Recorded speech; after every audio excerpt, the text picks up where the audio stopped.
The Cruel Prince by Holly Black. Prologue. On a drowsy Sunday afternoon, a man in a long dark coat hesitated in front of a house on a tree-lined street. He hadn't parked a car, nor had he come by taxi. No neighbor had seen him strolling along the sidewalk. He simply appeared, as if stepping between one shadow and the next. The man walked to the door and lifted his fist to knock. Inside the house, Jude sat on the living room rug and ate fish sticks soggy from the microwave and dragged through a sludge of ketchup. Her twin sister Taryn napped on the couch, curled around a blanket, thumb in her fruit punch-stained mouth. And on the other end of the sofa, their older sister Vivian stared at the television screen, her eerie, split-pupiled gaze fixed on the cartoon mouse as it ran from the cartoon cat. She laughed when it seemed as if the mouse was about to get eaten. Vivi was different from the other big sisters, but since 7-year-old Jude and Taryn were identical, with the same shaggy brown hair and heart-shaped faces, they were different too. Vivi's eyes and the lightly furred points of her ears were, to Jude, not so much more strange than being the mirror version of another person. And if sometimes she noticed the way the neighborhood kids avoided Vivi, or the way their parents talked about her in low, worried voices, Jude didn't think it was anything important. Grown-ups were always worried, always whispering. Taryn yawned and stretched, pressing her cheek against Vivi's knees. Outside the sun was shining, scorching the asphalt of driveways. Lawnmower engines whirred and children splashed in backyard pools. Dad was in the outbuilding where he had a forge. Mom was in the kitchen cooking hamburgers. Everything was boring. Everything was fine. When the knock came, Jude hopped up to answer it. She hoped it might be one of the girls from across the street, wanting to play video games or inviting her for an after-dinner swim. The tall man stood on their mat, glaring down at her. He wore a brown leather duster despite the heat. His shoes were shod with silver, and they rang hollowly as he stepped over the threshold. Jude looked up into his shadowed face and shivered. "Mom!" she yelled. "Mom! Someone's here!" Her mother came from the kitchen, wiping wet hands on her jeans. When she saw the man, she went pale. "Go to your room," she told Jude in a scary voice. "Now." "Whose child is that?" the man asked, pointing at her. His voice was oddly accented. "Yours. His. No one's." Mom didn't even look in Jude's direction. "She's no one's child." That wasn't right. Jude and Taryn looked just like their dad. Everyone said so. She took a few steps towards the stairs, but didn't want to be alone in her room. Vivi, Jude thought. Vivi will know who the tall man is. Vivi will know what to do. But Jude couldn't seem to make herself move any further. "I've seen many impossible things," the man said. "I have seen the acorn before the oak. I have seen the spark before the flame, but never have I seen such as this. A dead woman living, a child born from nothing." Lost for words. Her body was vibrating with tension. Jude wanted to take her hand and squeeze it, but she didn't dare. "I doubted Balakin when he told me I'd find you here," said the man, his voice softening. "The bones of an earthly woman and her unborn child and the burned remains of my estate were convincing. Do you know what it is to return from battle to find your wife dead and your only heir with her? To find your life reduced to ash?" Mom shook her head, not as if she was answering him, but as though she was trying to shake off the words. He took a step toward her, and she took a step back. There was something wrong with the tall man's legs. He moved stiffly as though it hurt him. The light was different in the entry hall, and Jude could see the odd green tint of his skin and the way his lower teeth seemed too large for his mouth. She was able to see that his eyes were like Vivi's. I was never going to be happy with you, Mom told him. Your world isn't for people like me. The tall man regarded her for a long moment. You made vows, he said finally. She lifted her chin, and then I renounced them. His gaze went to Jude and his expression hardened. What is a promise from a mortal wife worth? I suppose I have my answer. Mom turned, and at her mother's look, Jude dashed into the living room. Taryn was still sleeping. The television was still on. Vivian looked up with half-lidded cat eyes. The door, she asked. I heard arguing. A scary man, Jude told her, out of breath even though she'd barely run at all. Her heart was pounding. We're supposed to go upstairs. She didn't care that Mom had told only her to go upstairs. She wasn't going by herself. With a sigh, Vivi unfolded from the couch and shook Taryn awake. Drowsily, Jude's twin followed them into the hallway.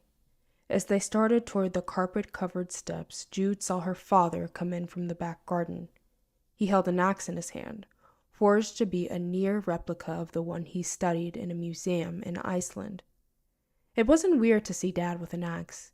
He and his friends were into old weapons and would spend lots of time talking about the material culture and sketching ideas for fantastical blades. What was odd was the way he held the weapon, as if he was going to...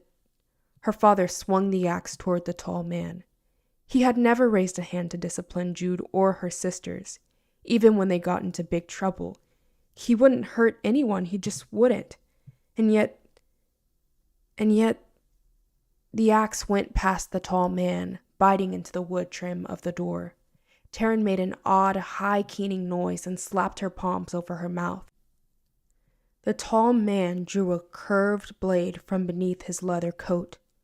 A sword, like from a storybook.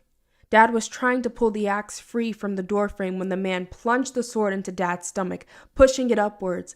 There was a sound like sticks snapping and an animal cry. Dad fell to the vestibule carpet, the one Mom always yelled about when they tracked mud on it. That rug was turning red. Mom screamed. Jude screamed. Taryn and Vivi screamed. Everyone seemed to be screaming except the tall man. Come here, he said, looking directly at Vivi. You monster, their mother shouted, moving toward the kitchen. He's dead! Do not run from me, the man told her. Not after what you've done. If you run again, I swear I... But she did run. She was almost around the corner when his blade struck her in the back. She crumpled to the linoleum, falling arms knocking magnets off the fridge. The smell of fresh blood was heavy in the air like wet, hot metal, like those scrubbing pads Mom used to clean the frying pan when stuff was really stuck on. Jude ran at the man, slamming his fist against his chest. Kicking at his leg, she wasn't even scared. She wasn't sure she felt anything at all. The man paid Jude no mind, and for a long moment he just stood there, as though he couldn't quite believe what he'd done, as though he wished he could take back the last 5 minutes. Then he sank to one knee and caught hold of Jude's shoulders. He pinned her arms to her sides so she couldn't hit him anymore, but he wasn't even looking at her. His gaze was on Vivian. You were stolen from me, he told her. I have come to take you to your true home in Elfame beneath the hill. There, you will be rich beyond measure. There, you will be with your own kind. No, Vivi told him in her somber little voice. I'm never going anywhere with you.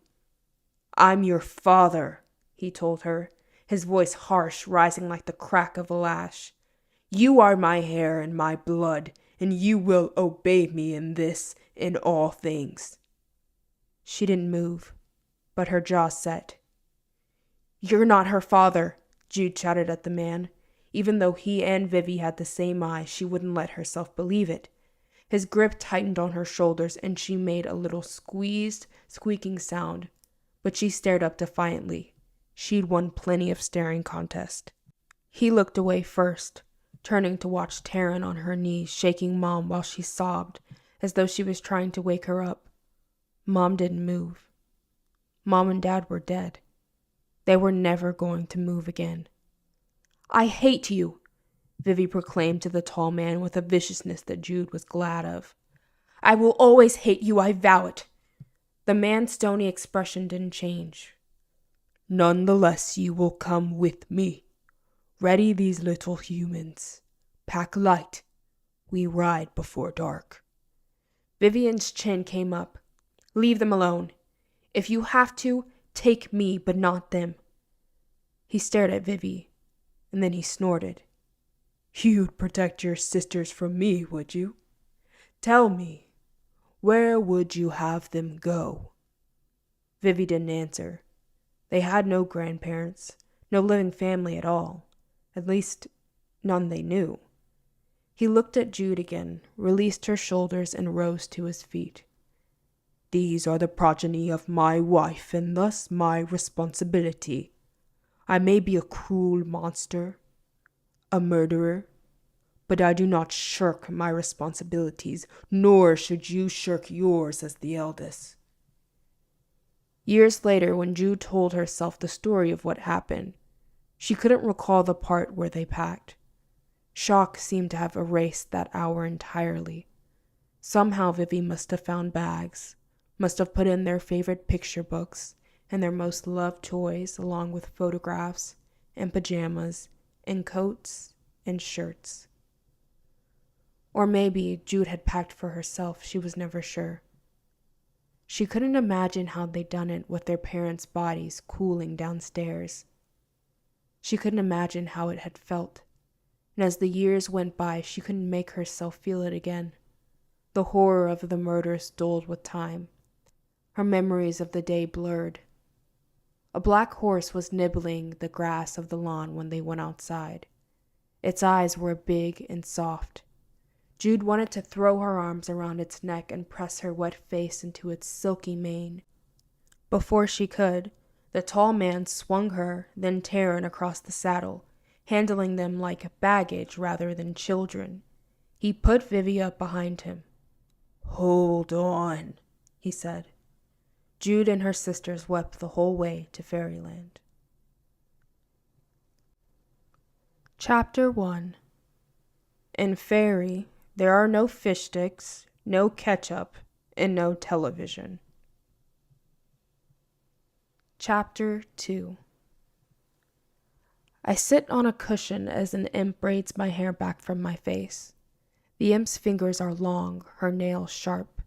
I wince. Her black eyes meet mine in the claw-footed mirror on my dressing table. "The tenement is still 4 nights away," the creature says. Her name is Tatterfell, and she's a servant in Maddox's household, stuck here until she works off her debt to him. She's cared for me since I was a child. It was Tatterfell who smeared stinging fairy ointment over my eyes to give me true sight, so that I could see through most glamours, who brushed the mud from my boots, and who strung dry rowan berries for me to wear around my neck so I might resist enchantments. She wiped my wet nose and reminded me to wear my stockings inside out so I'd never be led astray in the forest. "And no matter how eager you are for it, you cannot make the moon set nor rise any faster. Try to bring glory to the general's household tonight by appearing as comely as we can make you." I sigh. She never had much patience with my peevishness. "It's an honor to dance with the High King's court under the hill." The servants were overfond of telling me how fortunate I am, a bastard daughter of a faithless wife, a human without a drop of fairy blood, to be treated like the true-born child of fairy. They tell Taryn much the same thing. I know it's an honor to be raised alongside the gentry's own children, a terrifying honor of which I will never be worthy. It would be hard to forget it with all the reminders I am given. "Yes," I say instead, because she is trying to be nice. "It's great. Fairies can't lie, so They tend to concentrate on the words and ignore tone, especially if they haven't lived among humans. Tatterfell gives me an approving nod, her eyes like two wet beads of jet, neither pupil nor iris visible. Perhaps someone will ask for your hand, and you'll be made a permanent member of the High Court. I want to win my place, I tell her. The imp pauses, hairpin between her fingers, probably considering pricking me with it. Don't be foolish. There's no point in arguing. To reminding her of my mother's disastrous marriage. There are two ways for mortals to become permanent subjects of the court. Marrying into it, or honing some great skill in metallurgy or lute playing or whatever. Not interested in the first, I have to hope I can be talented enough for the second. She finishes braiding my hair into an elaborate style that makes me look as though I have horns. She dresses me in sapphire velvet. None of it disguises what I am. Human. I put in 3 nuts for luck, the little fairy says, not unkindly. I sigh as she scuttles toward the door, getting up from my dressing table to sprawl face down on the tapestry-covered bed. I'm used to having servants attend to me. Imps and hobs, goblins and grigs, gossamer wings and green nails, horns and fangs. I've been in fairy for 10 years. None of it seems all that strange anymore. Here, I am the strange one, with my blunt fingers, round ears, and mayfly life. 10 years is a long time for a human. After Maddox stole us from the human world, he brought us to his estates on Innsmire, the Isle of the Might, where the High King of Elfame keeps his stronghold. There Maddox raised us, me and Vivian and Taryn, out of an obligation of honor. Even though Taryn and I are the evidence of Mom's betrayal, by the customs of fairy we're his wife's kids, so we're his problem. As the High King General, Maddox was often away, fighting for the crown. We were well cared for nonetheless. We slept on mattresses stuffed with the soft seed heads of dandelions. Maddox personally instructed us in the art of fighting with the cutlass and dagger, the falchion, and our fist. He played the 9 men's Morris, Fidgel, and fox and geese with us before fire. He let us sit on his knee and eat off his plate. Many nights I drifted off to sleep to his rumbling voice reading from a book of battle strategy. And despite myself, despite what he'd done and what he was, I came to love him. I do love him. It's just not a comfortable kind of love. Nice braids, Taryn says, rushing into my room. She's dressed in a crimson velvet. Her hair is loose, long chestnut curls that fly behind her like a capelet, a few strands braided with gleaming silver thread. She hops onto the bed beside me, disarranging my small pile of threadbare stuffed animals. A koala, a snake, a black cat. All beloved of my 7-year-old self. I cannot bear to throw out any of my relics. I sit up and take a self-conscious look in the mirror. I like them. I'm having a premonition, Taryn says, surprising me. We're going to have fun tonight. Fun? I'd been imagining myself frowning at the crowd from our usual bolt hole and worrying over whether I'd do well enough in a tournament to impress one of my royal family into granting me knighthood. Just thinking about it makes me fidgety, yet I think about it constantly. My thumb rushes over the missing tip of my ring finger, my nervous tick. Yes, she says, poking me in the side. Hey, ow! I scoot out of range. What exactly does this plan entail? Mostly when we go to court, we hide ourselves away. We've watched some very interesting things, but from a distance. She throws up her hands. What do you mean? What does fun entail? It's fun! I laugh a little nervously. You have no idea either, do you? Fine. Let's go see if you have the gift for prophecy. We are getting older and things are changing. We are changing. and as eager as I am for it, I'm also afraid. Taryn pushes herself off my bed and holds out her arm, as though she's my escort for a dance.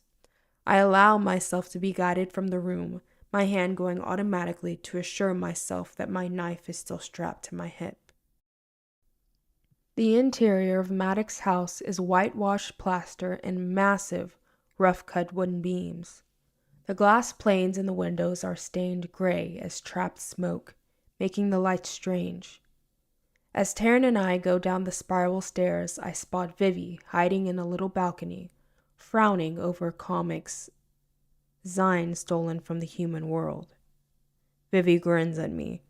She's in jeans and a billowy shirt, obviously not intending to go to the revel. Being Maddox's legitimate daughter, she feels no pressure to please him. She does what she likes, including reading magazines that might have iron staples rather than glue binding their pages, not caring if her fingers get singed. "Heading somewhere?" she asks softly from the shadows, startling Taryn. Vivi knows perfectly well where we're heading. When we first came here, Taryn and Vivi and I would huddle in Vivi's big bed and talk about what we remembered from home.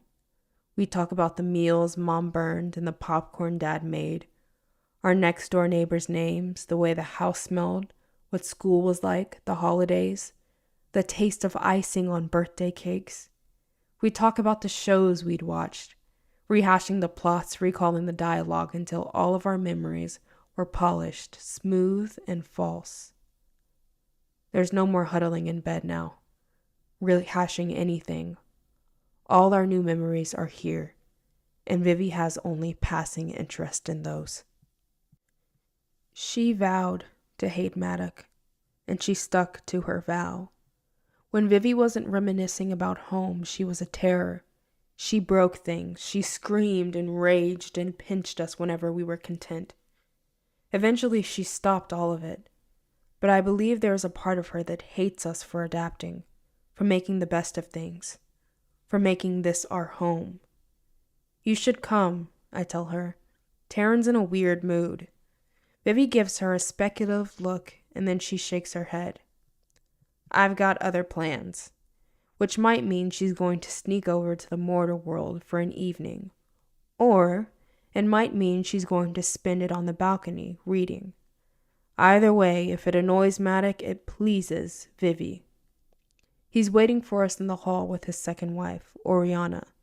Her skin is the bluish color of skim milk, and her hair is as white as fresh fallen snow. She is beautiful but unnerving to look at, like a ghost. Tonight she is wearing green and gold, a mossy dress with an elaborate shining collar that makes the pink of her mouth, her ears, and her eyes stand out. Maddox is dressed in green too, the color of deep forests. The sword at his hip is no ornament. Outside past the double doors, a hob waits, holding the silver bridles of 5 dappled fairy steeds, their manes braided in complicated and probably magical knots. I think of the knots in my hair and wonder how similar they are. "You both look well," Maddox says to Taryn and me, the warmth in his tone making the words a rare compliment. His gaze goes to the stairs. "Is your sister on her way?" I don't know where Vivi is. I lie. Lying is so easy here. I can do it all day long and never be caught. She must have forgotten. Disappointment passes over Maddox's face, but not surprise. He heads outside to say something to the hob holding the reins. Nearby I see one of his spies, a wrinkled creature with a nose like a parsnip and a back hunched higher than her head. She slips a note into his hand and darts off with surprising nimbleness. Oriana looks us over carefully, as though she expects to find something amiss. "Be careful tonight," Oriana says. "Promise me you will neither eat, nor drink, nor dance." "We've been to court before," I remind her, a fairy non-answer if ever there was one. "You may think salt is sufficient protection, but your children are forgetful. better to go without. As for dancing, once begun, you mortals will dance yourselves to a death if we don't prevent it. I look at my feet and say nothing. We children are not forgetful. Maddox married her 7 years ago, and shortly after, she gave him a child, a sickly boy named Oak with tiny, adorable horns on his head. It has always been clear that Oriana puts up with me and Taryn only for Maddox's sake. She seems to think of us as her husband's favored hounds, poorly trained and likely to turn on our master at any moment. Oak thinks of us as sisters, which I can tell makes Oriana nervous, even though I would never do anything to hurt him. You are under Maddox's protection, and he has the favor of the High King, Oriana says. I will not see Maddox made to look foolish because of your mistakes. With that little speech complete, she walks out toward the horses. One snorts and strikes the ground with a hoof. Taryn and I share a look, then follow her. Maddox is already seated on the largest of the fairy steeds, an impressive creature with a scar beneath one eye. Its nostrils flare with impatience. It tosses its mane restlessly. I swing up onto the pale green horse with sharp teeth and a swampy odor. Taryn chooses a rouncy and kicks her heels against its flanks. She takes off like a shot, and I follow, plunging into the night. Chapter 3. Twilight creatures, and I have become one too. We rise when the shadows grow long and head to our beds before the sun rises. It is well after midnight when we arrive at the great hill at the palace of Elfame. To go inside, we must ride between two trees, an oak and a thorn, and then straight into what appears to be the stone wall of an abandoned folly. I've done it hundreds of times, but I flinch anyway. My whole body braces. I grip the reins hard and my eyes mash shut. When I open them, I am inside the hill. We ride through a cavern between pillars of roots, overpacked earth. There are dozens of folk here, crowding around the entrance to the vast throne room where court is being held.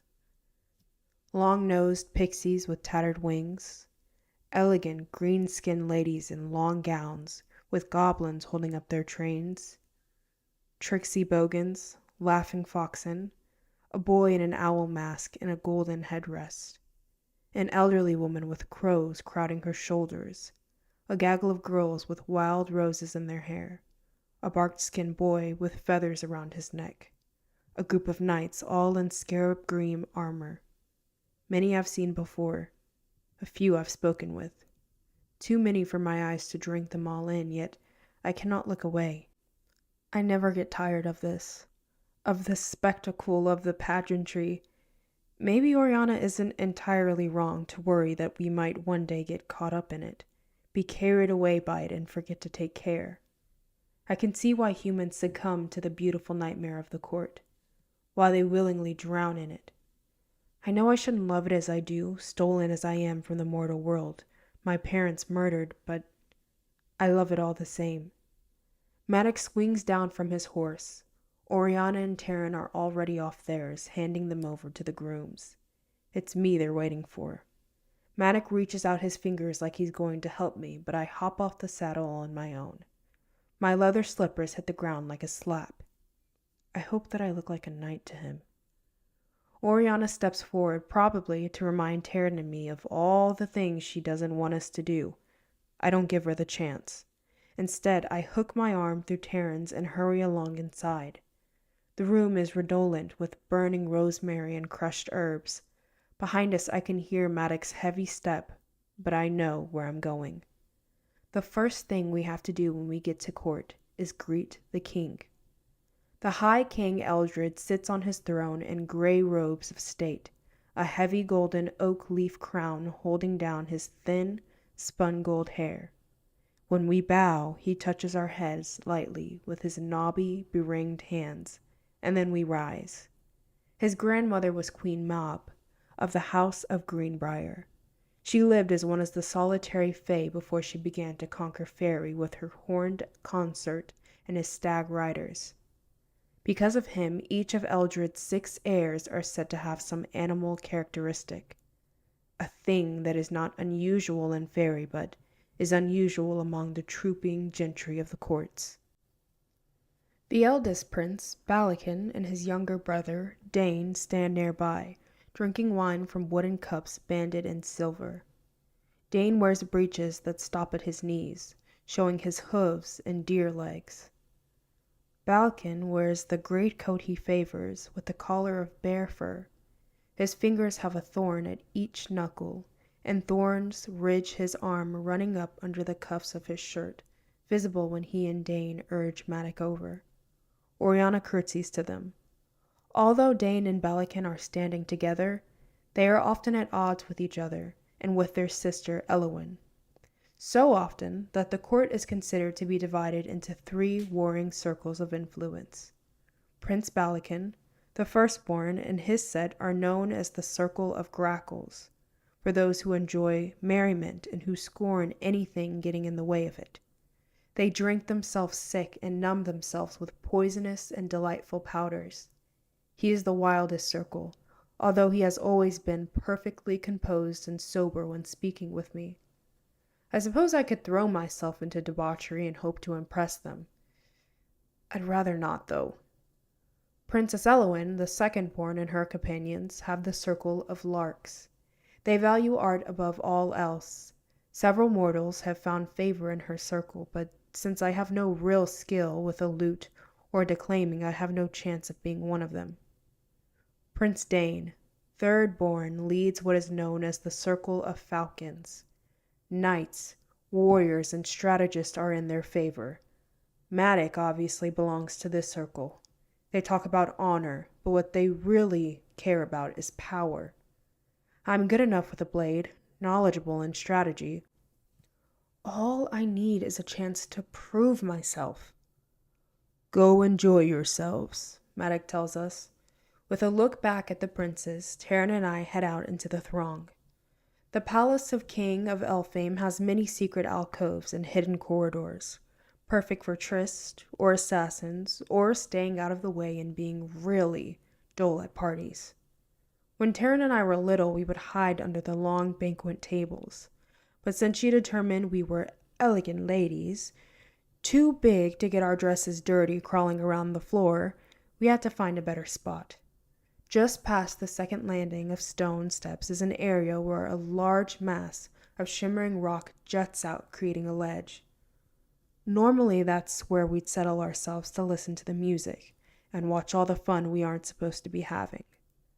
Tonight, however, Taryn has a different idea. She passes the steps and grabs food off a silver tray, a green apple and a wedge of blue vein cheese. Not bothering with salt, she takes a bite of each, holding the apple out for me to bite. Oriana thinks we can't tell a difference between regular fruit and fairy fruit, which blooms a deep gold. Its flesh is red and dense, and the cloying smell of it fills the forest at harvest time. The apple is crisp and cold in my mouth. We pass it back and forth, sharing down to the core, which I eat in 2 bites.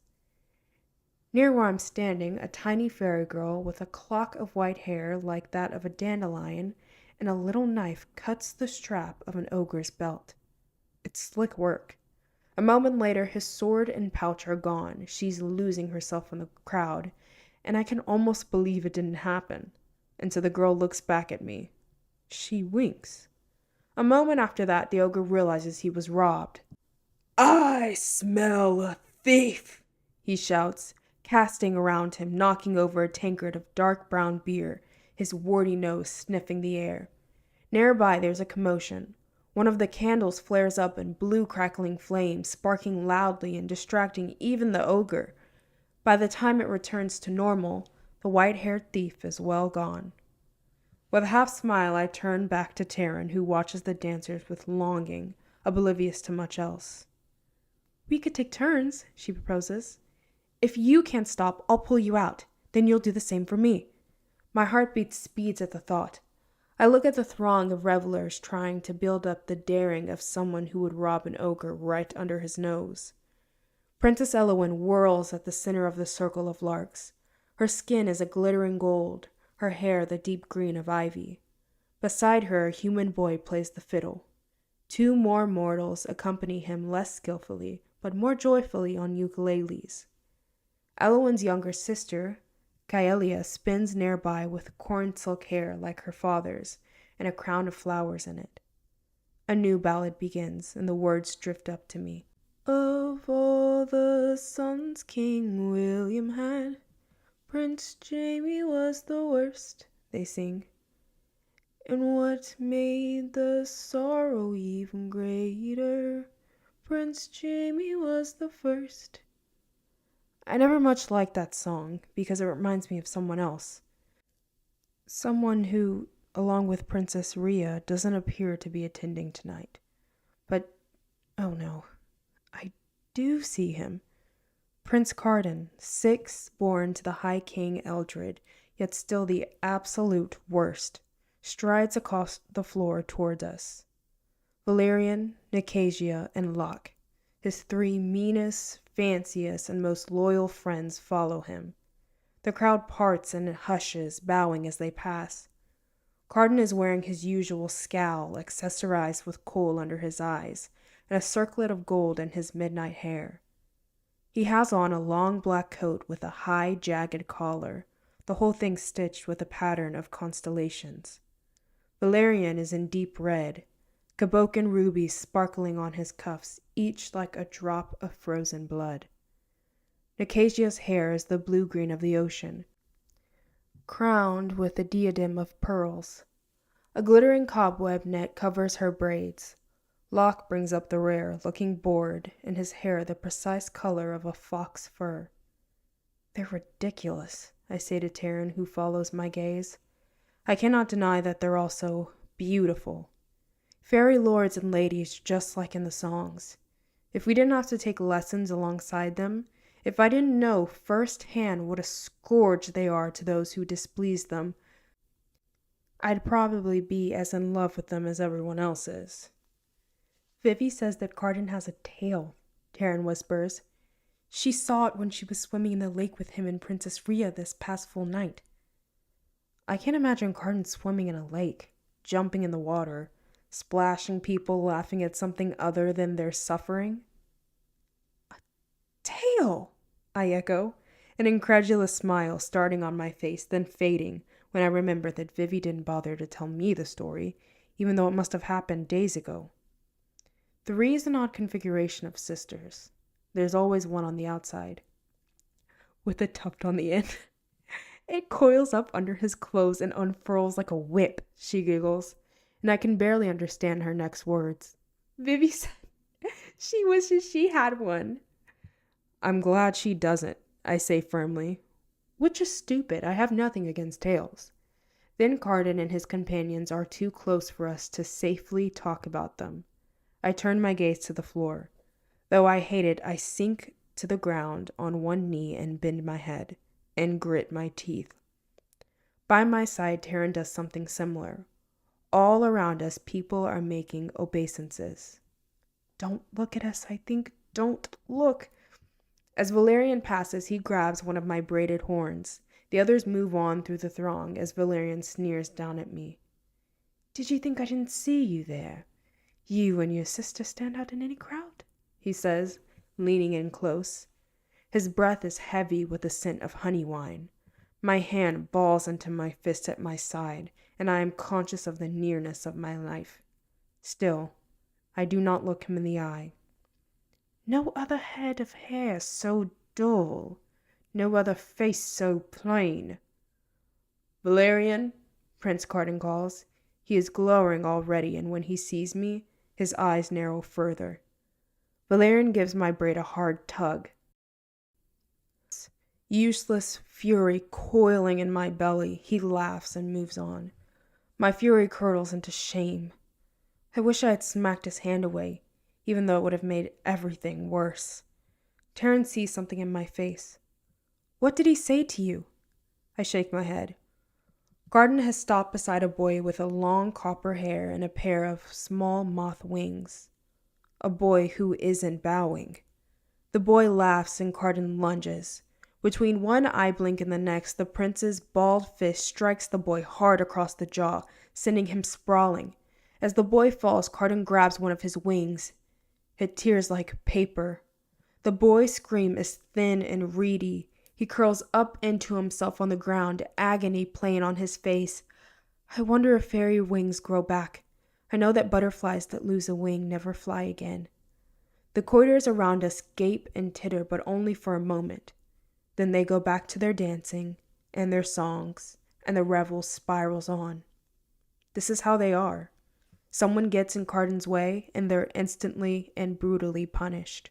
Driven from taking lessons at the palace, sometimes out of the court entirely, hurt, broken. As Carden walks past the boy, apparently done with him, I'm grateful that Carden has 5 more worthy brothers and sisters. It's practically guaranteed that he'll never sit on the throne. I don't want to think of him with more power than he has. Even Acacia and Valerian share a weighted glance. Then Valerian shrugs and follows Carden. But Locke pauses by the boy, bending down to help him to his feet. The boy's friends come over and lead him away, and at that moment, and probably, Locke's gaze lifts. His tawny fox eyes meet mine and widen in surprise. I am immobilized, my heart's beating. I brace myself for more scorn, but then one corner of his mouth lifts. He winks, as if in acknowledgement of being caught out, as if we're sharing a secret, as if he thinks I am not loathly, as though he does not find my mortality contagious. Stop staring at him, Taryn demands. Didn't you see? I start to explain, but she cuts me off, grabbing hold of me and hauling us toward the stairs, toward our landing of shimmering stone where we can hide. Her nails sink into my skin. Don't give them any more reason to bother you than they've already got. The intensity of her response surprises me into snatching back my hand. Angry half-moons mark where she grabbed me. I look back toward where Locke was, but the crowd has swallowed him up. Chapter 4. As dawn breaks, I open the window to my bedroom and let the last of the cool night air flow in as I strip off my court dress. I feel hot all over. My skin feels too tight and my heart won't stop racing. I've been to court before many times. I've been witness to more awfulness than wings being torn or my person insulted. Fairies make up for their inability to lie with a panoply of deceptions and cruelties. Twisted words, pranks, omissions, riddles, scandals, not to mention their revenge upon one another for ancient, half-remembered slights. Storms are less fickle than they are, seas less capricious. Like, for example, as a redcap, Maddox needs bloodshed the way a mermaid needs salt spray of the sea. After every battle, he eventually dips his hood into the blood of his enemies. I've seen the hood, kept under glass in the armory. The fabric is stiff and stained a brown so deep it's almost black, except for a few smears of green. Sometimes I go down and stare at it, trying to see my parents to the tide lines of dried blood. I want to feel something besides a vague queasiness. I want to feel more, but every time I look at it, I feel less. I think about going to the armory now, but I don't. I stand in front of my window and imagine myself a fearless knight.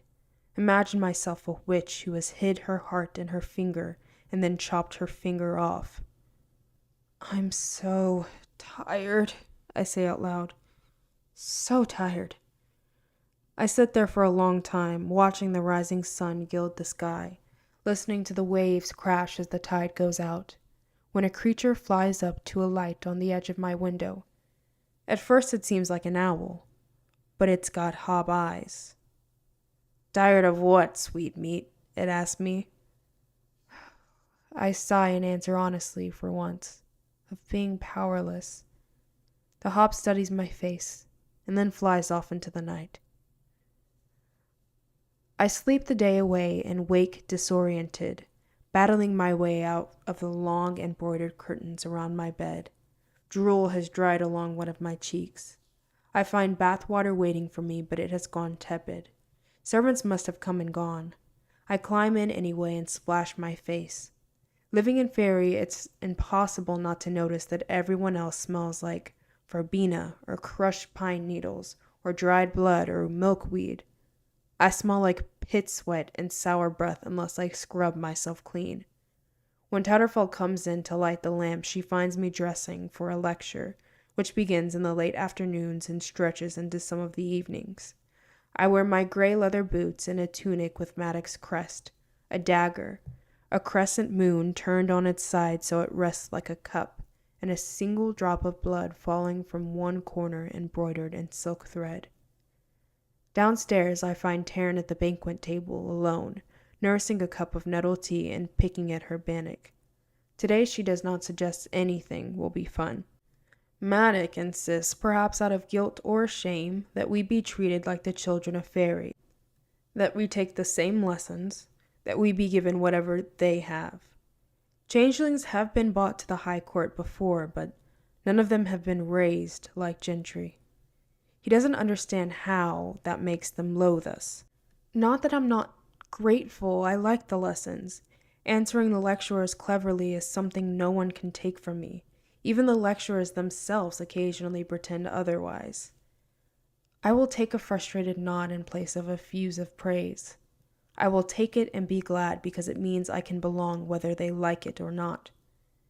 Vivi used to go with us, but then she became bored and didn't bother. Maddox raged, but since his approval of a thing only makes her despise it, all his railing just made her more determined to never, ever go back.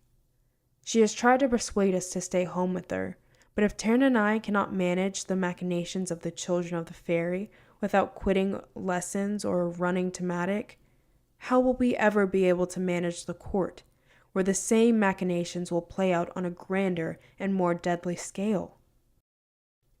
And I set off swinging our baskets. We don't have to leave Innsmire to get to the High King's palace, but we do skirt the edge of two other tiny islands. Innsmore, Isle of Stone, and Innsweel, Isle of Woe.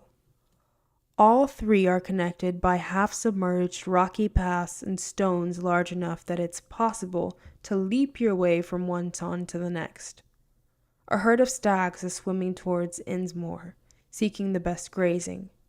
Taryn and I walk past the Lake of Mask and through the far corner of Milkwood, picking our way past the pale, silvery trunks and bleached leaves. From there we spot mermaids and merrows sunning themselves near craggy caves, their scales reflecting the amber glow of the late afternoon sun. All the children of gentry, regardless of age, are taught by lecturers from all over the kingdom on the grounds of the palace. Some afternoons we sit in groves carpeted with emerald moss, and other evenings we spend in high towers or in the trees. We learn about the movements of constellations in the sky, the medicinal and magical properties of herbs, the languages of birds and flowers and people, as well as the language of the folk, though it occasionally twists in my mouth, the composition of riddles and how to walk soft-footed over leaves and brambles to leave neither trace nor sound. We are instructed in the finer points of the harp and the lute, the bow and the blade. Taryn and I watch them as they practice enchantments. For a break, we all play at war in a green field with broad arc of trees. Maddox trained me to be formidable, even with a wooden sword. Taryn isn't bad either, even though she doesn't bother practicing anymore. At the summer tournament, in only a few days, our mock war will take place in the front of the royal family. With Maddox's endorsement, one of the princes or princesses might choose to grant me knighthood and take me into their personal guard. It would be a kind of power, a kind of protection, and with it I could protect Taryn too. We arrive at school. Prince Carden, Locke, Valerian, and Acacia are already sprawled in the grass with a few other fairies. A girl with deer horns, Posy, is giggling over something Carden has said. They do not so much as look at us when we spread our blanket and set our notebooks and pens and pots of ink. My relief is immense. Our lessons involve the history of delicately negotiated peace between Orla, queen of the undersea, and the various fairy kings and queens of the land. Nicasia is Orla's daughter, sent to be fostered in the High King's court. Many odes have been composed to Queen Orla's beauty, although if she is anything like her daughter, not to her personality. Nicasia gloats through the lesson, proud of her heritage. When the instructor moves on to the Lord Räuben of the Court of Termites, I lose interest. My thoughts drift. Instead, I find myself thinking through combinations. Strike, thrust, parry, block. I grip my pen as though it were the hilt of a blade and forget to take notes. As the sun dips low in the sky, Taryn and I unpack our baskets from home, which contain bread, butter, cheese, and plums. I butter a piece of bread hungrily. Passing us, Carden kicks dirt onto my food before I put it in my mouth. The other fairies laugh.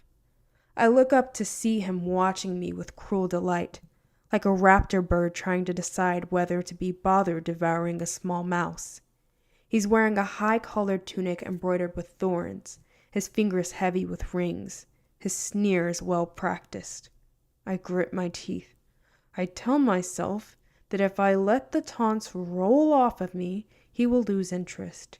He will go away. I can endure this a little longer, a few more days. Something the matter? Nicasia asked sweetly, wandering up and draping her arm over Carden's shoulder. Dirt. It's what you came from, mortal. It's what you'll return to soon enough. Take a big bite. Make me, I say, before I can stop myself. Not the greatest comeback, but my palms begin to sweat. Taryn looks startled. I could, you know, says Carden, grinning as though nothing would please him more. My heart speeds. If I weren't wearing a string of rowan berries, he could ensorcel me so that I thought dirt was some kind of delicacy. Only Maddox's position would give him reason to hesitate. I do not move.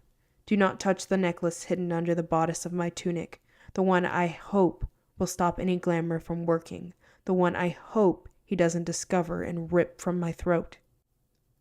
I glance in the direction of the day's lecturer, but the elderly Fuka has his nose buried in a book.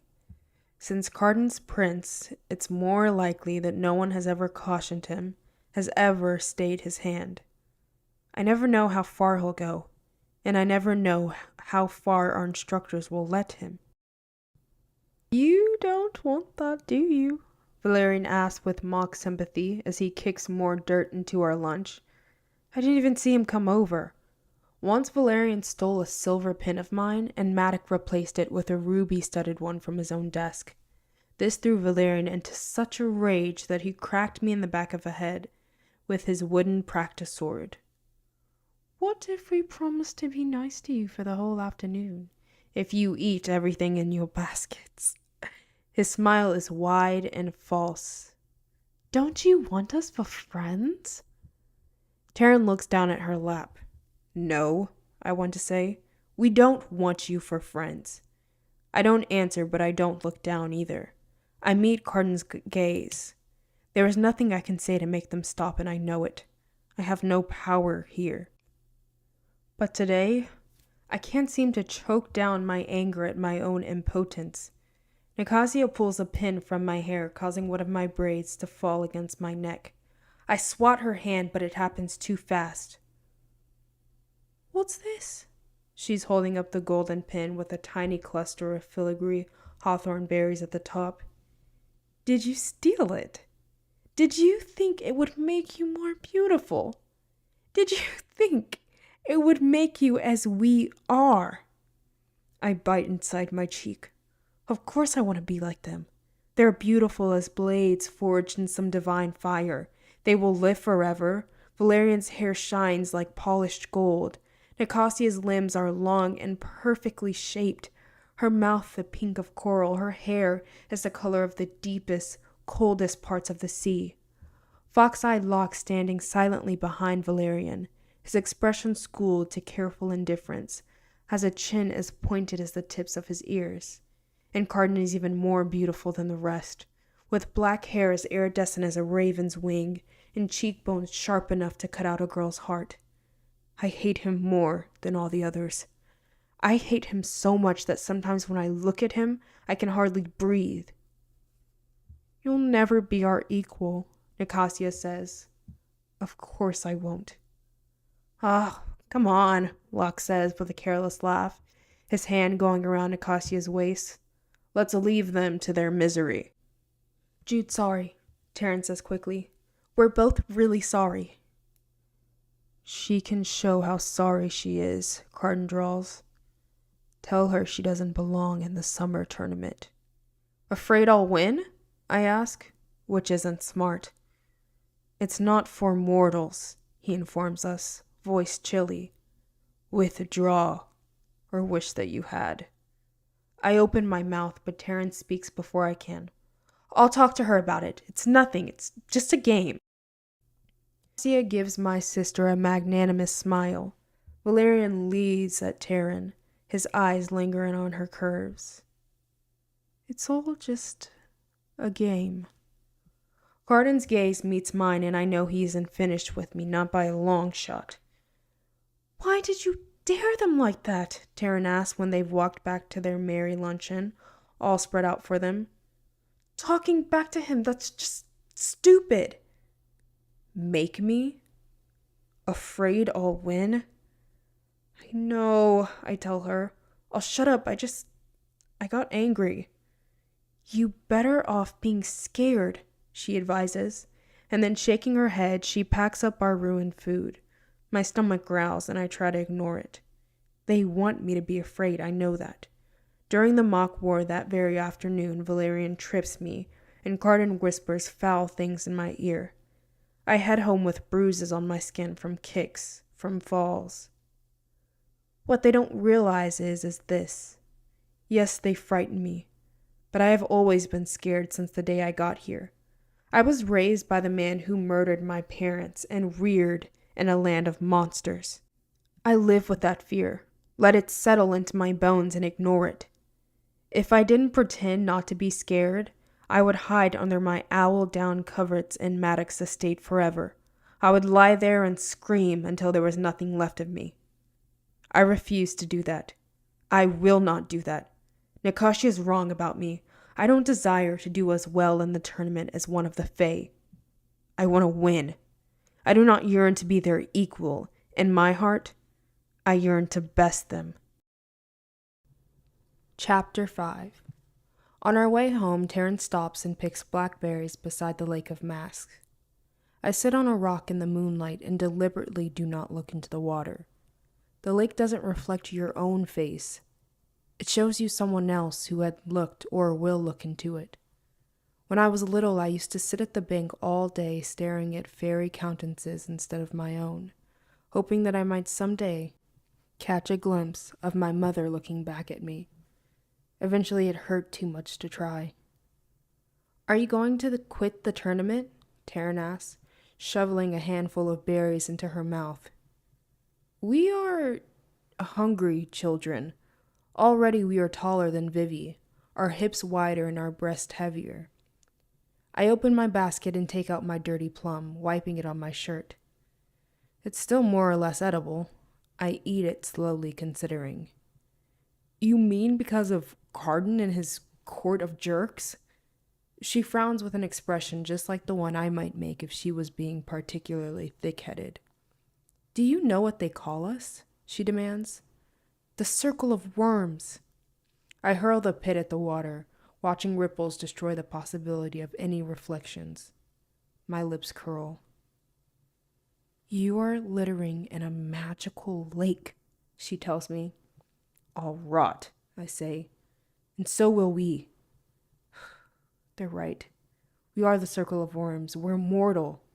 We don't have forever to wait for them to let us do the things we want. I don't care if they don't like my being in the tournament. Once I become a knight, I'll be beyond their reach. Do you think Maddox's going to allow that? Taryn asks, giving up on the bush after the brambles make her fingers bleed. Answering to someone other than him? What else has he been training us for? I ask. Wordlessly, we fall into step together, making our way home. Not me, she shakes her head. I am going to fall in love. I'm surprised into laughter. So you've decided. I didn't think it worked like that. I thought love was supposed to happen when you least expect it, like a sap to the skull. Well, I have decided, she says. I consider mentioning her last ill-fated decision, the one about having fun at the revel, but that will just annoy her. Instead, I try to imagine someone she might fall in love with. Maybe it will be a marrow, and he'll give her the gift of breathing underwater and a crown of pearls and take her to his bed under the sea. Actually, that sounds amazing. Maybe I'm making all the wrong choices. How much do you like swimming? I ask her. What? She asks. Nothing, I say. She, suspecting some sort of teasing, elbows me in the side. We head through the crooked forest with its bent trunks since the milkwood is dangerous at night. We have to stop to let some rootmen pass for the fear they might step on us if we don't keep out of their way. Moss covers their shoulders and crawls up their bark cheeks. Wind whistles through their ribs. They make a beautiful and solemn procession. If you're so sure Maddox is going to give you permission, why haven't you asked him yet? Taryn whispers. The tournament is only 3 days away.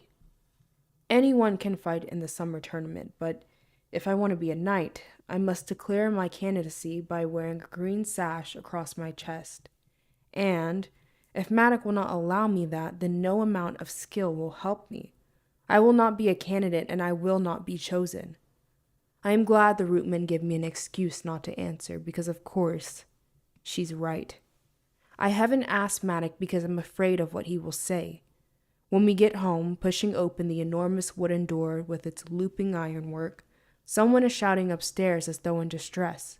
I run toward the sound, hard in my mouth, only to find Vivi in her room, chasing a cloud of sprites. They streak past me in the hall in a blast of gossamer, and she slams the book she was swinging at them to the door casing. Look! Vivi yells at me, pointing toward her closet. Look what they did! The doors are open, and I see a sprawl of things stolen from human world. Matchbooks, newspapers, empty bottles, novels, and Polaroids. The sprites had turned the matchbooks into beds and tables, shredded all of the paper, and ripped out the centers of the books to nest inside. It was a full-on sprite infestation. But I'm more baffled by the quantity of things Vivi has and how many of them doesn't seem to have any value. It's just junk. Mortal junk. What is all that? Taryn asks, coming into the room. She bends down and extracts a strip of pictures, only gently chewed by sprites. The pictures are taken, one right after the other, the kind you have to sit in a booth for. Vivi is in the photos, her arm draped over the shoulders of a grinning, pink-haired mortal girl. Maybe Taryn isn't the only one who has decided to fall in love. At dinner, we sit at a massive table carved along all four sides with images of piping fauns and dancing imps.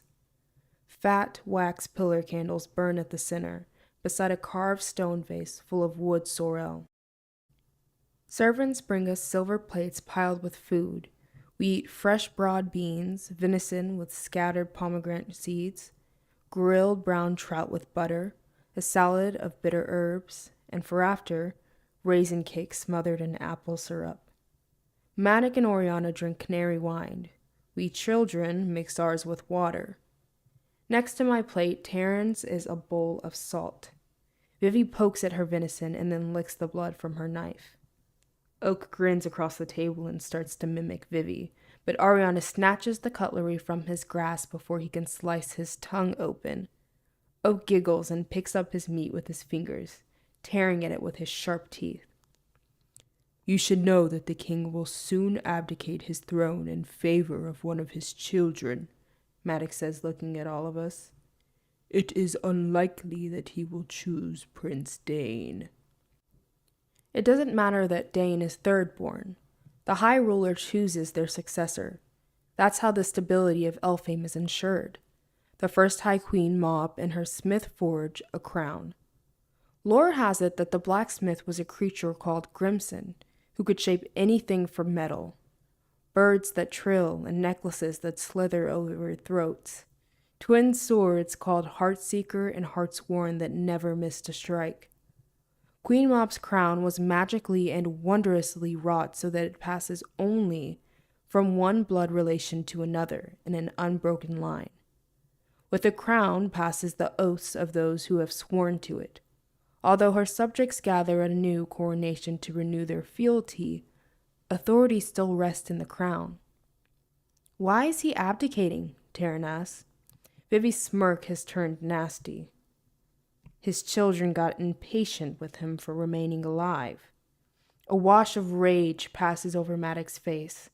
Taryn and I don't dare bait him for fear that his patience with us stretches only so far, but Vivi is an expert at it.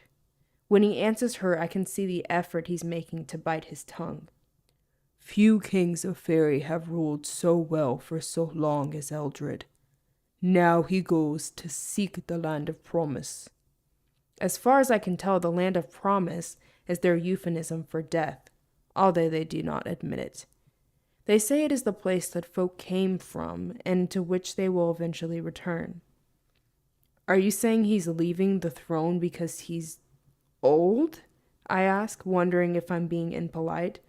There are Hobbs born with lined faces like tiny hairless cats, and smooth-limbed nixes whose true age shows only in their ancient eyes. I didn't think time mattered to them. Oriana doesn't look happy, but she isn't actively shushing me either, so maybe it's not that rude.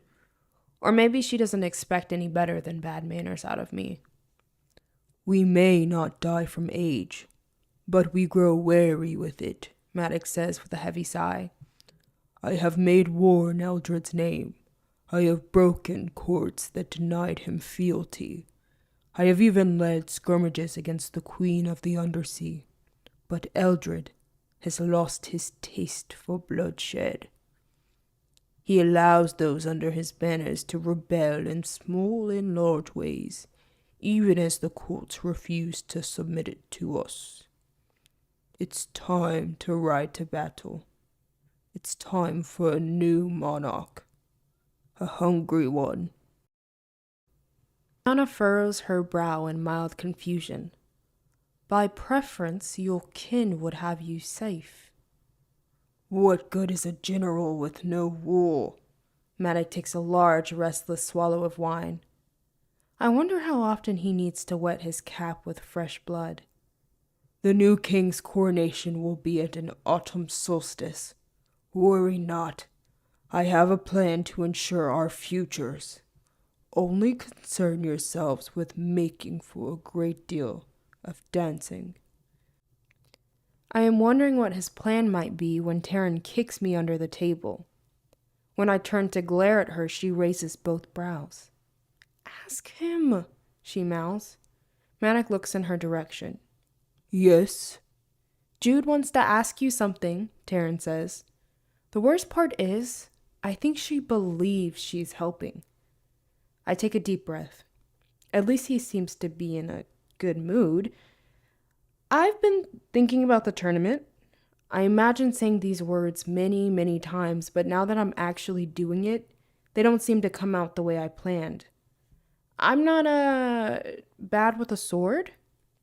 You do yourself too modest, Maddox says. Your salesman is excellent. It's encouraging. I look over at Taryn, who appears to be holding her breath. Everyone at the table has gone still, except for Roke, who taps his glass against the side of his plate. I'm going to fight in the summer tournament, and I want to declare myself ready to be chosen for knighthood. Maddox's brows go up. That's what you want? It's dangerous work. I nod. I'm not afraid.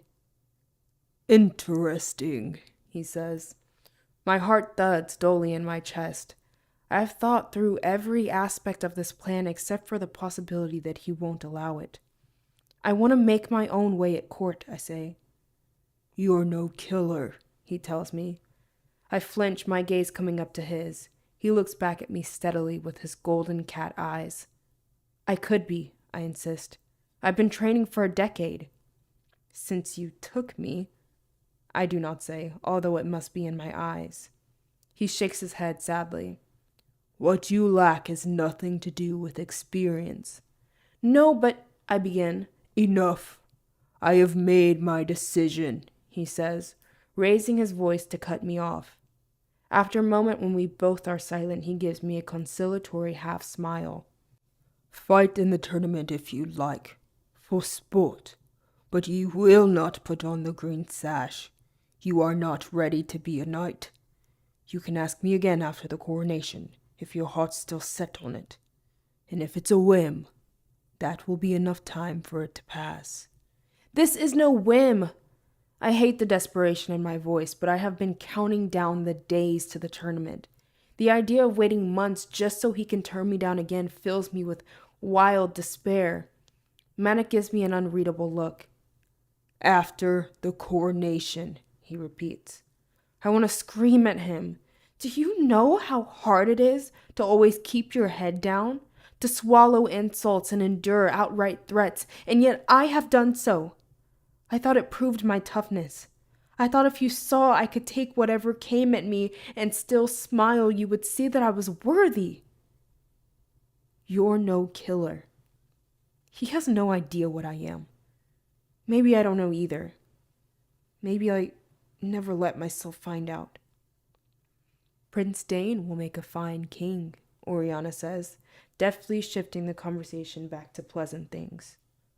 A coronation means a month of balls. We will need new dresses. She seems to include Taryn and me in the sweeping statement. Magnificent ones. Manic nods, smiling his toothy smile. Yes, as many as you'd like. I would have you look your finest and dance your hardest. I try to breathe slowly, then concentrate on just one thing. The pomegranate seeds on my plate shining like rubies, wet with venison blood. After coronation, Manica said. I try to focus on that. It only feels like never. I'd love to have a court dress like the ones I've seen in Oriana's wardrobe. Opulent patterns intricately stitched on skirts of gold and silver, each as beautiful as the dawn. I focus on that too. Then I go too far and imagine myself in that dress, sword at hip, transformed, a true member of the court, a knight of the Circle of Falcons, and Carden watching me from across the room, standing beside the king, laughing at my pretension. Laughing like he knows this is a fantasy that won't ever be real. I pinch my leg until pain washes everything away. You'll have to wear out the soles of your shoes just like the rest of us, Vivi says to me and Taryn. I bet Oriana's sick with worry that since Matic encouraged you to dance, she can't stop you. Horror of horrors, you might have a good time. Oriana presses her lips together. That's not fair, nor is it true. Vivi rolls her eyes. If it wasn't true, I couldn't say it. Enough, all of you. Maddox slams his hand down on the table, making us all jump. Coronations are a time when many things are possible. Change is coming, but there is no wisdom in crossing me. I can't tell if he's talking about Prince Dane, or Ungrateful Daughters, or both. Are you afraid someone's going to try for the throne? Taryn asks. Like me, she has been raised on strategy, moves and counter-moves, ambushes and upper hands. But unlike me, she has Oriana's talent for asking the question that will steer a conversation toward less rocky shores. The Greenbrier line ought to worry, not me, Maddox says, but he looks pleased to be asked. Doubtless some of their subjects wish there was no blood crown and no high king at all. His heirs ought to be particularly careful that the armies of Faerie are satisfied. A well-seasoned strategist waits for the right opportunity. Only someone with nothing to lose would attack the throne with you there to protect it, Oriana says primly. There's always something to lose, Vivi says, and then makes a hideous face at Oak. He giggles. Oriana reaches for him, then stops herself. Nothing bad is actually happening, and yet I see a gleam in Vivi's cat eyes, and I'm not sure Oriana's wrong to be nervous. Vivi would like to punish Matic, but her only power is to be a thorn in his side, which means occasionally tormenting Oriana through Oak. I know Vivi loves Oak. He's our brother after all, but that doesn't mean she's above teaching him bad things. Matic smiles at all of us, now the picture of contentment. I used to think he didn't notice all of the currents of attention that ran through the family. But as I see that barely suppressed conflict doesn't bother him in the least. He likes it just as well as open war. Perhaps none of our enemies are particularly good strategists. Let's hope not, Oriana says distractedly, her eyes on Oak lifting her glass of canary wine. Indeed, says Matic. Let's have a toast to the incompetence of our enemies. I pick up my glass and knock it into Terran's, then drain it to the very dregs. There's always something left to lose. I think about that all through dawn, turning it over in my head. Finally, when I can toss and turn no more, I pull on a robe over my nightgown and go outside into the late morning sun. Bright as hammered gold, it hurts my eyes when I sit down on a patch of clover near the stables, looking back at the house. All of this was my mother's before it was Oriana's. Mom must have been young and in love with Matic back then. I wonder what it was like for her. I wonder if she thought she was going to be happy here. I wonder when she realized she wasn't. I've heard the rumors. It's no small thing to confound the High King's general, to sneak out of ferry with his baby in your belly and hide for almost 10 years. She left behind the burned remains of another woman and the blackened husk of his estate. No one can say she didn't prove her toughness. If she'd been just a little luckier, Matic would have never realized she was still alive. She had a lot to lose, I guess. I've got a lot to lose, too. But so what? Skip our lessons today, I tell Taryn that afternoon. I am dressed and ready early. Though I have not slept, I do not feel tired at all. Stay home. She gives me a look of deep concern as a pixie boy, newly indebted to Matic, braids her chestnut hair into a crown. She is sitting primly at her dressing table, clad all in brown and gold. Telling me not to go means I should. Whatever you're thinking, stop. I know you're disappointed about the tournament. It doesn't matter, I say, although of course it does. It matters so much that now, without a hope of knighthood, I feel like a hole has opened up under me and I'm falling through it. Matic might change his mind. She follows me down the stairs, grabbing up our baskets before I can. And at least now you won't have to defy Cardin. I turn on her, even though none of this is her fault. Do you know why Matic won't let me try for knighthood? Because he thinks I'm weak. Jude, she cautions. I thought I was supposed to be good and follow the rules, I say. But I'm done with being weak. I'm done with being good. I think I'm going to be something else. Only idiots are scared of things that are scary, Taryn says, which is undoubtedly true, but it still fails to dissuade me. Skip lessons today, I tell her again, but she won't, so we go to school together. Taryn watches me warily as I talk with the leader of the mock war, Fond, a pixie girl with skin the blue of flower petals. She reminds me that there's a run-through tomorrow in preparation for the tournament. I nod, biting the inside of my cheek. No one needs to know that my hopes were dashed. No one needs to know that I ever had any hope at all. Later, when Cardin, Locke, Nicasia, and Valerian sit down to their lunch, they have to spit out their food in choking horror. All around them are the less awful children of fairy nobles, eating their bread and honey, their cakes and roasted pigeons, their elderflower jam with biscuits and cheese and the fat globes of grapes.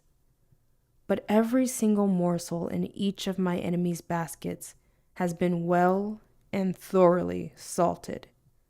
Carden's gaze catches mine, and I can't help the evil smile that pulls up the corners of my mouth.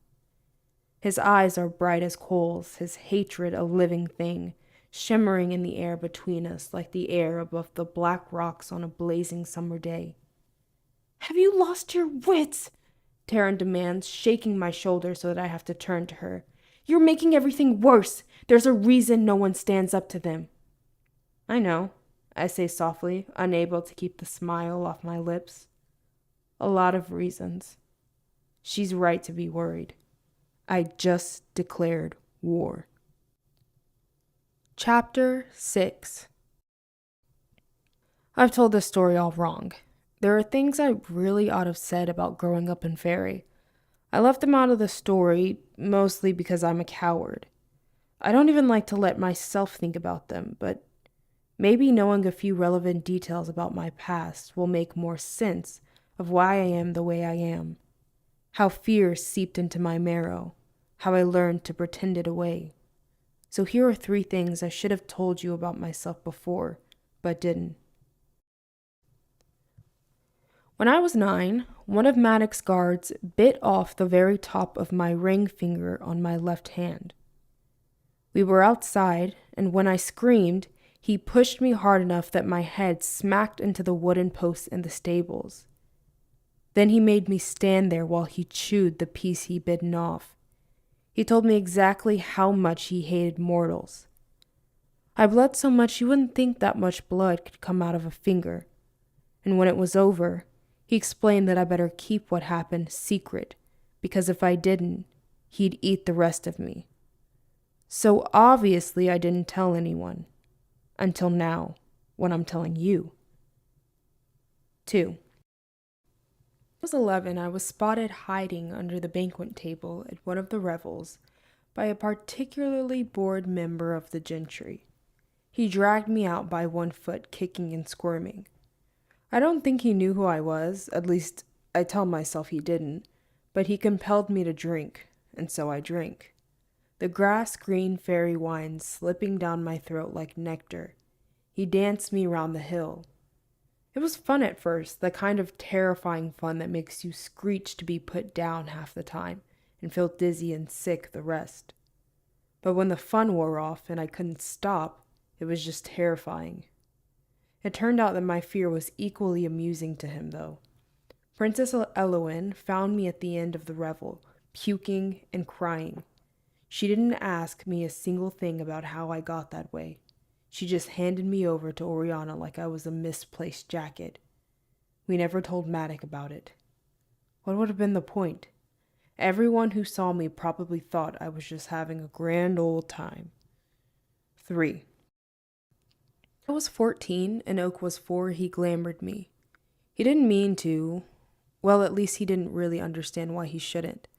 I wasn't wearing any protective charms because I'd just come out of a bath.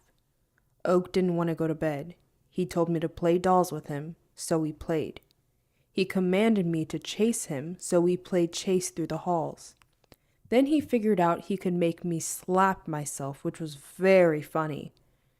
Tatterfell came upon us hours later, took a good look at my reddened cheeks and the tears in my eyes, and then ran for Oriana. For weeks, a giggling Oak tried to glamour me into getting him sweets, or lifting him above my head, or spitting at the dinner table. Even though it never worked, even though I wore a strand of rowan berries everywhere after that, it was all I could do for months not to strike him to the floor. Oriana has never forgiven me for that restraint. She believes my not revenging myself on him then means I plan to revenge myself in the future. Here's why I don't like these stories. They highlight that I am vulnerable. No matter how careful I am, eventually I'll make another misstep. I am weak. I am fragile. I am mortal. I hate that most of all. Even if by some miracle I could be better than them, I will never be one of them. Chapter 7. They don't wait long to retaliate. For the rest of the afternoon and early evening we receive lessons in history. A cat-headed goblin named Yarrow recites ballads and asks us questions. The more correct answers I give, the angrier Carden grows. He makes no secret of his displeasure, drawling to Locke about how boring these lessons are and sneering at the lecturer. For once we're done before dark has fully fallen. Taryn and I start for home with her giving me concerned glances. The light of sunset filters through the trees and I take a deep breath, drinking in the scent of pine needles. I feel a weird calm despite the stupidity of what I've done. "This isn't like you," Taryn says finally. "You don't pick fights with people." Teasing them won't help. I tone a stow with a slipper-covered foot. The more they get away with it, the more they believe they're entitled to have. "So you're going to what? Teach them manners?" Taryn sighs. "Even if someone should do it, that someone doesn't have to be you." She's right. I know she's right. The giddy fury of this afternoon will fade, and I will regret what I've done. Probably after a good long sleep, I'll be as horrified as Taryn is. All I have bought myself is worse problems, no matter how good it felt to salve my pride. You're no killer. What you lack is nothing to do with experience. And yet I don't regret it now. Having the edge, what I want to do is fall. I begin to speak when a hand clamps down over my mouth. Fingers sink into the skin around my lips. I strike out, swinging my body around, and see Locke grabbing Taryn's waist. Someone has my wrist. I wrench my mouth free and scream, but screams in fairy are like bird song, too common to attract much attention. They push us through the woods, laughing. I hear a whoop from one of the boys. I think I hear Locke saying something about larks being over quickly, but it's swallowed up in the merriment. Then a shove at my shoulders and the horrible shock of cold water closing over me. I sputter, trying to breathe. I taste mud and reeds. I shove myself up. Taryn and I are waist high in the river, the current pushing us downstream toward a deeper, rougher part. I dig my feet into the muck at the bottom to keep from being swept away. Taryn is gripping a boulder, her hair wet. She must have slipped. "There are this river," Valerian says. "If you don't get out before they find you, they'll pull you under and hold you there. Their sharp teeth will sink into your skin." He mimes, taking a bite. They're all along the riverbank, Carden closest, Valerian beside him. Locke brushes his hand over the tops of cattails and bulrushes, looking abstracted. He does not seem kind now. He seems bored with his friends and with us too. "These can't help what they are," Nicasia says, kicking the water so it splashes my face. "Just like you won't be able to help drowning." I dig my feet deeper into the mud. The water filling my boots makes it hard to move my legs, but the mud locks them into place when I manage to stand still. I don't know how I'm going to get to Taryn without slipping. Valerian is emptying our school bags onto the riverbank. He and Nicasia and Locke take turns hurling the contents into the water. My leather-bound notebooks, rolls of paper that disintegrate as they sink. The books of ballads and histories make an enormous splash, then lodge between two stones and will not budge. My fine pen and nib shimmer along the bottom. My inkpot shatters on the rocks, turning the river vermilion. Carden watches me. Although he doesn't lift a finger, I know this is all his doing. In his eyes, I see the vast alienness of fairy. "Is this fun?" I call to the shore. I'm so furious that there's no room for being scared. "Are you enjoying yourselves?" "Enormously," said Carden. Then his gaze slides from me to where shadows rest under the water. Are those Nixies? I cannot tell. I just keep moving toward Taryn. "This is just a game," Nicasia says, "but sometimes we play too hard with our toys. And then they break." "It's not like we drowned you ourselves," Valerian calls. My foot slips on slick rocks and I am under, swept downstream, helplessly gulping muddy water. I panic, snorting into my lungs. I thrust out a hand and it closes on the root of a tree. I get my balance again, gasping and coughing. Nicasia and Valerian are laughing. Locke's expression is unreadable. Carden has one foot in the reeds as though to get a better look. Furious and sputtering, I push my way back to Taryn, who comes forward to grab my hand and squeeze it hard. "I thought you were going to drown," she says, the edge of hysteria in her voice. "We're fine," I tell her. Digging my feet into the murk, I reach down for a rock. I find a large one and heft it up, green and slick with algae. If the Nixies come at all, I'll hold them off. "Quit," Carden says. He's looking directly at me. He doesn't even spare a glance for Taryn. "You should have never been tutored with us. Abandon thoughts of the tourney. Tell Maddox you don't belong with us. You're betters. Do that, and I'll save you." I stare at him. "All you have to do is give in," he says. "Easy." I look over my sister. It's my fault she's wet and scared. The river is cold despite the heat of summer, the current strong. "And you'll save Taryn too?" "Oh, so you'll do what I say for her sake." Carden's gaze is hungry, devouring. "Does that feel noble?" He pauses, and in that silence, all I hear is Taryn's hitched breath. "Well, does it?" I look at the Nixies, watch them for any sign of movement. "Why don't you tell me how you want me to feel?" "Interesting." He takes another step closer, squatting and regarding us from eye level. "There are so few children in Fairy that I've never seen one of us twinned. Is it like being doubled, or more like being divided in half?" I don't answer. Behind him, I see Nicasia thread her arm through Locke's and whisper something to him. He gives her a scathing look and she pouts.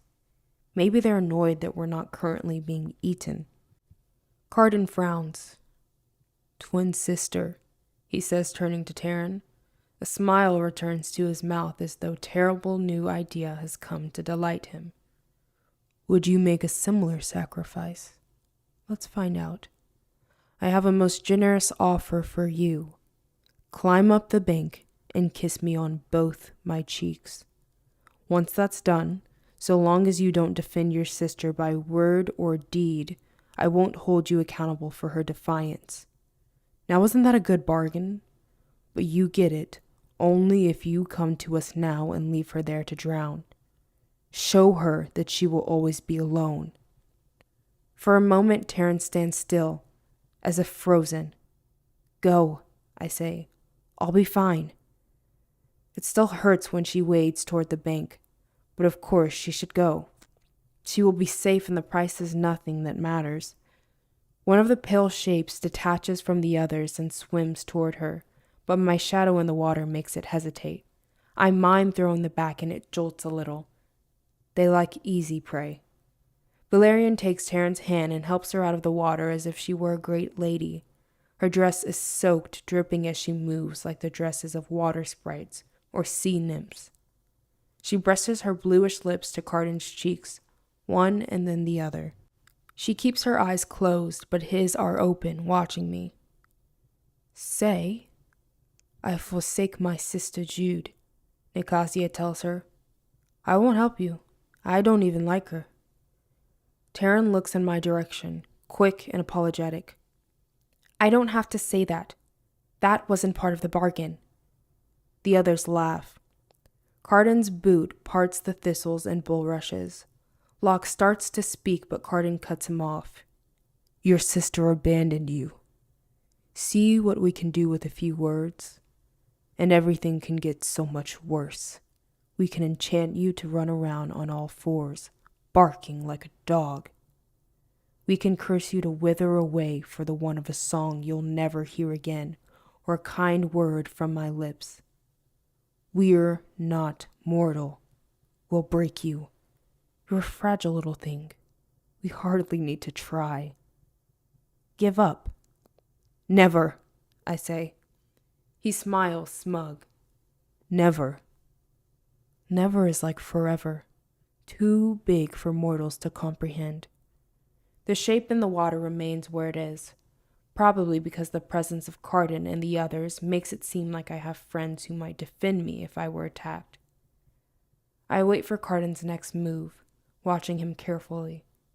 I hope I look defiant. He scrutinizes me for a long, awful moment. "Think on us," he says to me. "All through your long, sodden, shameful walk home. Think on your answer. This is the least of what we can do." With that, he turns away from us, and after a moment, the others turn too. I watch him go. I watch them all go.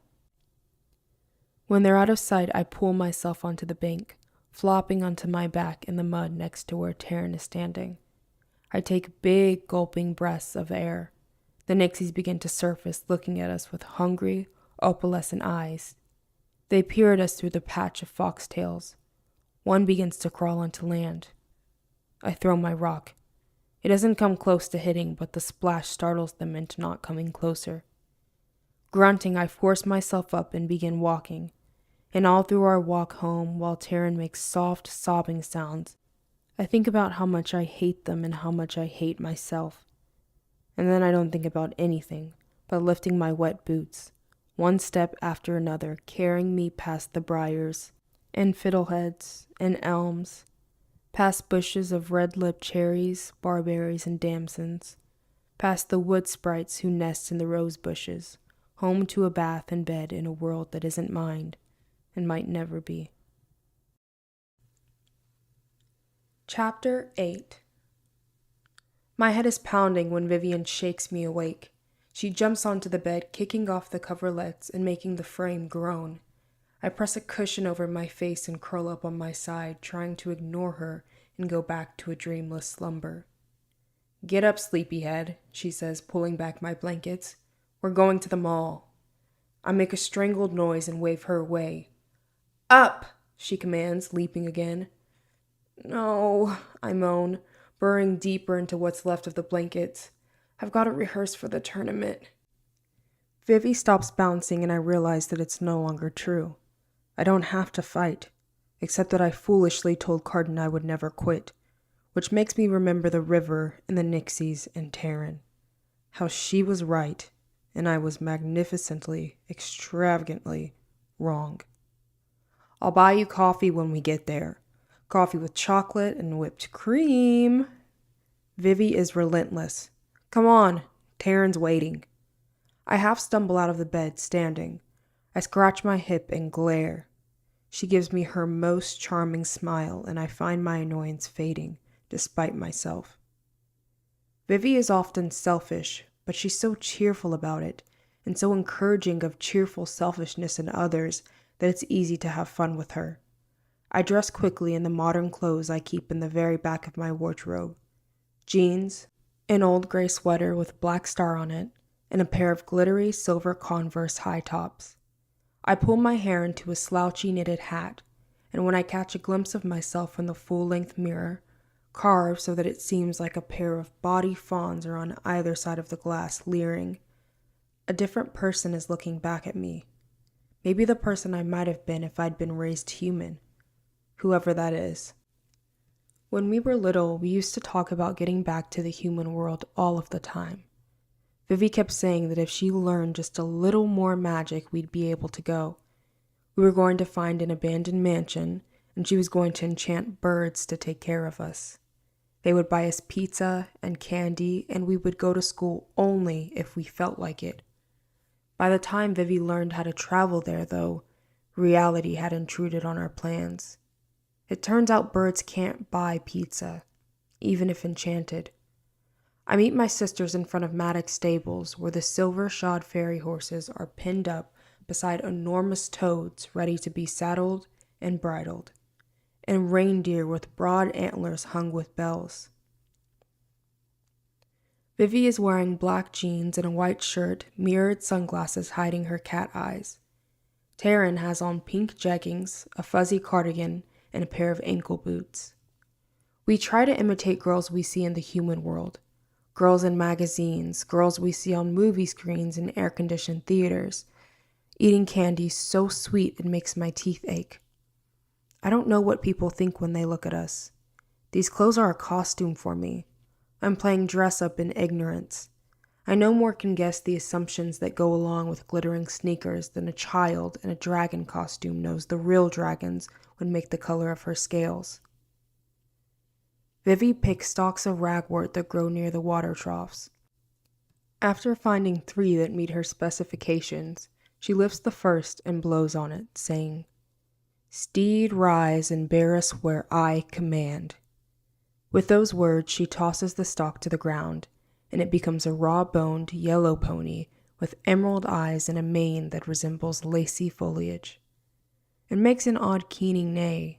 She throws down 2 more stalks, and moments later 3 ragwort ponies snort the air and snuffle at the ground. They look like seahorses and will ride over land and sky, according to Vivi's command, keeping their seeming for hours before collapsing back into weeds. It turns out that passing between Fairy and the mortal world isn't all that difficult. Fairy exists beside and below mortal towns, in the shadows of mortal cities and their rotten, derelict, worm-eaten centers. Fairies live in hills and valleys and barrows, in alleys and abandoned mortal buildings. Vivi isn't the only fairy from our islands to sneak across the sea and into the human world with some regularity, although most don mortal guises to mess with people. Less than a month ago, Valerian was bragging about campers he and his friends had tricked into feasting with them, gorging on rotten leaves enchanted to look like delicacies. I climb onto the ragwort steed and wrap my hands around the creature's neck. There is always a moment when it begins to move that I can't help grinning. There's something about the sheer impossibility of it, the magnificence of the woods streaking by, and the way the ragwort hooves kick up gravel as they leap into the air that gives me an electric rush of pure adrenaline. I swallow the howl clawing up my throat. We ride over cliffs and then sea, watching mermaids leap into the spangled waves and selkies rolling along the surf. Past the fog, perpetually surrounding the islands and concealing them from mortals, and then onto the shoreline, past 2 lights, state park, a golf course, and a jetport. We touch down into a small tree-covered patch across the road from Main Mall. Vivi's shirt flutters in the wind as she lands. Taryn and I dismount. With a few words from Vivi, the ragwort steeds become just 3 wilted weeds among others. "Remember where we parked," Taryn says with a grin, and we start toward the mall. Vivi loves this place. She loves to drink mango smoothies, try on hats, and buy whatever we want with the acorns she enchants to pass as money. Taryn doesn't love the way Vivi does it, but she has fun. When I'm here, though, I feel like a ghost. We strut through the JCPenney as though we're the most dangerous things around, but when I see human families all together, especially families with sticky-mouthed, giggling little sisters, I don't like the way I feel. Angry. I don't imagine myself back in a life like theirs. What I imagine is going over there and scaring them until they cry. I would never, of course. I don't think I would. Taryn seems to notice the way my gaze snags on a child whining to her mother. Unlike me, Taryn is adaptable. She knows the right things to say. She'd be okay if she were thrust back into this world. She's okay now. She will fall in love just as she said. She will metamorphose into a wife or a consort and raise fairy children who will adore and outlive her. The only thing holding her back is me. I am so glad she can't guess my thoughts. "So," Vivi says, "we're here because you both could use some cheering up. So cheer up." I look over at Taryn and take a deep breath, ready to apologize.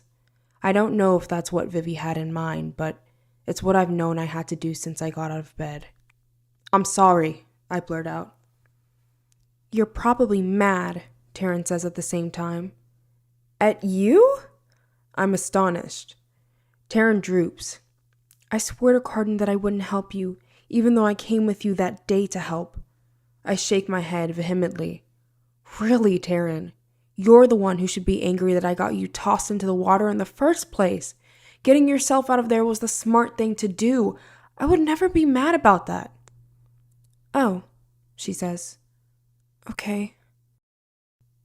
Told me about the prank you played on the prince, Vivi says.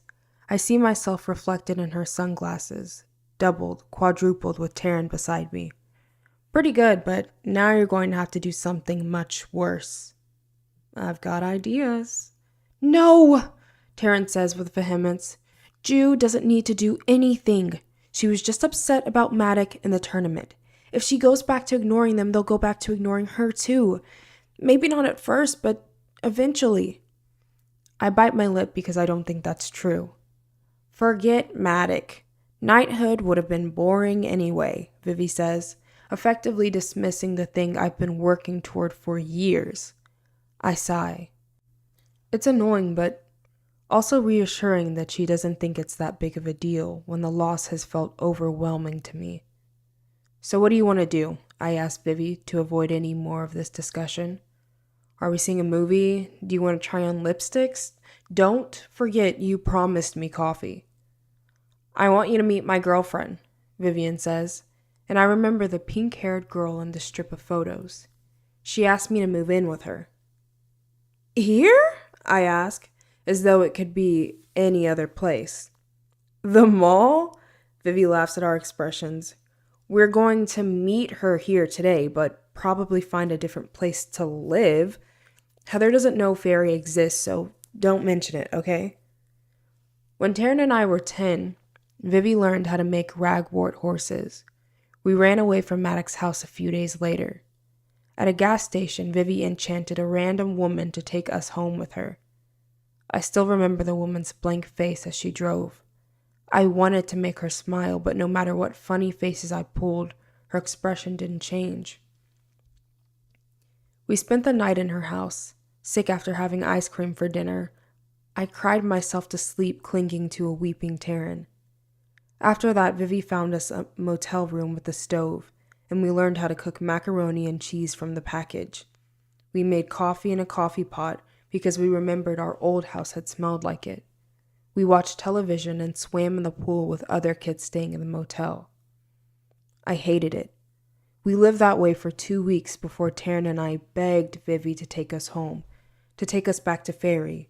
We missed our beds, we missed our food we were used to. We missed magic. I think it broke Vivi's heart to return, but she did it. And she stayed. Whatever else I could say about Vivi, when it really mattered, she stuck by us. I guess I shouldn't be surprised that she didn't plan to stay forever. Why didn't you tell us? Taryn demands. I am telling you, I just did, Vivi says, leading us past the stores with looping images of video games, past gleaming displays of bikinis and flowing maxi dresses, past cheese-injected pretzels and stores with counters full of gleaming, heart-shaped diamonds promising true love. Strollers stream past, groups of teenage boys in jerseys, elderly couples holding hands. You should have said something sooner, says Taryn, hands on her hips. Here's my plan to cheer you up, Vivi says. We all move to the human world. Move in with Heather. Jude doesn't have to worry about knighthood, and Taryn doesn't have to throw herself away on some silly fairy boy. Does Heather know about this plan? Taryn asks skeptically. Vivi shakes her head, smiling. Sure, I say, trying to make a joke of it, except that I have no marketable skills other than swinging around a sword and making up riddles, neither of which probably pay up that well. The mortal world is where we grew up, Vivi insists, climbing onto a bench and walking the length of it, acting as though it were a stage. She pushes her sunglasses up onto her head. You'd get used to it again. Where you grew up. She was 9 when we were taken. She remembers so much more about being human than we do. It's unfair since she's also the one with magic. The folk are going to keep treating you like crap, Vivi says and hops down in front of us, cat eyes flashing. A lady with a baby carriage swerves to avoid us. What do you mean? I look away from Vivi, concentrating on the pattern of tiles under my feet. Oriana acts like you two being mortal is some kind of awful surprise that gets sprung on her all over again every morning, she says. And Maddox killed our parents, so that sucks. And then there are jerks at school that you don't like to talk about. I was just talking about those jerks, I say, not giving her the satisfaction of being shocked by what she said about our parents. She acts like we don't remember, like there's some way I'm ever going to forget. Acts like it's her personal tragedy and hers alone. And you didn't like it. Vivi looks immensely pleased with herself for that particular repost. Did you really think that being a knight would make everything better? I don't know, I say. Vivi swings on Taryn. What about you? Fairy is all we know. Taryn holds a hand to forestall any more argument. Here, we wouldn't have anything. There'd be no balls, no magic, and no... Well, I like it here, Vivi snaps and stalks off ahead of us toward the Apple store. We've talked about it before, of course, how Vivi thinks we're stupid for not being able to resist the intensity of Fairy, for desiring to stay in a place of such danger. Maybe growing up the way we have, bad things feel good to us. Or maybe we are stupid, in the exact same way as every other idiot mortal who's pined away for another bite of goblin fruit. Maybe it doesn't matter. A girl is standing in front of the entrance, playing around on her phone. The girl, I assume. Heather is small, with faded pink hair and brown skin. She's wearing a t-shirt with hand-drawn design across the front. There are no pen stains on her fingers. I realize abruptly that she might be the artist who drew the comics I've seen Vivi pore over. I begin a curtsy before I remember myself and awkwardly stick out my hand. I'm Vivian's sister, Jude, I say, and this is Taryn. The girl shakes my hand. Her palm is warm and her grip nearly non-existent. It's funny how Vivi, who tried so hard to escape being anything like Maddox, wound up falling in love with the human girl as Maddox did. The girl says, It's great to meet you. Vi almost never talks about her family. Tara and I glance at each other. Vi? You want to sit down or something? Heather says, nodding toward the food court. Somebody owes me a coffee, I say pointedly to Vivi. We order and sit and drink. Heather tells us that she's in a community college studying art. She tells us about comics she likes and bands she's into. We dodge awkward questions. We lie. And when Vivi gets up to throw away our trash, Heather asks us if she's the first girlfriend Vivi has let us meet. Taryn nods. That means she likes you a lot. So, can I visit your place now? My parents are ready to buy a toothbrush for Vi. How come I don't get to meet hers? I almost snort my mocha. Did she tell you anything about our family? Heather sighs. No. Our dad is really conservative, I say. A boy with spiky black hair and a wallet chain passes us, smiling in my direction. I have no idea what he wants. Maybe he knows Heather. She's not paying attention. I don't smile back. Does he even know that Vi is bi? Heather asks, astonished. But then Vivi returns to the table, so we don't have time to keep making up stuff.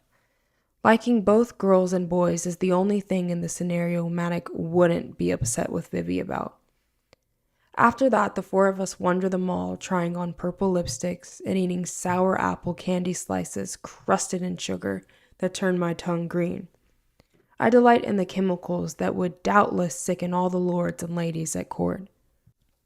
Heather seems nice. Heather has no idea what she's getting herself into. We say polite farewells near the Newberry comics.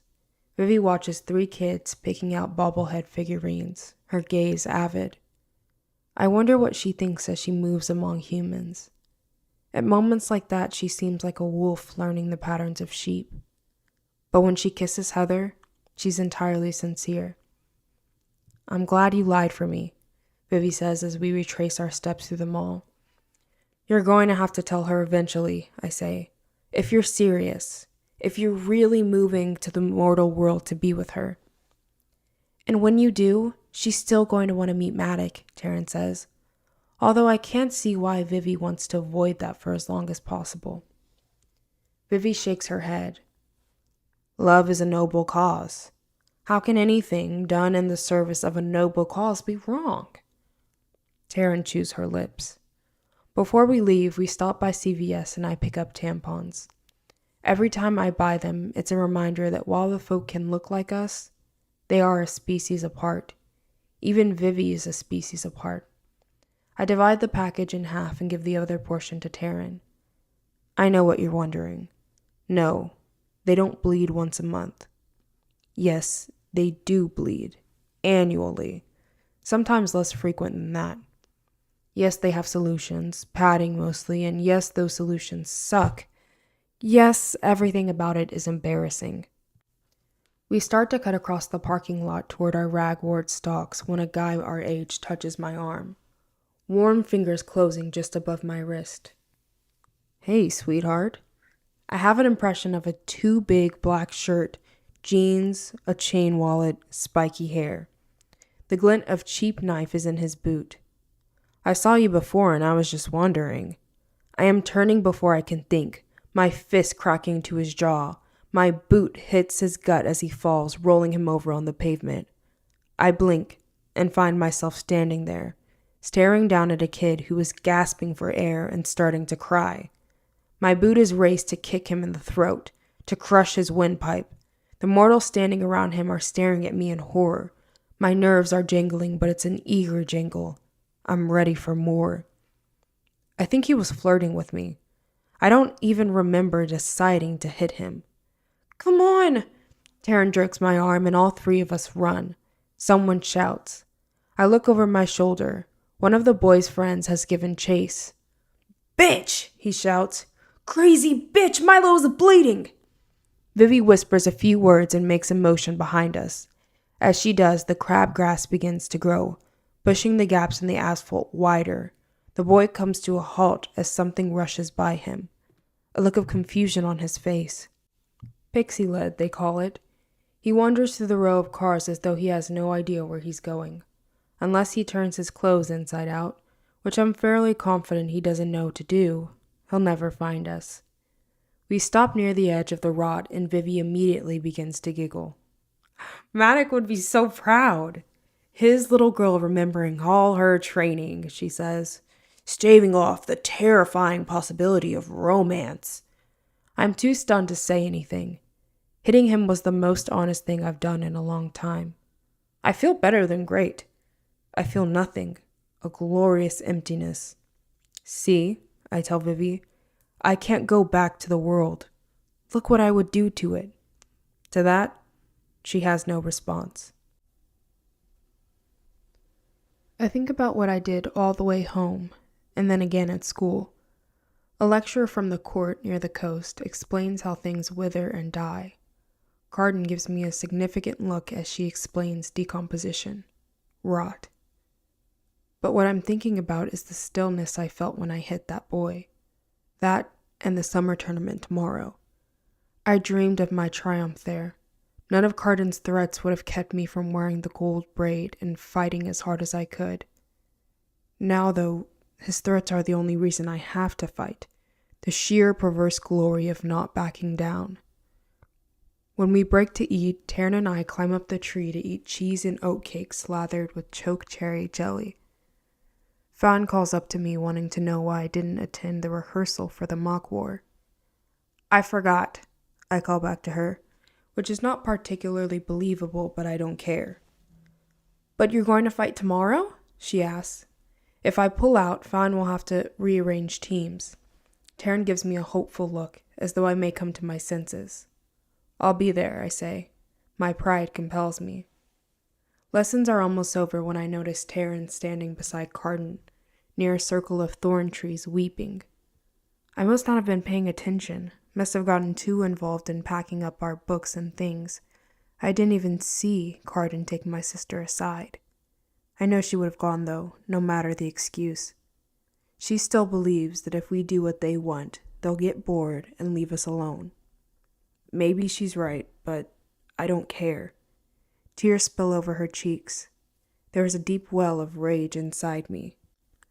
You're no killer. I leave my books across the grass toward them, Carden half turns and I shove him so hard that his back hits one of the trees. His eyes go wide. I don't know what you said to her, but don't you ever go near my sister again, I tell him, my hand still on the front of his velvet doublet. You gave her your word. I can feel the eyes of all the other students on me. Everyone's breath is drawn. For a moment, Carden just stares at me with stupid, crow-black eyes. Then one corner of his mouth curls. Oh, he says, you're going to regret that. I don't think he realizes just how angry I am, or how good it feels for once to give up on regrets. Chapter 9. Taryn won't tell me what Prince Carden said to her. She insists that it had nothing to do with me, that he wasn't actually breaking his promise not to hold her accountable for my bad behavior, that I should forget about her and just worry about myself. Jude, give it up. She sits in front of the fire in her bedroom, drinking a cup of nettle tea room from a clay mug shaped like a snake, its tail coiling to make the handle. She has on her dressing gown, scarlet to match the flames in the grate. Sometimes when I look at her, it seems impossible that her face is also mine. She looks soft, pretty, like a girl in a painting, like a girl who fits inside her own skin. Just tell me what he said, I press. There's nothing to tell, Taryn says. I know what I'm doing. And what's that? I ask her, my eyebrows lifting. But she only sighs. We've gone 3 rounds like this already.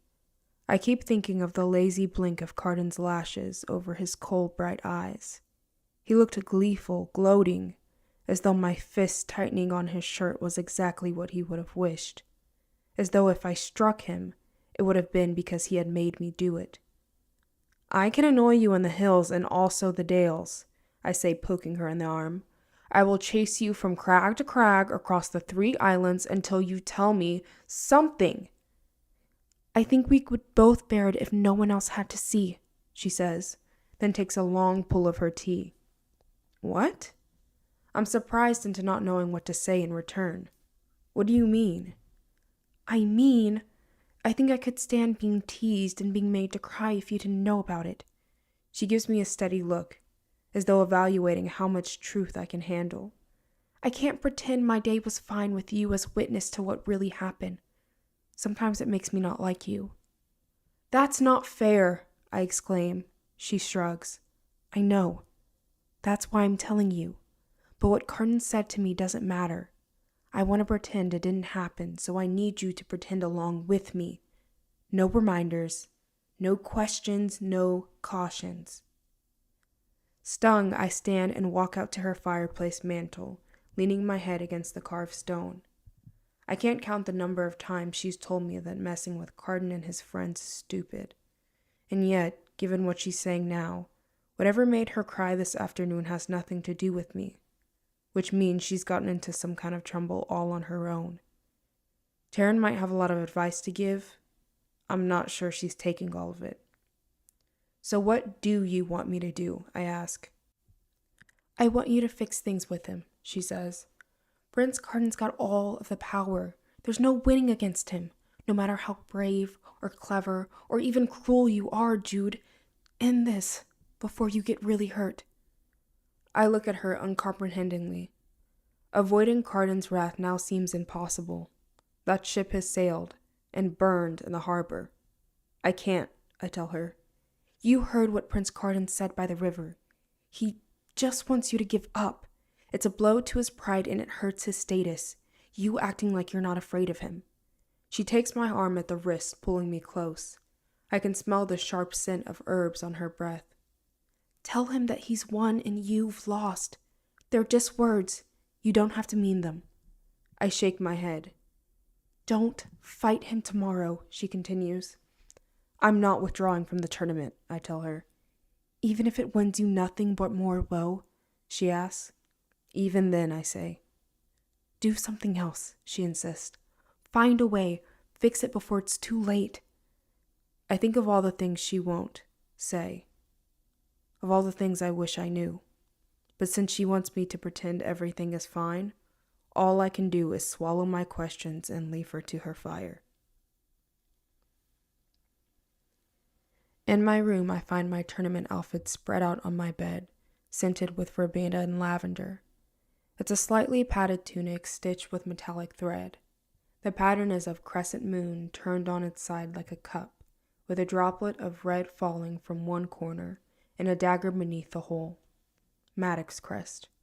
I cannot put on that tunic tomorrow and fail, not without bringing disgrace on my household. And although embarrassing Maddox might give me contrary pleasure, a small revenge for denying me knighthood, I'd embarrass myself too. What I should do is go back to keeping my head down, be decent but not memorable, let Carden and his friends show off, save up my skill to surprise the court when Maddox gives me permission to seek knighthood, if that ever happens. That's what I should do. I knock the tunic to the floor and climb under the coverlets, pulling them up over my head so that I am slightly smothered, so that I breathe in my own warm breath. I fall asleep like that. In the afternoon when I rise, the garment is wrinkled, and I have no one to blame but myself. "You are a foolish child," Tatterfell says, scraping my hair into tight warrior braids, "with a memory like that of a sparrow." On my way to the kitchens, I pass Maddox in the hall. He's dressed all in green, his mouth pulled into a grim line. "Hold a moment," he says. I do. He frowns. "I know what it is to be young and hungry for glory." I bite my lip and say nothing. After all, he hasn't asked me a question. We stand there, watching each other. His cat eyes narrow. There are so many unsaid things between us, so many reasons we can only be something like father and daughter, but never fully inhabit our roles. "You will come to understand this is for the best," he says finally. "Enjoy your battle." I make a deep bow and head for the door. My trip to the kitchen's abandoned. All I want is to get away from the house, from the reminder that there is no place for me at the court, no place for me in Fairy. What you lack is nothing to do with experience. The summer tournament is being held on the edge of a cliff on Innswell, the Isle of Woe. It's far enough that I take a mount, a pale gray horse stabled beside a toad. The toad watches me with golden eyes as I saddle the mare and throw myself onto her back.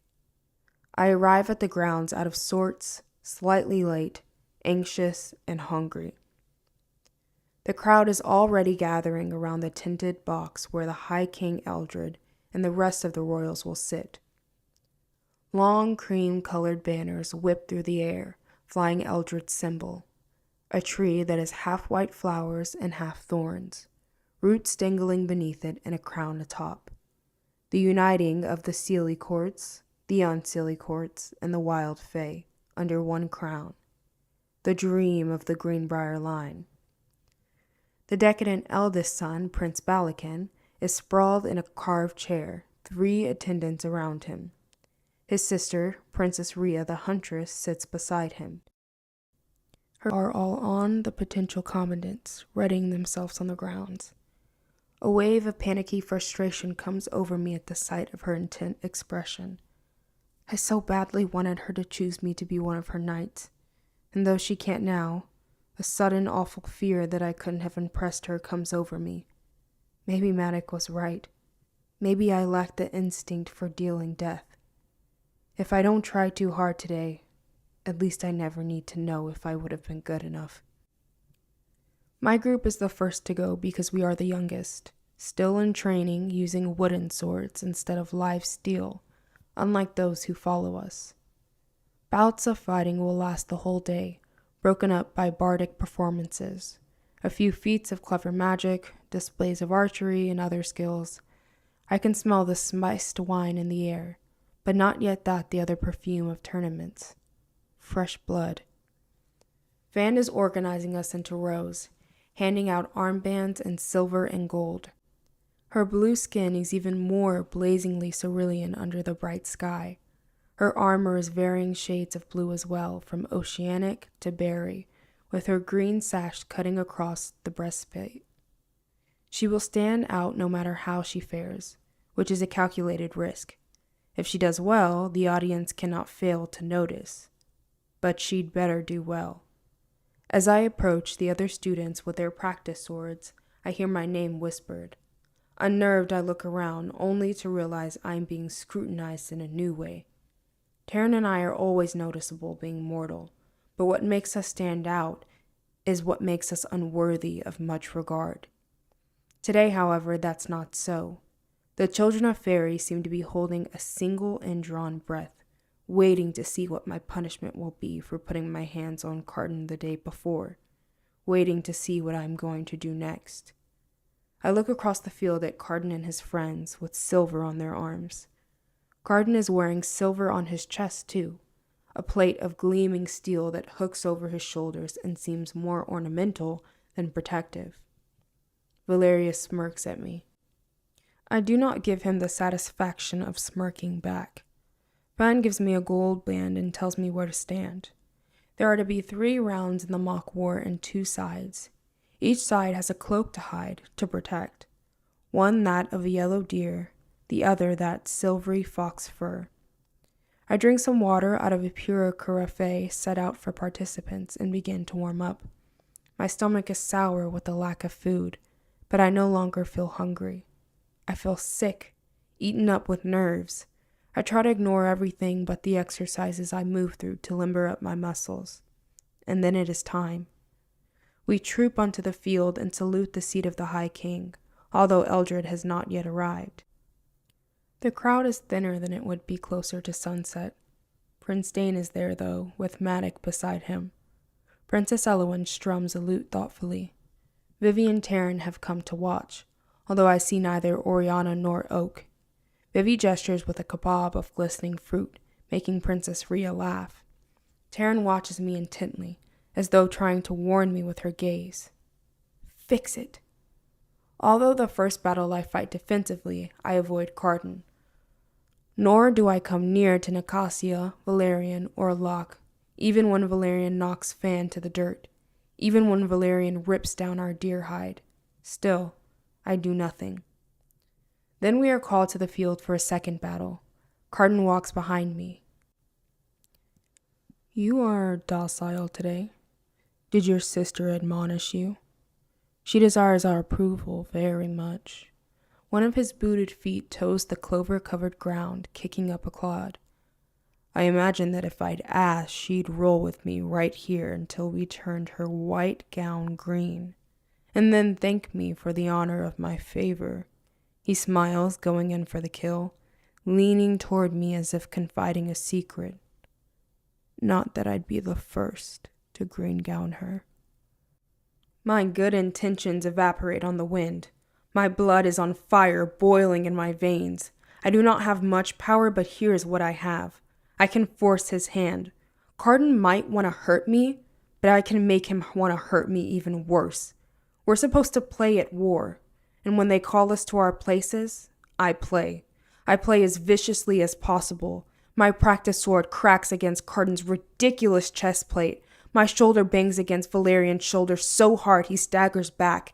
I attack again and again, knocking down anyone wearing a silver armband. When the mock war is over, my eye is blackened and both of my knees are skinned, and the gold side has won the second and third battles.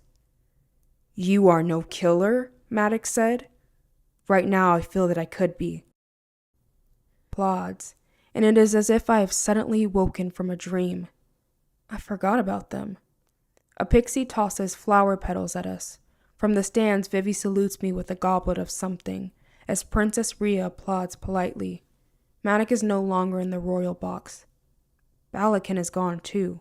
The High King Eldred is there, though, sitting on a slightly elevated platform, speaking with Dane, his expression remote. I start to tremble all over, the adrenaline draining out of me.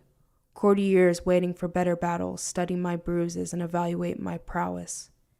No one seems particularly impressed.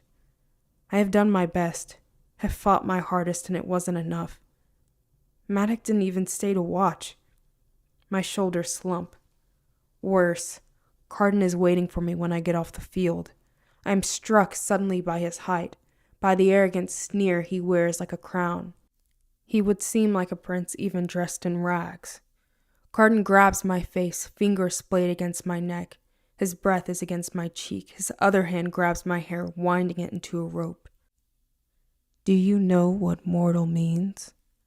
It means born to die. It means deserving of death. That's what you are. What defines you, dying. And yet here you stand determined to oppose me, even as you rot away from the inside out, you corrupt, corrosive, mortal creature. Tell me how that is. Do you really think you can win against me? Against a prince of fairy? I swallow hard. No, I say. His black eyes simmer with rage. So you are not completely lacking in some small amount of animal cunning. Good. Now beg for my forgiveness. I take a step back and tug, trying to wrench free of his grasp. He holds on to my braid, staring down into my face with hungry eyes and small, awful smile. Then he opens his hand, letting me stagger free. Individual strands of hair flutter through the air. On the periphery of my vision, I see Taryn standing with Locke, near where the other knights are donning their armor. She looks at me, pleadingly, as though she is the one who needs to be saved. Get down on your knees, Carden says, looking insufferably pleased with himself. His fury has transmuted into gloating. Beg. Make it pretty, flowery, worthy of me.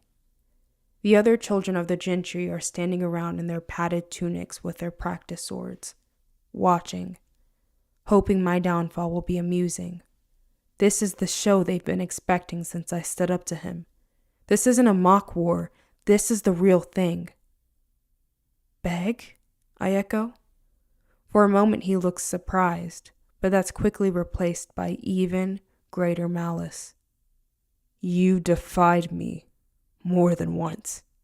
Your only hope is to throw yourself on my mercy in front of everyone. Do it, or I will keep on hurting you until there is nothing left to hurt. I think of the dark shapes of the nixies in the water, and the boy at the revel, howling over his torn wing. I think of Taryn's tear-stained face. I think of how Ria would never have chosen me, of how Maddox didn't even wait to see the conclusion of the battle. There's no shame in surrender.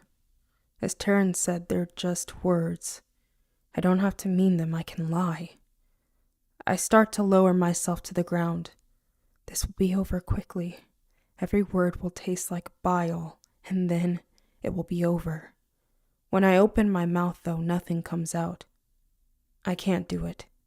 Instead, I shake my head at the thrill running through me at the sheer lunacy of what I'm about to do. It's the thrill of leaping without being able to see the ground below you, right before you realize that's called falling. Because you can humiliate me, you can control me? I say, looking him in those black eyes. Well, I think you're an idiot. Since we started being tutored together, you've gone out of your way to make me feel like I'm less than you. And to coddle your ego, I've made myself less. I have made myself small so I can keep my head down, but it wasn't enough to make you leave Taryn and me alone, so I'm not going to do that anymore. I'm going to keep on defying you. I'm going to shame you with all my defiance. You remind me that I'm a mere mortal and that you are a prince of fairy. Well, let me remind you that means you have much to lose and I have nothing. You may win in the end. You may ensorcel me and hurt me and humiliate me, but I will make sure you lose everything I can take from you on my way down. I promise you this. I throw his words back at him. This is the least of what I can do. Carden looks at me as though he's never seen me before. He looks at me as though no one has ever spoken to him like this. Maybe no one has. I turn from him and begin walking, half expecting Carden to grab my shoulder and throw me to the ground, half expecting him to find the rowan berry necklace at my throat, snap it, and speak the words that will make me crawl back to him, begging despite all my big talk. But he says nothing. I feel his gaze on my back, pricking the hairs on my neck. It's all I can do to not run. I dare not look toward Taryn and Locke, but I catch a glimpse of Nicosia staring at me, open-mouthed. Valerian looks furious, his hands fisted at his sides in mute rage. I stagger past the tournament tents to the stone fountain, where I splash my face with water. I bend down, starting to clean the gravel from my knees. My legs feel stiff, and I'm shaking all over. "Are you all right?" Locke asks, gazing down his tawny fox eyes.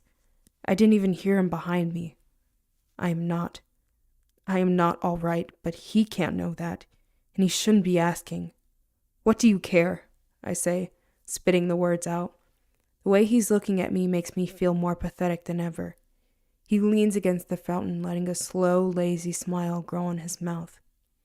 "It's funny, that's all." "Funny?" I echo, furious. "You think that was funny?" He shakes his head, still smiling. "No. It's funny how you get under his skin." I'm not sure I heard him right.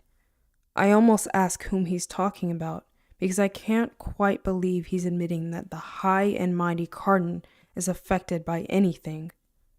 "Like a splinter," I say. "Of iron. No one else bothers him quite the way you do." He picks up a towel and wets it, then kneels down beside me and carefully wipes my face. I suck in a breath when the cold cloth touches the sensitive part of my eye, but he is far gentler than I would have been to myself. His face is solemn and focused on what he's doing. He doesn't seem to notice my studying him. His long face and sharp chin, his curling red-brown hair, the way his lashes catch the light. Then he does notice. He's looking at me, and I'm looking back at him. And it's the strangest thing, because I thought Locke would never notice anyone like me. He is noticing, though. He's smiling like he did that night at court, as though we shared a secret. He's smiling as if we're sharing another one. "Keep it up," he says. I wonder at those words. Can he really mean them? As I make my way back to the tournament and my sisters, I can't stop thinking of Carden's shocked face. Nor can I stop considering Locke's smile. I am not altogether which is more thrilling and which is more dangerous. Chapter 10. The rest of the tournament goes by in a blur. Swordfolk go toe-to-toe against one another in single combat, fighting for the honor of impressing the High King and his court.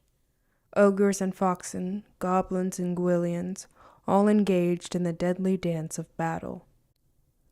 After a few rounds, Vivi wants us to push through the crowd and buy more fruit skewers. I keep trying to catch Taryn's eye, but she won't allow it. I want to know if she's angry. I want to ask what Locke said to her when they were standing together, although that might be the exact sort of question she would forbid. But the conversation with Locke couldn't have been the humiliating kind, the kind she tries to pretend away, could it? Not when he practically told me he delighted in Carden's being brought low. Which makes me think of the other question I can't ask Taryn. Not that I'd be the first to green gown her. Fairies can't lie. Carden wouldn't have said that if he didn't believe it to be true. But why would he think that? Vivi knocks her skewer against mine, bringing me out of my reverie. "To our clever Jude, who made the folk remember why they stay in their burrows and hills, for fear of mortal ferocity." A tall man with floppy ears of a rabbit and a mane of walnut-brown hair turns to give Vivi a dirty look. She grins at him. I shake my head, pleased by her toast, even if it's a wild exaggeration, even if I impress no one but her. "Jude was just a bit less clever," Taryn says under her breath. I turn to her, but she has moved away. When we get back to the arena, Princess Rhea is readying herself for her bout. She holds a thin sword very much like a long pin and stabs at the empty air in preparation for an opponent. Her two lovers call out encouragements. Carden reemerges in the royal box, wearing loose white linen and a flower crown of roses. He ignores the High King and the Prince Dane and flops down in a chair beside Prince Balakin, with whom he exchanges a few sharp words that I dearly wish I were close enough to hear. Princess Kaelia has arrived for her sister's bouts and applauds wildly when Rhea walks out onto the clover. Matic never returns. At home alone, Vivi heads off with Rhea after she wins her bout. They are going hunting in the nearby woods. Taryn agrees to accompany them, but I am too weary, too sore, and too on edge. In the kitchens of Maddox's house, I toast cheese over a fire and spread it on bread. Sitting on the stoop with that and a mug of tea, I watch the sun go down as I eat my lunch. The cook, a tro named Waddle, ignores me and continues magicking the parsnips to chop themselves. When I am done, I brush crumbs from my cheek and head for my room. Narbonne, a servant with long ears and a tail that drags on the ground, stops in the hall when he sees me. He's carrying a tray of thimble-sized acorn cups and silvery decanter of what smells like blackberry wine in his large clawed hands. His livery is pulled tight across his chest and pieces of fur stick out of the gaps. "Oh, you are at home," he says, a growl in his voice that makes him seem menacing no matter how benign the words he speaks. Despite myself, I can't help thinking of the guard who bit off the tip of my finger. Narbonne's teeth could snap off my whole hand. I nod. "The prince is asking for you downstairs." Carden? Here? My heartbeat speeds. I can't think. Where? Narbonne looks surprised by my reaction. "In Maddox's study. I was just bringing him this." I grab the tray out of his hands and head downstairs, intent on getting rid of Carden as quickly as I can, any way that I can. The last thing I need is for Maddox to overhear my being disrespectful and decide I'll never belong at court. He is a servant of the Greenbeer line, sworn as surely as anyone. He would not like me being at odds with even the least of the princes. I down the stairs and kick open the door to Maddox's study. The knob crashes into a bookshelf as I stride into the room, plucking down the tray with enough force to make the cups dance. Prince Dane has several books lying open on the library table in front of him. Golden curls fall over his eyes, and the collar of his pale blue doublet is open, showing a heavy silver torque at his throat. I halt, aware of the colossal mistake I've made. He raises both eyebrows. "Jude, I didn't expect you to be in such a rush." I sink into a low bow and hope he will think of me only clumsy. Fear gnaws at me, sharp and sudden. Could Carden have sent him here? Is he here to punish me for my insolence? I can think of no other reason that honored and honorable Prince Dane, soon to be ruler of Fairy, would ask for me.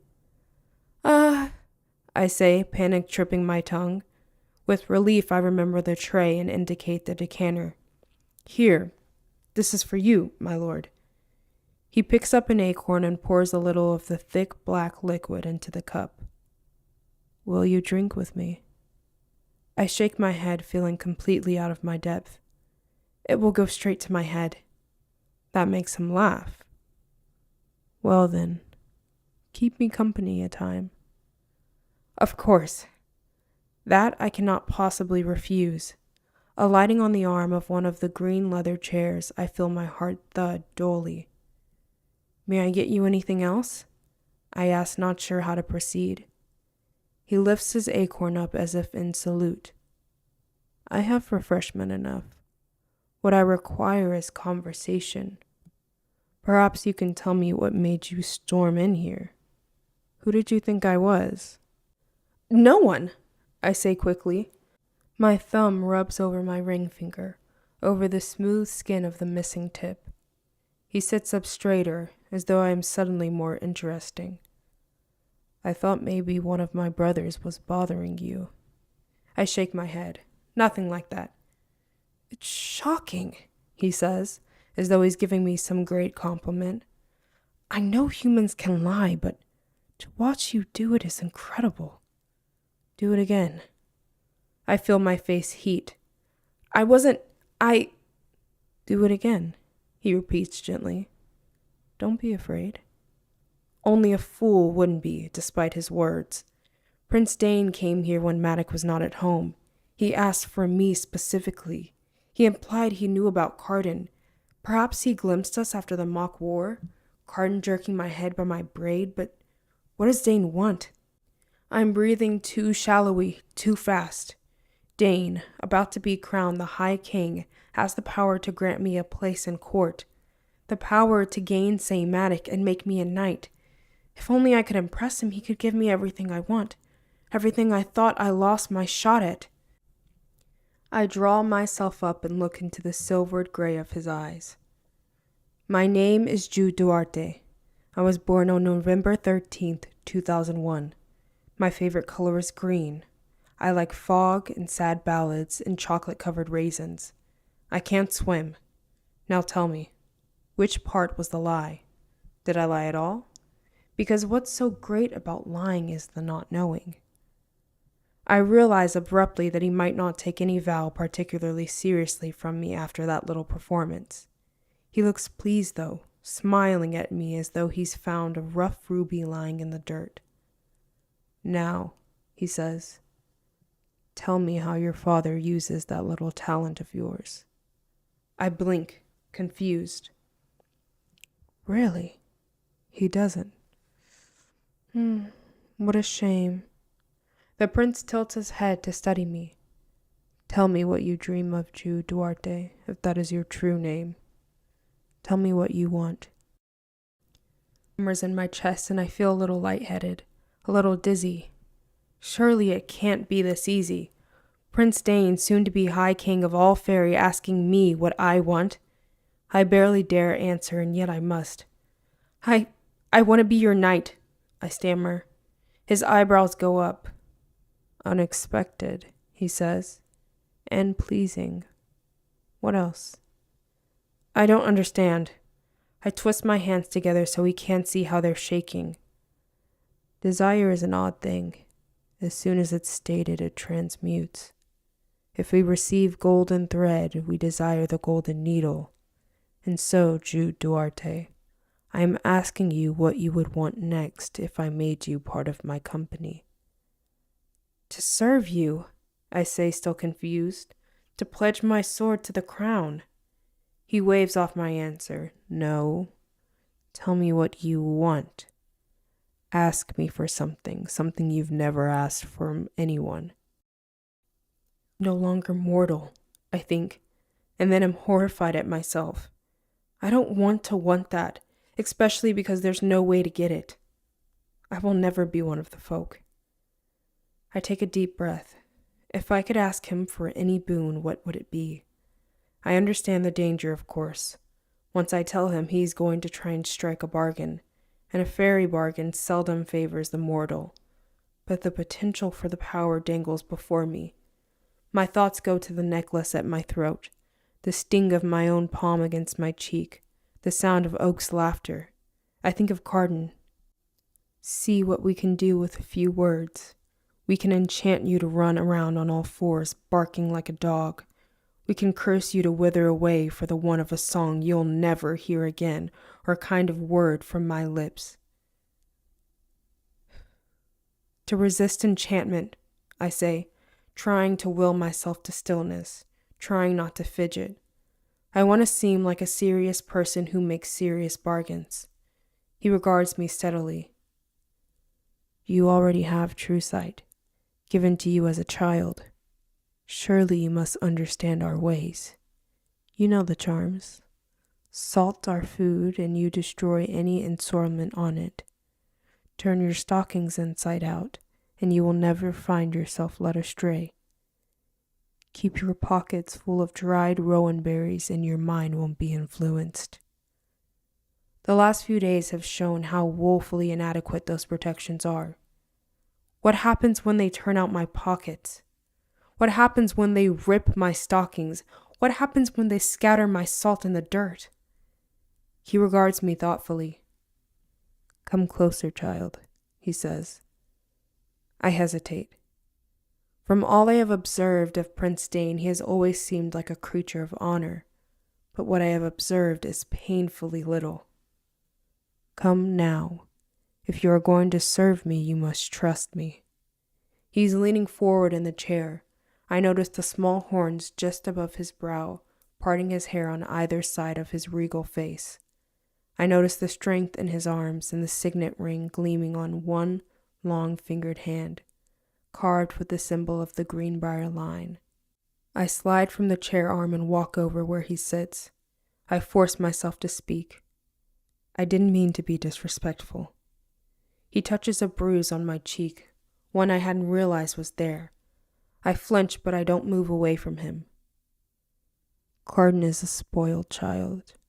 It is well known in the court that he squanders his lineage on drink and petty squabbles. No, don't bother to object. I don't. I wonder how it was that Narbonne came to tell me only that a prince was waiting for me downstairs, but not which prince. I wonder if Dane told him to give me that specific message. A well-seasoned strategist waits for the right opportunity. Although we are brothers, we are very different from each other. I will never be cruel to you for the sake of delighting in it. If you swear yourself into my service, you will find yourself rewarded. But what I want for you is not my knighthood.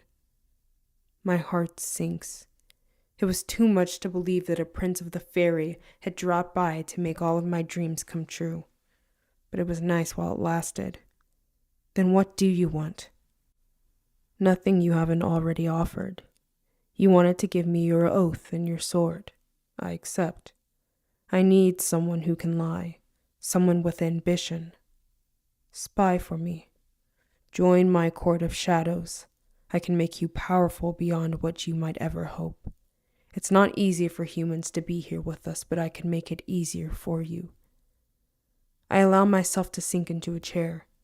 It feels a little bit like expecting a proposal of marriage only to get offered the role of a mistress. A spy. A sneak. A liar and a thief. Of course that's what he thinks of me, of mortals. Of course that's what he thinks I'm good for. I consider the spies I've seen, like the parsnip-nosed, hunched figure Maddox consults with sometimes, or a shadowy gray, shrouded figure whose face I've never managed to spot. All the royals probably have them, but doubtless parts of their skill is how well hidden they are. And I would be well hidden indeed, hidden in plain sight. It is perhaps not the future you imagined for yourself, Prince Dane says. No shining armor or riding into battle. But I promise you that once I am High King, if you serve well, you will be able to do as you like. For who can gainsay the High King? And I will put a guise on you, a guise of protection from enchantment. I go very still. Usually given to mortals in exchange for their service, guises grant power, with a kick in the teeth exception that comes upon you when you least expect it. Like, you're invulnerable, except to an arrow made of the heartwood of the hawthorn tree, which just so happens to be the exact kind of arrow that your worst enemy favors. Or you'll win every battle you're in, but you're not allowed to refuse invitations to dinner. So if someone invites you to a dinner the night before battle, you're not going to be able to show up for that fight. Basically, like giving everything about fairy, geeses are awesome. And also they suck. Yet, it seems like that's what I am being offered. A geese, I echo. His smile widens, and after a moment I know why. I haven't said no, which means I'm thinking of saying yes. No geese can save you from the effects of our fruits and poisons. Think carefully. I could grant you the power to enrapture all who look upon you instead. I could give you a spot right there. He touches my forehead, and anyone who saw it would be struck with love. I could give you a magical blade that cuts through starlight. I don't want to be controlled, I say, my voice a whisper. I can't believe I'm saying this out loud to him. I can't believe I'm doing this. Magically, I mean. Give me that, and I will manage the rest. He nods once. So you accept. It's frightening to have a choice like this in front of me, a choice that changes all future choices. I want power so badly, and this is an opportunity for it, a terrifying and slightly insulting opportunity, but also an intriguing one. Would I have made a good knight? I have no way of knowing. Maybe I would have hated it. Maybe it would have meant standing around in armor and going on dull quest. Maybe it would have meant fighting people I liked. I nod and hope I make a good spy. Prince Dane rises and touches my shoulder. I feel the shock of the contact like a spark of static. Jude, daughter of clay. From this day forward, no fairy glamour will addle your mind. No enchantment will move your body against your will. None save for that of the maker of the skis. Now, no one will be able to control you, he says, and then pauses for a moment. Except for me. I suck in a breath. Of course there's a sting in the tail of his bargain. I cannot even be angry with him, I should have guessed. And yet, it is still thrilling to have protection at all. Prince Dane is only one fairy, and he has seen something in me. Something Maddox wouldn't see. Something I have yearned to have acknowledged. Right then and there I go down on one knee, on the ancient rug in Maddox's study, and swear myself into Prince Dane's service. Chapter 11. All night as I sit through dinner, I am conscious of the secret I hold. It makes me feel for the first time as though I have a power of my own, a power Maddox cannot take from me. Even thinking of it for too long, I'm a spy! I'm Prince Dane's spy, gives me a thrill. We eat little birds stuffed with barley and wild ramps, their skins crackling with fat and honey. Oriana delicately picks her apart. Oak chews on the skin. Maddox does not bother to separate off the flesh, eating bones and all. I poke at the stewed parsnips. Although Taryn is at the table, Vivian has not yet returned. I suspect that hunting with Rhea was a ruse and that she has gone to the mortal world after a brief ride through the woods. I wonder if she ate her dinner with Heather's family. You did well at the tournament, Maddox says between bites. I do not point out that he left the grounds. He couldn't have been too impressed. I'm not even sure how much he actually saw. Does that mean you've changed your mind? Something in my voice makes him stop chewing and regard me with narrowed eyes. About knighthood, he asks. No. Once there is a new High King in place, we will discuss your future. My mouth curves into a secretive smile. As you wish. Down the table, Taryn watches Oriana and tries to copy her movements with the little bird. She does not look my way, even when she asks me to pass her a carafe of water. She can't keep me from following her to her room when we're done, though. Look, I say on the stairs. I tried to do what you wanted, but I couldn't. And I don't want you to hate me for it. It's my life. She turns around. Your life to squander? Yes, I say as we come to the landing. I cannot tell her about Prince Dane, but even if I could, I'm not sure it would help. I'm not sure at all she'd approve of that either. Our lives are the only real thing we have, our only coin. We get to buy what we want with them. Taryn rolls her eyes. Her voice is acid. Isn't that pretty? Did you make it up yourself? What is the matter with you? I demand. She shakes her head. Nothing. Maybe it would be better if I thought the way that you do. Never mind, Jude. You really were good out there. Thanks, I say, frowning in confusion. I wonder again over Cardin's words about her, but I do not want to repeat them and make her feel bad. So have you fallen in love yet? I ask. All my question gets me is a strange look. I'm staying home from the lecture tomorrow, Taryn says. I guess it's your life to squander, but I don't have to watch. Feet feel like lead as I make my way to the palace, over ground strewn with windfall apples. their golden scent blowing in the air. I'm wearing a long black dress with gold cuffs and a lacing of a green braid, a comfortable favorite. Afternoon birdsong trills above me, making me smile.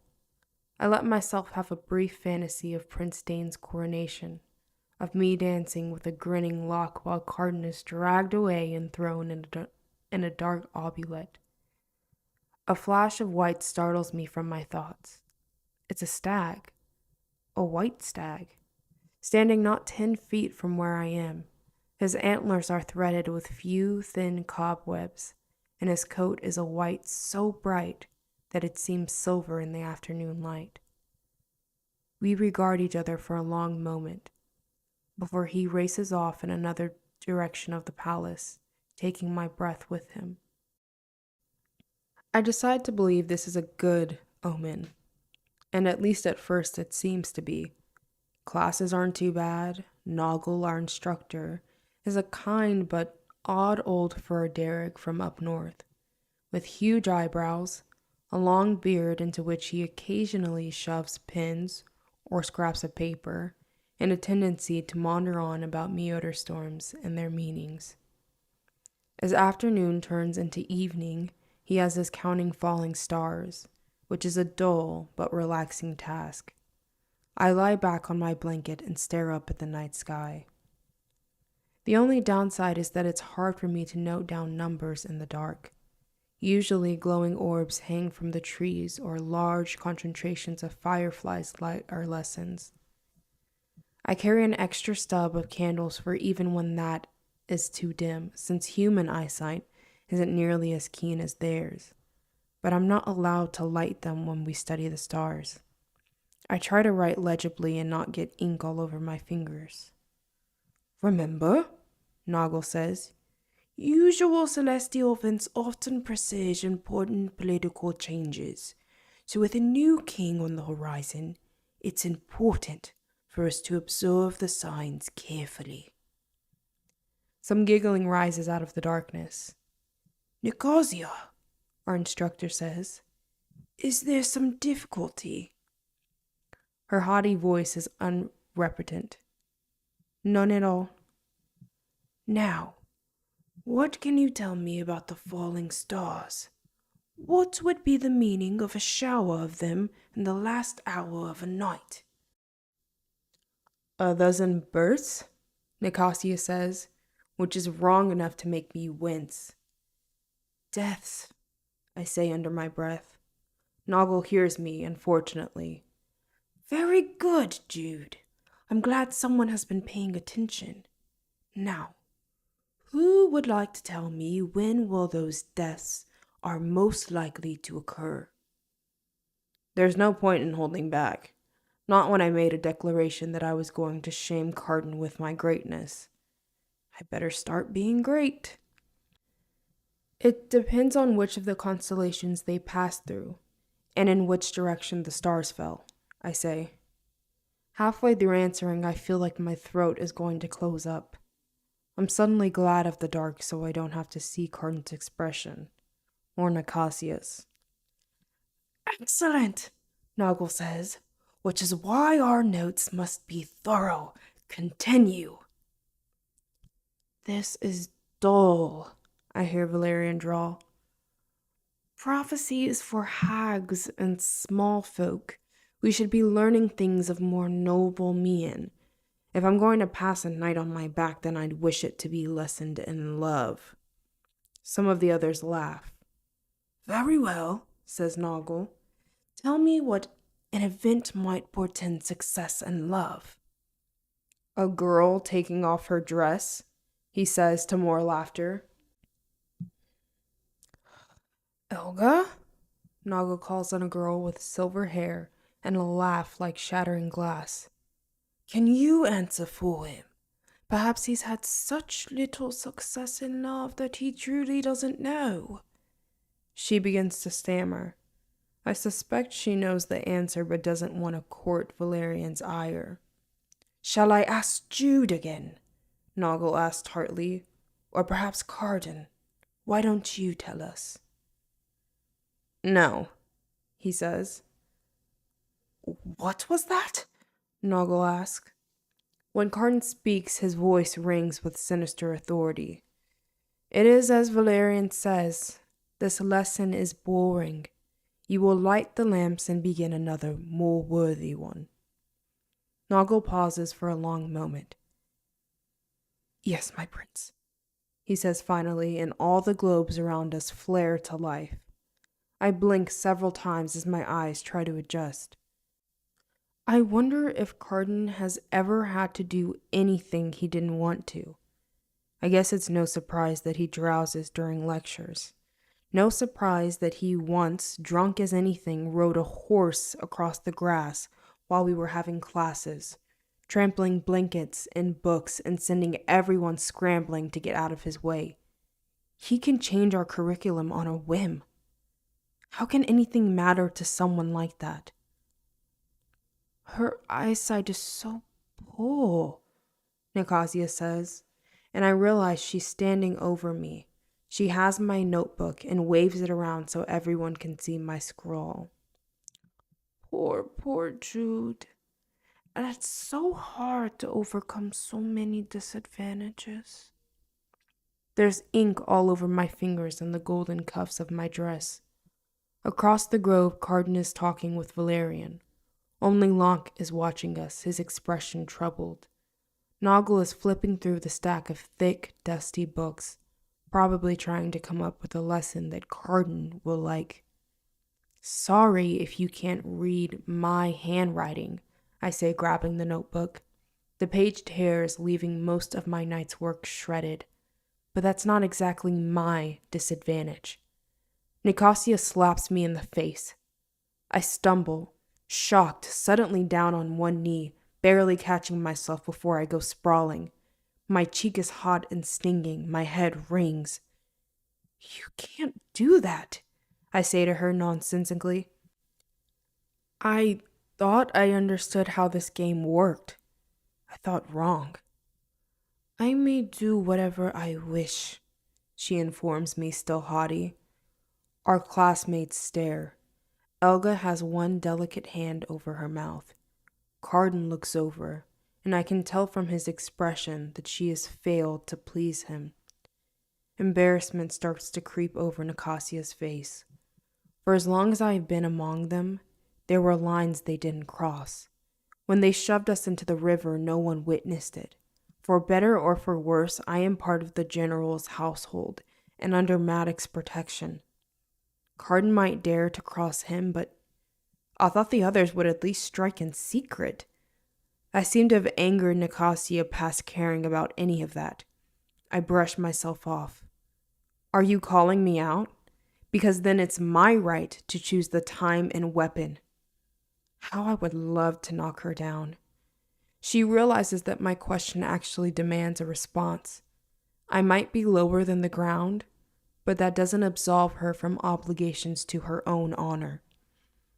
Out of the corner of my eye, I see Carden coming toward us. Jittery anticipation commingles with dread. On my other side, Valerian bumps my shoulder. I take a step away from him, but not fast enough to avoid being assailed with the smell of overripe fruit. Above us, in the black dome of night, 7 stars fall, streaking gloriously across the sky before guttering out. I look up automatically, too late to have seen their precise path. Did anyone note that down? Noggle begins shouting, fumbling in his beard for a pen. This is the celestial event we've been waiting for! Someone must have seen the exact Odin point quickly! Set down everything you can remember. Just then, as I'm looking up at the stars, Valerian shoves something soft against my mouth. An apple, sweet and rotten at the same time, honey juice running over my tongue, tasting of sunlight and pure, heady, stupid joy. Fairy fruit, which muddles the mind, which makes humans craven enough to starve themselves for another taste, which makes us pliant and suggestible and ridiculous. Dane's geese protected me from enchantment, from anyone's control, but fairy fruit puts you out of even your own control. Oh no. Oh, no, no, no, no, no, no, no, no, no. I spit it out. The apple rolls in the dirt, but I can already feel it working on me. Salt, I think. Fumbling from my basket, salt is what I need. Salt is the antidote. It will clear the fog in my head. Nicosia sees what I'm going for and snatches up my basket, dancing out of the way, while Valerian pushes me to the ground. I try to crawl away from him, but he pins me, shoving that filthy apple back into my face. Let me sweeten that sour tongue of yours, he says, pressing it down. Pulp is in my mouth and up my nose. I can't breathe. I can't breathe. My eyes are open, staring up at Valerian's face. I'm choking. He's watching me with an expression of mild curiosity, as though he's looking forward to seeing what happens next. Darkness is creeping at the edges of my vision. I'm choking to death. The worst part is the joy blooming inside me from the fruit, blotting out the terror. Everything is beautiful. My vision is swimming. I reach up to claw at Valerian's face, but I'm too dizzy to reach him. A moment later, it doesn't matter. I don't want to hurt him. Not when I'm so happy. Do something, someone says, but in my delirium, I can't tell who's speaking. Abruptly, Valerian is kicked off of me. I roll onto my side, coughing. Carden is looming there. Tears and snot are running down my face, but all I can do is lie in the dirt and spit out pieces of sweet, fleshy pulp. I have no idea why I'm crying. Enough, Carden says. He has an odd, wild expression on his face and a muscle jumping in his jaw. I start to laugh. Valerian looks mutinous. Ruin my fun, will you? For a moment, I think they're going to fight, although I cannot think of why. Then I see what Carden's got in his hand. The salt from my basket. The antidote. Why did I want that? I wonder. He tosses it up in the air with a laugh, and I watch it scatter with the wind. Then he looks at Valerian, mouth curling. What's wrong with you, Valerian? If she dies, your little prank is over before it begins. I'm not going to die, I say, because I don't want them to worry. I feel fine. I feel better than I have in my entire life. I'm glad the antidote is gone. Prince Carden, Noggle says. She ought to be taken home. Everyone is so dull today, Carden says. But he doesn't sound as if he's bored. He sounds as if he's barely keeping his temper in check. Oh, Noggle, she doesn't wish to go. Nicosia comes over to me and strokes my cheek. Do you, pretty thing?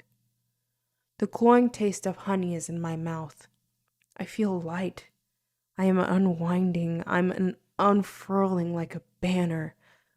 I'd like to stay, I say, because here is wondrous, because she's dazzling. I'm not sure I feel good, but I know I feel great. Everything is wondrous, even Carden.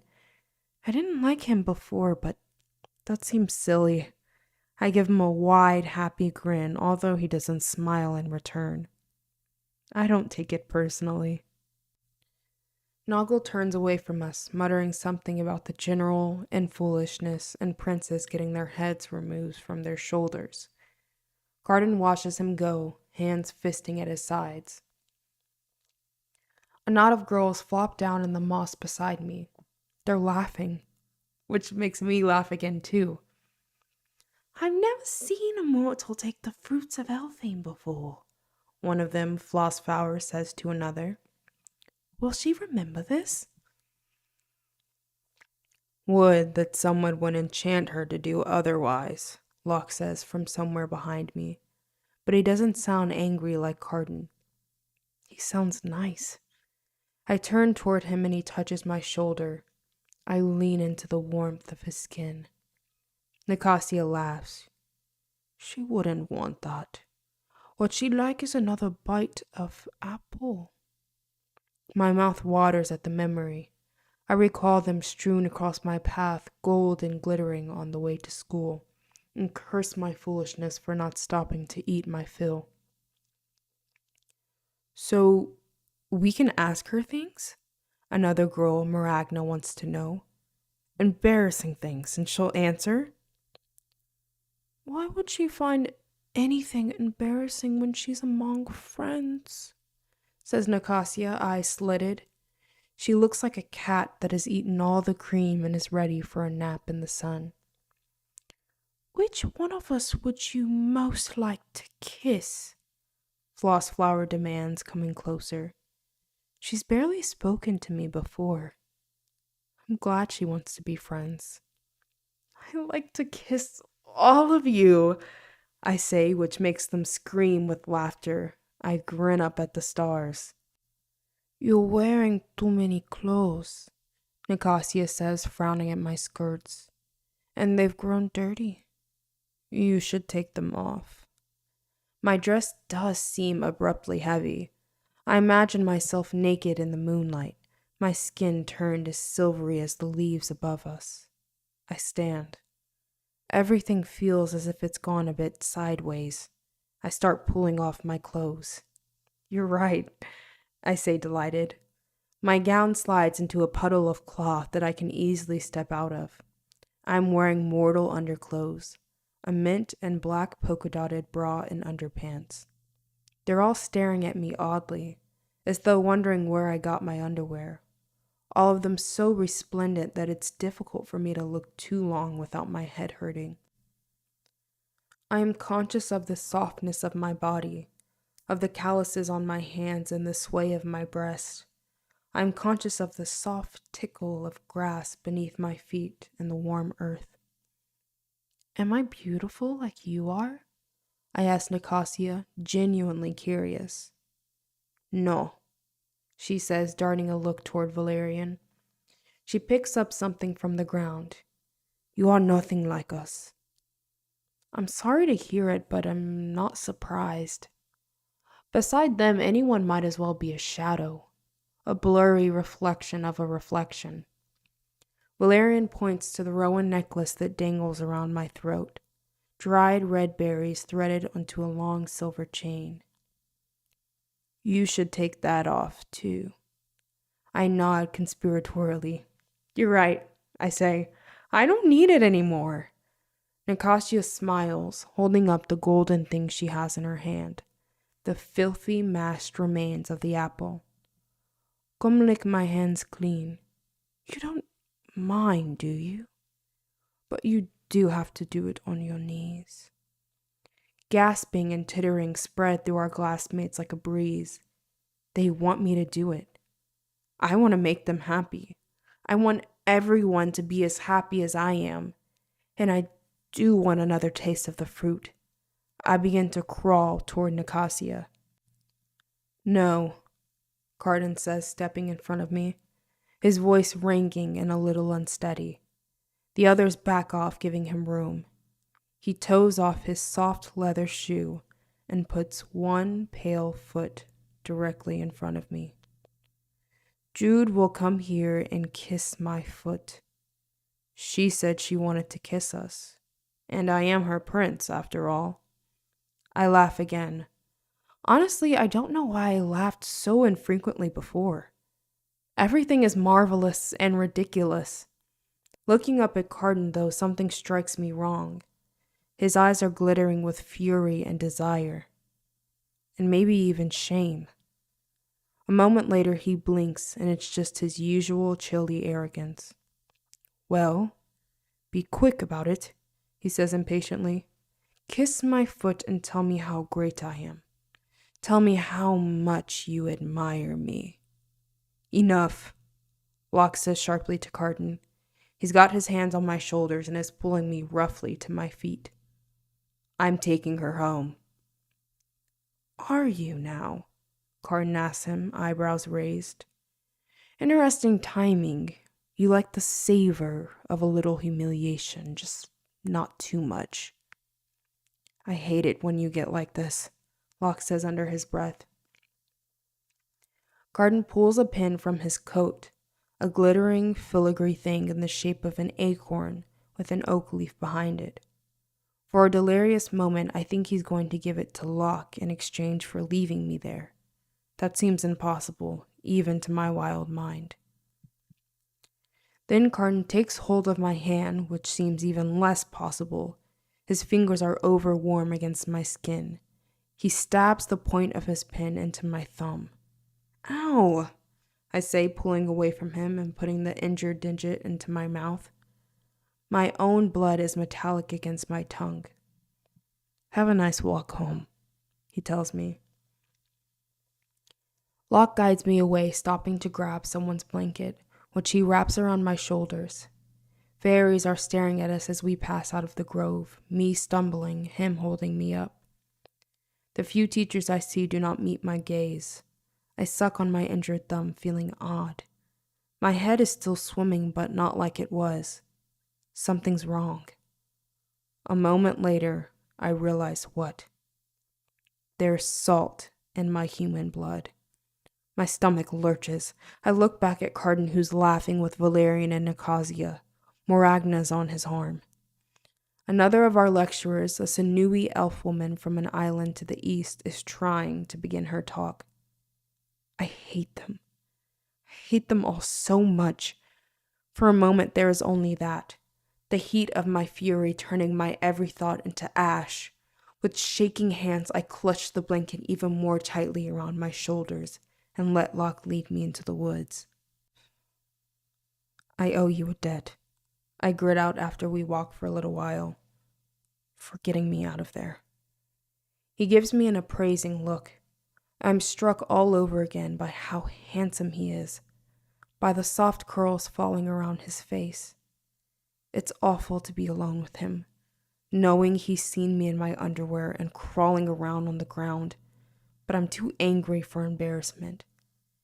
He shakes his head. You don't know anyone anything, Jude. Especially not today. How can you stand them? I ask, fury making me turn on Locke even though he's the only one I'm not mad at. They're horrible. They're monsters. He doesn't answer me. We walk along, and when I come to the patch of windfall apples, I kick one so hard it ricochets off the trunk of an elm tree. There's pleasure in being with them, he says, taking what we wish, indulging in every terrible thought. There's safety in being awful. Because at least they're not terrible to you? I ask. Again, he does not answer. When we get close to Maddox's estate, I stop. I should go alone from here. I give him a smile that probably wavers a little bit. It's hard to keep on my face. Wait, he says, taking a step toward me. I want to see you again. I groan, too exasperated for surprise. I'm standing here in a borrowed blanket, boots, and mall-bought underwear. I'm smeared in soil, and I have just made a fool of myself. Why? He looks at me as though he sees something else entirely. There's an intensity in his gaze that makes me stand up a little straighter despite the dirt. Because you're like a story that hasn't happened yet. Because I want to see what you will do. I want to be a part of the unfolding of the tale. I'm not sure if that's a compliment or not, but I guess I'll take it. He lifts my hand, the same one Carton stabbed with a pin, and kisses the very tips of my fingers. Until tomorrow, he says, making a bow. And so in that borrowed blanket, boots, and mall-bought underwear, I walk on by myself, heading for home. Tell me who did this, Maddox insists over and over again, but I won't. He stomps around, explaining in detail how he will find the fairies responsible and destroy them. He will rip out their hearts. He will cut off their heads and mount them on the roof of our house as a warning to others. I know it's not me he's threatening, but it's still me he's yelling at. When I'm scared, I can't forget that no matter how well he plays the role of father, he will always and forever also be my father's murderer. I don't say anything. I think about how Oriana was afraid that Taryn or I would misbehave at court and cause Matic embarrassment. Now I wonder if she was more worried about how he'd react if something did happen. Cutting off Valerian and Nicasia's head is bad politics. Hurting Cardin amounts to treason. I did it myself, I say finally to make this stop. I saw the fruit. It looked good, so I ate it. How could you be so foolish? Oriana says, whirling around. She doesn't look surprised. She looks as though I am confirming her worst suspicions. Jude, you know better. I wanted to have fun. It's supposed to be fun, I tell her, playing the disobedient daughter for all it's worth. And it was. It was a beautiful dream. Beat! Maddox shouts, shocking us both into silence. Both of you, quiet! I cringe involuntarily. Jude, stop trying to annoy Oriana, he says, giving me an exasperated look I'm not sure he's ever given me before, but has turned it on Vivi plenty. He knows I'm lying. And Oriana, don't be so gullible. When she realizes what he means, a small, delicate hand comes up to cover her mouth. When I find out whom you're protecting, he tells me, they will be sorry they ever drew breath. This is not helping, I say, leaning back in my chair. He kneels down in front of me and takes my hand in his rough green fingers. He must be able to feel how I am trembling. He lets out a long sigh, probably discarding more threats. Then tell me what will help, Jude. Tell me, and I will do it. I wonder what would happen if I said the words. Nicasia humiliated me. Valerian tried to murder me. They did it to impress Prince Cardin, who hates me. I'm scared of them. I'm more scared of them than I am of you, and you terrify me. Make them stop. Make them leave me alone. But I won't. Maddox's anger is fathomless. I've seen it in my mother's blood on the kitchen floor. Once summoned, it cannot be called back. What if he murdered Cardin? What if he killed them all? His answer to so many problems is bloodshed. If they were dead, their parents would demand satisfaction. The wrath of the High King would fall on him. I would be worse off than I am now, and Maddox would likely be dead. Teach me more, I say instead. More strategy. More blade work. Teach me everything you know. Prince Dane may want me for a spy, but that doesn't mean giving up my sword. Maddox looks impressed, and Oriana annoyed. I can tell she thinks that I am manipulating him and that I'm doing a good job of it. Very well, he says with a sigh. Tatterfall will bring you dinner unless you feel up to joining us at the dining table. We will begin a more intensive training tomorrow. I'll eat upstairs, I say and head to my room, still wrapped in someone else's blanket. On the way, I pass Taryn's closed door. Part of me wants to go in, fling myself on her bed, and weep. I want her to hold me and tell me that there wasn't anything I could have done differently. I want her to tell me that I am brave and that she loves me, but since I'm sure that's not what she'd do, I pass her door by. My room has been tidied while I was gone, my bed made and my windows open to let in the night air. And there, on the foot of my bed, is a folded-up dress of homespun with a royal crest that servants of the princes and princesses wear. Sitting on the balcony is the owl-faced hob. It preens a bit, ruffling its feathers. You, I say, you're one of his... Go to Hollow Hall tomorrow, sweet meat, it chirps, cutting me off. Find us a secret the king won't like. Find treason. Hollow Hall? That's the home of Balakin, the eldest prince. I have my first assignment from the Court of Shadows. Chapter 12. I go to sleep early, and when I wake, it is full dark. My head hurts, maybe from sleeping too long, and my body aches. I must have slept with all my muscles tensed. The lectures of that day have already begun. It doesn't matter. I'm not going. Tatterfell has left me with a tray with coffee on it, spiced with cinnamon and cloves and a little bit of pepper. I pour a cup. It's lukewarm, which means it's been there for a while. There's toast, too, which softens up when I dunk it a few times. Then I wash my face, which is still sticky with pulp, and then the rest of me. I brush my hair roughly, and when I pull it into a bun by knotting it around a twig. I refuse to think about what happened the day before. I refuse to think about anything but today and my mission for Prince Dane. Go to Hollow Hall. Find us a secret the king won't like. Find treason. So Dane wants me to help ensure that Balakin isn't chosen to be the next High King. Eldred can choose any of his children for the throne, but he favors the three eldest, Balakin, Dane, and Elowyn, and Dane above the others. I wonder if spies help keep it that way. If I can be good at this, then Dane will give me power when he ascends the throne.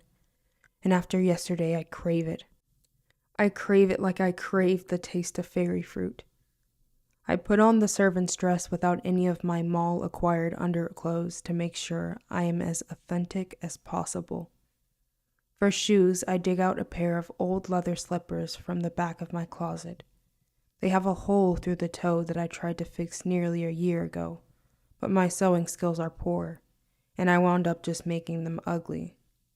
They fit, though, and all my other shoes are too beautifully made. We do not have human servants at Maddox Estate, but I have seen them in other parts of Fairy. Human midwives to deliver babies from human consorts. Human artisans cursed or blessed with a tempting skill. Human wet nurses to suckle sickly fairy infants. Little human changelings raised in Fairy, but not educated with the gentry as we are. Cheerful magic seekers who don't mind a little drudgery in exchange for some wish of their heart. When our paths cross, I try to talk to them. Sometimes they want to, and sometimes they don't. Most non-artisans have been at least slightly glamored to smooth out their memories. They think they're in a hospital or at a rich person's house, and when they've returned home, and Maddox has assured me that they are, they're paid well and even given gifts, such as good luck, or shiny hair, or a knack for guessing the right lotto numbers. But I know there are also humans who make bad bargains or offend the wrong fairy, and who are not treated so well. Taryn and I hear things, even if no one means for us to. Stories of humans sleeping on stone floors and eating refuse, believing themselves to be resting on feather beds and supping on delicacies. Humans drugged out of their minds on fairy fruit. Balakin's servants are rumored to be the latter, ill-favored and worse treated. I shudder at the thought of it, and yet I can see why a mortal would make a useful spy. Beyond the ability to lie, a mortal can pass into low places and high without much notice. Holding a harp were bards, and homespun were servants, and gowns were wives with squalling goblin children. I guess being beneath notice has advantages. Next, I pack a leather bag with a shift and a knife, throw a thick velvet cloak over my dress, and descend the stairs. The coffee churns my insides, and I'm almost to the door when I see Vivi, seated on the tapestry-covered window seat. "You're up," she says, standing. "Good. Do you want to shoot things? I've got arrows." "Maybe later." I keep my cloak clutched tightly around me and try to move past her, keeping a blandly happy expression on my face. It doesn't work. Her arm shoots out to block me. "Taryn told me what you said to the prince at the tournament," she says. "And Oriana told me how you came home last night. I can guess the rest." "I don't need another lecture," I say to her. "This mission from Dane is the only thing keeping me from being haunted by what happened the day before. I don't want to lose focus. I'm afraid that if I do, I will lose my composure too." "Taryn feels awful," Vivi says. "Yeah," I say. "Sometimes it sucks to be right." "Stop it." She grabs for my arm, looking at me with her split-pupiled eyes. "You can talk to me. You can trust me. What's going on?" "Nothing," I say. "I made a mistake. I got angry. I wanted to prove something. It was stupid." "Was it because of what I said?" Her fingers are gripping my arm hard. "The folk are going to keep treating you like crap." "Vivi, there's no way my deciding to mess up my life is your fault," I tell her. "But I will make them regret crossing me." "Wait, what do you mean?" "I don't know," I say, pulling free. I head toward the door, and this time she doesn't stop me. Once I'm out, I rush across the lawn to the stables. I know I'm not being fair to Vivi, who hasn't done anything. She just wanted to help. Maybe I don't know how to be a good sister anymore. At the stables, I have to stop and lean against the wall while I take deep breaths. For more than half my life, I've been fighting down panic. Maybe it's not the best thing for a constant rattle of nerves to seem normal, even necessary, but at this point, I wouldn't know how to live without it. The most important thing is to impress Prince Dane. I can't let Carden and his friends take that from me. To get to Hollow Hall, I decide to take one of the toads, since only the gentry ride silver-shod horses. Although a servant would probably not have a mount of any kind, at least the toad is less conspicuous. Only in Fairyland is a giant toad the less conspicuous choice. I saddle and bridle a spotted one and lead her out on the grass. Her long tongue lashes one of her golden eyes, making me take an involuntary step back. I hook my foot up in the stirrup and swing up onto the seat. With one hand, I pull on the reins, and with the other, I pat the soft, cool skin of her back. The spotted toad launches us into the air, and I hang on. Hollow Hall is a stone manor with a tall, crooked tower, the whole thing half covered in vines and ivy. There's a balcony on the second floor that seems to have a rail of thick roots in place of iron. A curtain of thinner tendrils hangs down from it, like the scraggly beard clotted with dirt. There's something mishappen about the estate that ought to make it charming, but instead it seems ominous. I tie up the toad, stuff my cloak into her saddlebags, and start toward the side of the manor, where I believe I will find a servant's door. On the way, I stop to pick mushrooms, so it will seem as though I had reason for being out in the woods. As I get close, my heart speeds anew. Balakin won't hurt me, I tell myself. Even if I'm caught, he'll simply turn me over to Matic. Nothing bad is going to happen. I'm not entirely sure that's true, but I manage to persuade myself enough to approach the servants' entrance and slip inside. A hallway goes to the kitchens, where I deposit the mushrooms on a table beside a brace of bloody rabbits, a pigeon pie, a bouquet of garlic, scapes, and rosemary, a few cloudy-skinned plums, and dozens of bottled wine. A troll stirs a large pot alongside a winged pixie, and cutting up vegetables are two sunken-cheeked humans, a boy and a girl, both of them with small, stupid smiles on their face and glazed-over looks in their eyes. They don't even look down as they chop. I'm surprised they don't cut off their own fingers by accident. Worse, if they did, I'm not sure they noticed. I think of how I felt yesterday, and the echo of fairy fruit comes unbitten in my mouth. I feel my gorge rise and I hurry past down the hall. I am stopped by a pale-eyed fairy guard who grabs my arms. I look up at him, hoping I can school my expression to be as blank and pleasant and dreamy as that of the mortals in the kitchens. "I haven't seen you before," he tells me, making it an accusation. "You're lovely," I say, trying to sound odd and a little confused. "Pretty eye mirrors."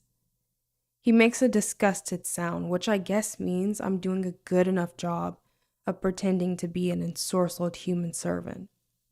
Although I feel I went weird and over the top in my nervousness. I'm not as good at improvising as I had hoped I would be.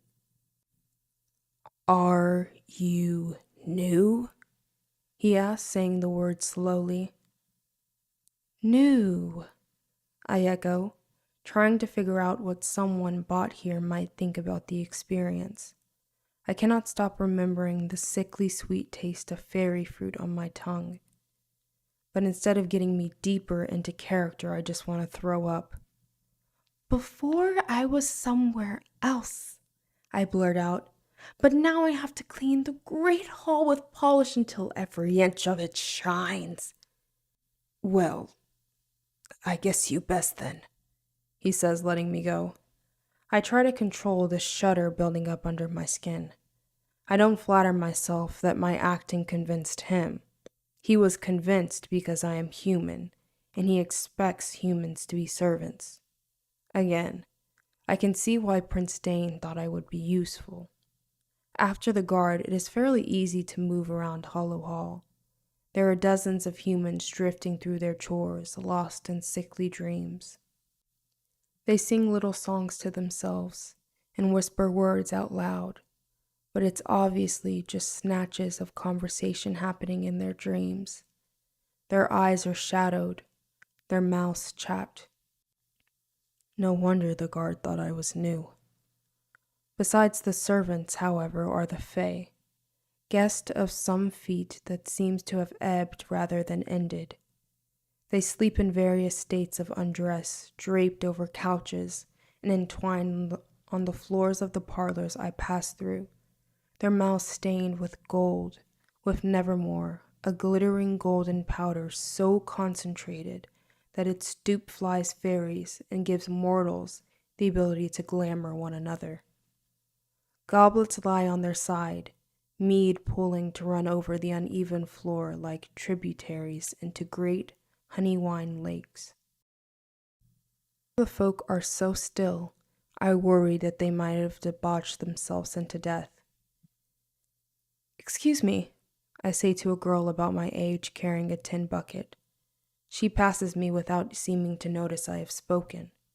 With no idea what else to do, I decide to follow. We pad up a wide stone staircase without rails. 3 more of the folk lie in a dissipated stupor beside a thimble-sized bottle of spirits. Above, from one of the other end of the hall, I hear an odd cry, like someone in pain. Something heavy hits the ground. Rattled, I try and school my face back into a dreamy nonchalance, but it isn't easy. My heart beats like a trapped bird. The girl opens a door to a bedroom suite, and I slip in behind her. The walls are stone and hung with no paintings or tapestries. A massive half-tester bed takes up most of the space in the first room. The headboard panel carved with various animals with women's heads and bare breast. Owls and snakes and foxes, doing some kind of weird dance. I guess I shouldn't be surprised since Balakin heads the profligate circle of grackles. The books piled up on the wooden desk are ones I recognize. The same books Taryn and I study for our classes. These are spread out with a few pieces of paper scattered over the wood between them, beside an open ink pot. One of the books has careful notations along one side, while the other is covered in blots. A broken pin snapped in half deliberately, or at least I can't think of any other way it would have happened that's not deliberate, is lying in the hinge of the ink-stained book. Looks treasonous. Prince Dane gifted me the uniform knowing I could walk in as I had done. He was counting on my ability to lie for the rest.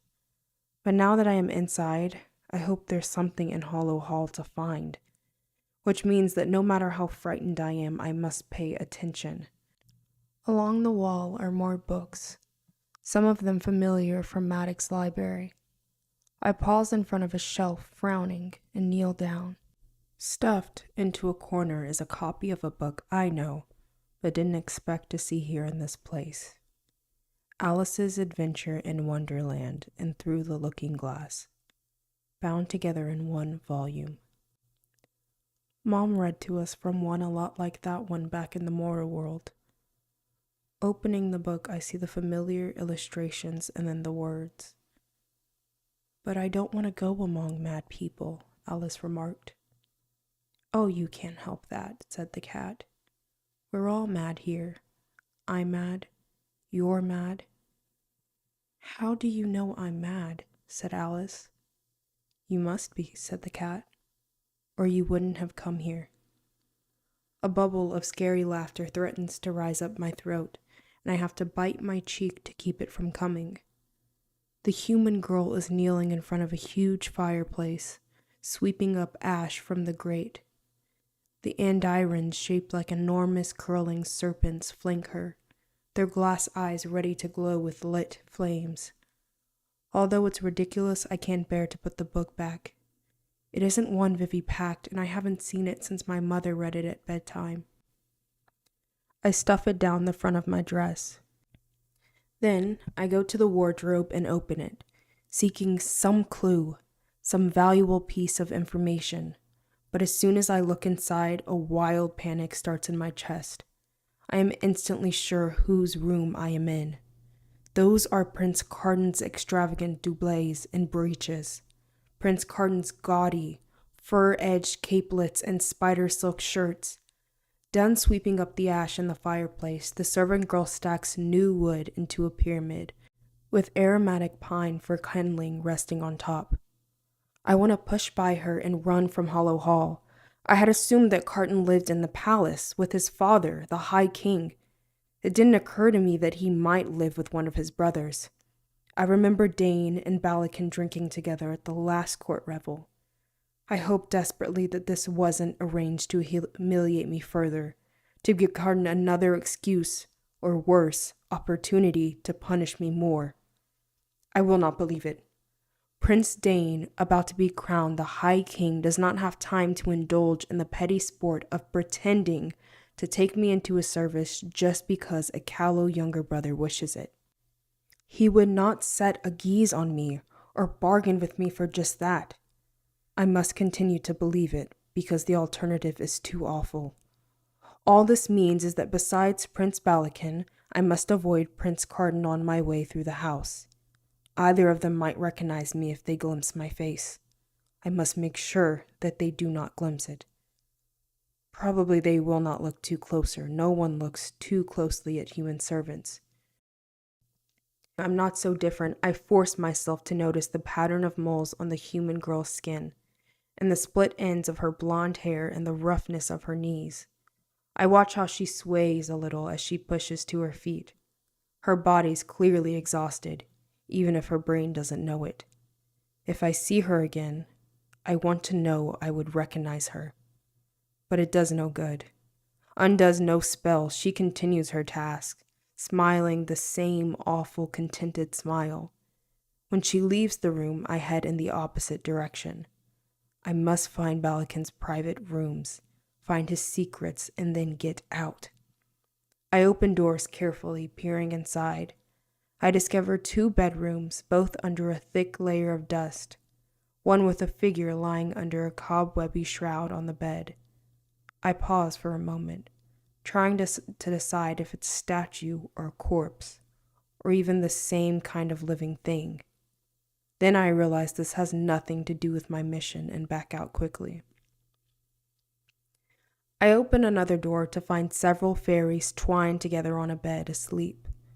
One of them blinks drowsily at me, and I catch my breath, but he just slumps back down. The seventh room enters into a hallway with stairs spiraling up and up into what must be the tower. I take them quickly, my heart racing, my leather shoes soft on the stone. The circular room I come into is paneled in bookshelves, filled with manuscripts, scrolls, golden daggers, thin glass vials with jeweled-colored liquids inside, and the skull of some deer-like creature with massive antlers supporting thin taper candles. 2 large chairs rest near only the window. There's a huge table dominating the middle of the room, and on it are maps weighed down on the corners by chunks of glass and metal objects. Beneath them is correspondence. I shuffle through papers until I come to this letter. I know the provenance of the blusher mushroom that you ask after, but what you do with it must not be tied to me. After this, I consider my debt paid. Let my name be stricken from your lips. Although the letter is unsigned, the writing is in an elegant, feminine hand. It seems important. Could it be the proof Dane is looking for? Might it be useful enough to please him? And yet I cannot possibly take it. If it were to go missing, then Balakin would know for certain that someone had been here. I find a sheet of blank paper and press it over the note as quickly as I can. I trace the letter, trying to capture the precise hand in which it was written. I am almost done when I hear a sound. People are coming up the stairs. I panic. There's nowhere to hide. There's practically nothing even in the room. It's mostly open space, exempting the shelves. I fold up the note knowing it's unfinished, knowing the fresh ink will smear. As quickly as I can, I scuttle underneath one of the large leather chairs, folding myself into a tight ball. I wish I'd left the stupid book where I found it, because one sharp corner of the cover is digging into my underarm. I wonder what I was thinking. Believing myself clever enough to be a spy in fairyland, I squeeze my eyes shut, as though somehow not seeing whoever is coming into the room will keep them from seeing me. I hope you've been practicing, Balakin says. My eyes open in slits. Carden is standing beside the bookshelves, a bland-faced male servant holding a court sword with gold engraving along the hilt and metal wings making the shape of a guard. I have to bite my tongue to keep from making some sound. Must we? Carden asks. He sounds bored. Show me what you've learned. Balakin lifts a single staff from a vessel beside his desk that holds an assortment of staves and canes. All you have to do is get a single hit in. Just one, little brother. Carden just stands there. Pick up the sword. Balakin's patience is worn thin already. With a long-suffering sigh, Carden lifts the blade. His stance is terrible. I can see why Balakin is annoyed. Surely Carden must have been given fighting tutors since he was old enough to hold a stick in his hands. I was taught from the time I got to Fairy, so he had had years on me, and the first thing I learned was where to put my feet. Balakin raises his staff. Now attack. For a long moment they stand still, regarding each other. Carden swings his sword in a desultory manner, and Balakin brings down his staff hard, smacking him in the side of the head. I wince at the sound of the wood against his skull. Carden staggers forward, baring his teeth. His cheek and one of his ears is red all the way to the point. This is ridiculous, Carden says, spitting on the floor. We play this silly game. Or do you like this part? Is this what makes it fun for you? Swordplay isn't a game.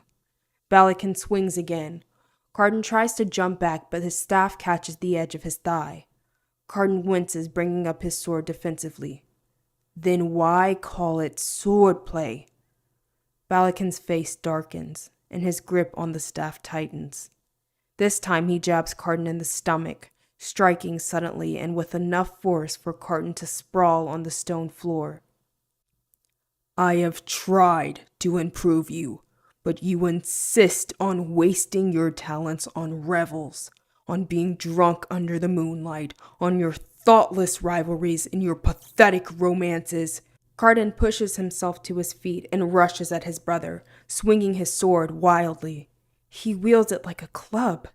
The sheer frenzy of the attack makes Balakin fall back a step. Carton's technique finally shows. He becomes more deliberate, attacking from new angles.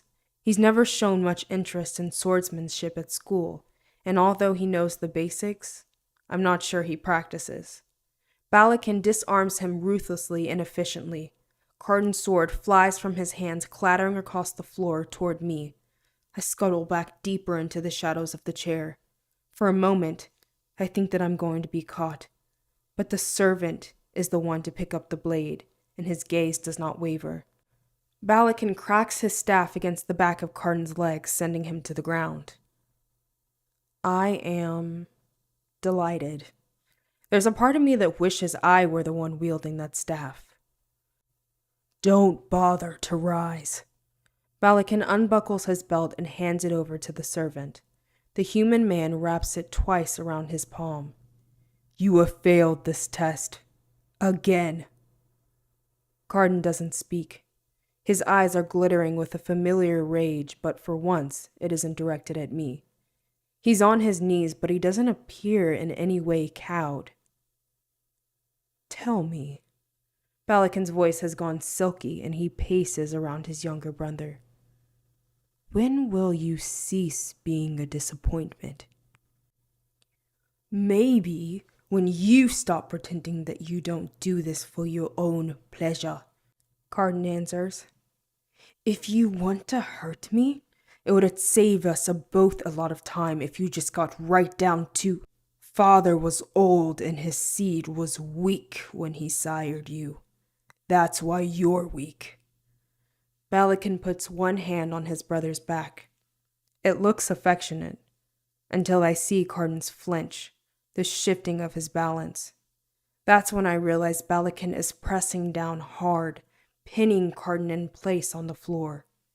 Now, take off your shirt and receive your punishment.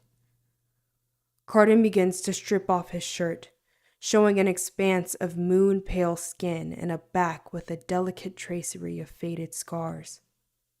My stomach lurches. They're going to beat him. I should be glorying in seeing Carton like this.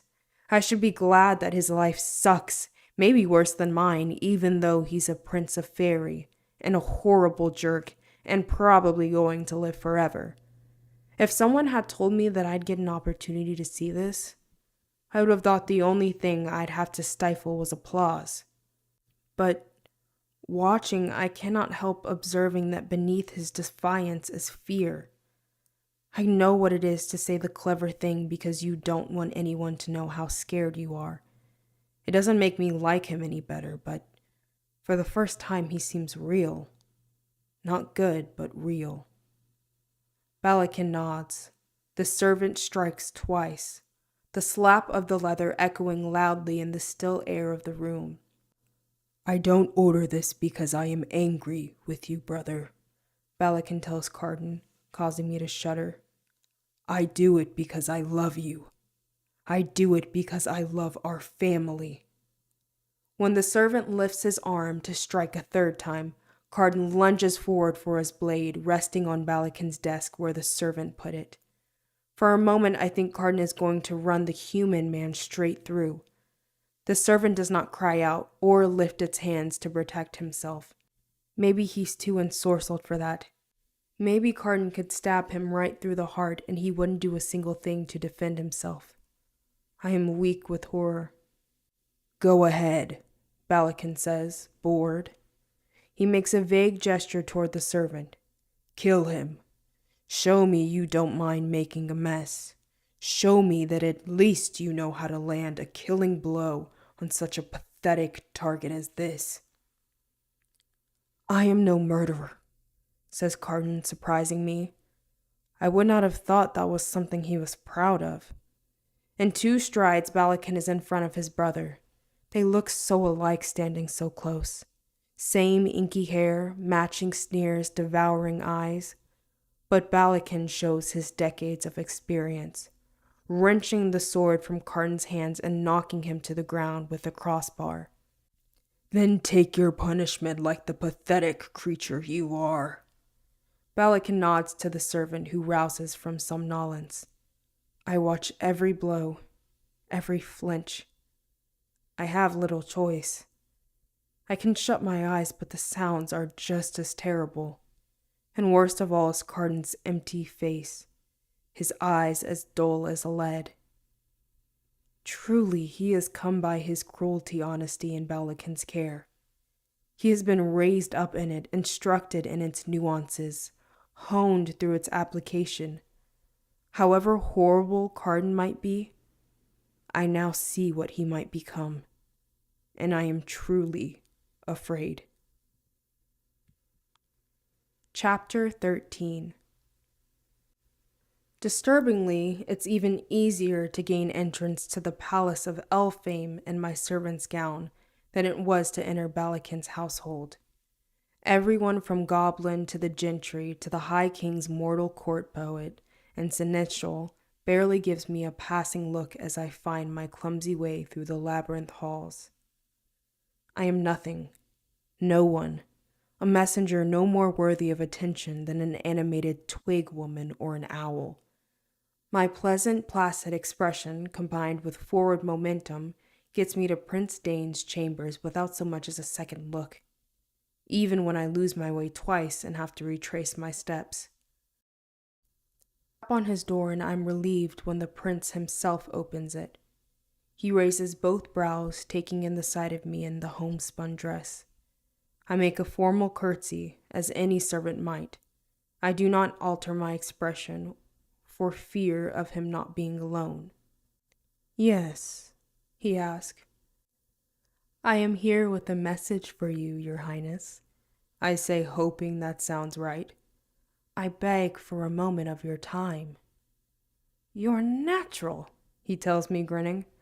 Come inside. It's a relief to relax my face. I drop the insane smile as I follow him into his parlor. Furnished in elaborate velvets, silks, and brocades, it's a riot of scarlet and deep blues and greens. Everything is rich and dark, like overripe fruit. The patterns of the material are the sorts of things I've become accustomed to. Intricate braids of briars, leaves that might also be spiders when you looked at them from another angle, and a depiction of a hunt where it is unclear which of the creatures is hunting the other. I sigh and sit down in the chair he's pointing me toward, fumbling in my pocket. Here, I say, drawing up the folded note and smoothing it against the top of a cunning little table with carved bird feet for legs. He came in while I was copying it, so it's kind of a mess. I had left the stolen book with the toad. The last thing I want was Prince Dane to know that I took something for myself. Dane squints to see the shapes of letters past my smudges. And he didn't see you? He was distracted, I say truthfully. I hid. He nods and rings a small bell, probably to summon a servant. I will be glad of anyone not ensorcelled. Good. And did you enjoy it? I'm not sure what to make of that question. I was frightened pretty much the whole time. How was that enjoyable? But the longer I think about it, the more I realize that I did sort of enjoy it. Most of my life is dreadful anticipation, a waiting for the other shoe to drop, at my home, in classes, with the court. Being afraid I would be caught spying was an entirely new sensation, one where I felt at least as though I knew exactly what I was to be scared of. I knew what it would take to win. Sneaking through Balakin's house had been less frightening than some revels. Till I watched Carton get beaten. Then I felt something I don't want to examine too closely. I liked doing a good job, I say finally, finding an honest answer. That makes Dane nod. He's about to tell me something else when another fairy enters the room. A male goblin, scarred, his skin the green of ponds. His nose is long and twists fully around before bending back toward his face like a scythe. His hair is a black tuft at the very crown of his head. His eyes are unreadable. He blinks several times as though trying to focus on me. "Me Roach," he says, his voice melodious, completely at odds with his face. He bows and then cocks the side of his head toward Dane. "At his service, I guess we both are. You're the new girl, right?" I nod. "Am I supposed to tell you my name? Or am I supposed to come up with something clever?" The grins, which twists his whole face up even more hideously. "I am supposed to take you to meet the true pay. And don't worry about what we're going to call you. We decide that for ourselves. You think anyone in their right mind would want to be called the Roach?" "Great," I say and sigh. He gives me a long look. "Yeah, I can see how that's a real talent, not having to say what you mean." He dressed in an imitation of a court doublet, except his doublet is made from the scraps of leather. I wonder what Matic would say if he knew where I was and with whom. I do not think he would be pleased. I don't think he'd be pleased by anything I did today. Soldiers have a peculiar kind of honor, even those who dip their caps in the blood of their enemies. Sneaking around houses and stealing papers is not at all the line within it. Even though Matic has spies of his own, I don't think he'd like me being one. "So he's been blackmailing Queen Orla," Dane says, and the Roach and I look over at him. Prince Dane is frowning over the letter, and suddenly I understand. He recognizes my copy of the handwriting. Nicasia's mother, Queen Orla, must be the woman who obtained poison for Balakin. She wrote that she was repaying a debt. Although knowing Nicasia, I would guess a little nastiness wouldn't give her mother much pause. But the queen of the Underseas Kingdom is vast and mighty. It is hard to imagine what Balakin could have over her. Dane hands my letter to the Roach. "So do you still believe he will use it before the coronation?" The goblin's nose quivers. "That's a smart move. Once the crown is on your head, nothing is going to get it off." Until that moment, I hadn't been sure whom the poison was for. I open my mouth and bite the side of my cheek to stop myself from saying something foolish. Of course it must be for Prince Dane. Whom else would Balakin need some special poison to kill? If he were going to put regular people to death, he'd probably just use some kind of cheap, regular person poison. Dane seems to notice my surprise. "We've never gotten along, my brother and I. He's always been too ambitious for that, and yet I had hoped." He waved his hand around, dismissing whatever he was about to say. "Poison may be a coward's weapon, but it's an effective one." "What about Princess Elowen?" I ask, and then wish I could take back that question. Poison for her too, probably. Queen Orla must have a cartload of it. This time, Dane doesn't answer me. "Maybe Balakin plans on marrying her," the Roach says, surprising us both. At our expressions, he shrugs. "What? If he makes things too obvious, he's going to be the next one to get a knife in the back. And he wouldn't be the first member of the gentry to wed a sister." "If he marries her," Dane says, laughing for the first time in the conversation, "he'll get a knife in the front."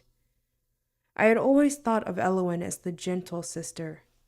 Again, I am unaware of how little I really know about the world I'm trying to navigate. "Come," says the Roach, waving me to my feet. "It's time for you to meet the others." I cast a plaintive look in Dane's direction. I don't want to go with the Roach, whom I have just met and who I'm not sure at all I trust. Even I have grown up in the house of Redcap, fear goblins. Before you go, Dane walks over until he's standing directly in front of me. I promise that none might compel you, save for me. I'm afraid I'm going to have to use that power. Jew Duarte, I forbid you from speaking aloud about your service to me. I forbid you from putting it into writing or into song. You will never tell anyone of the roach.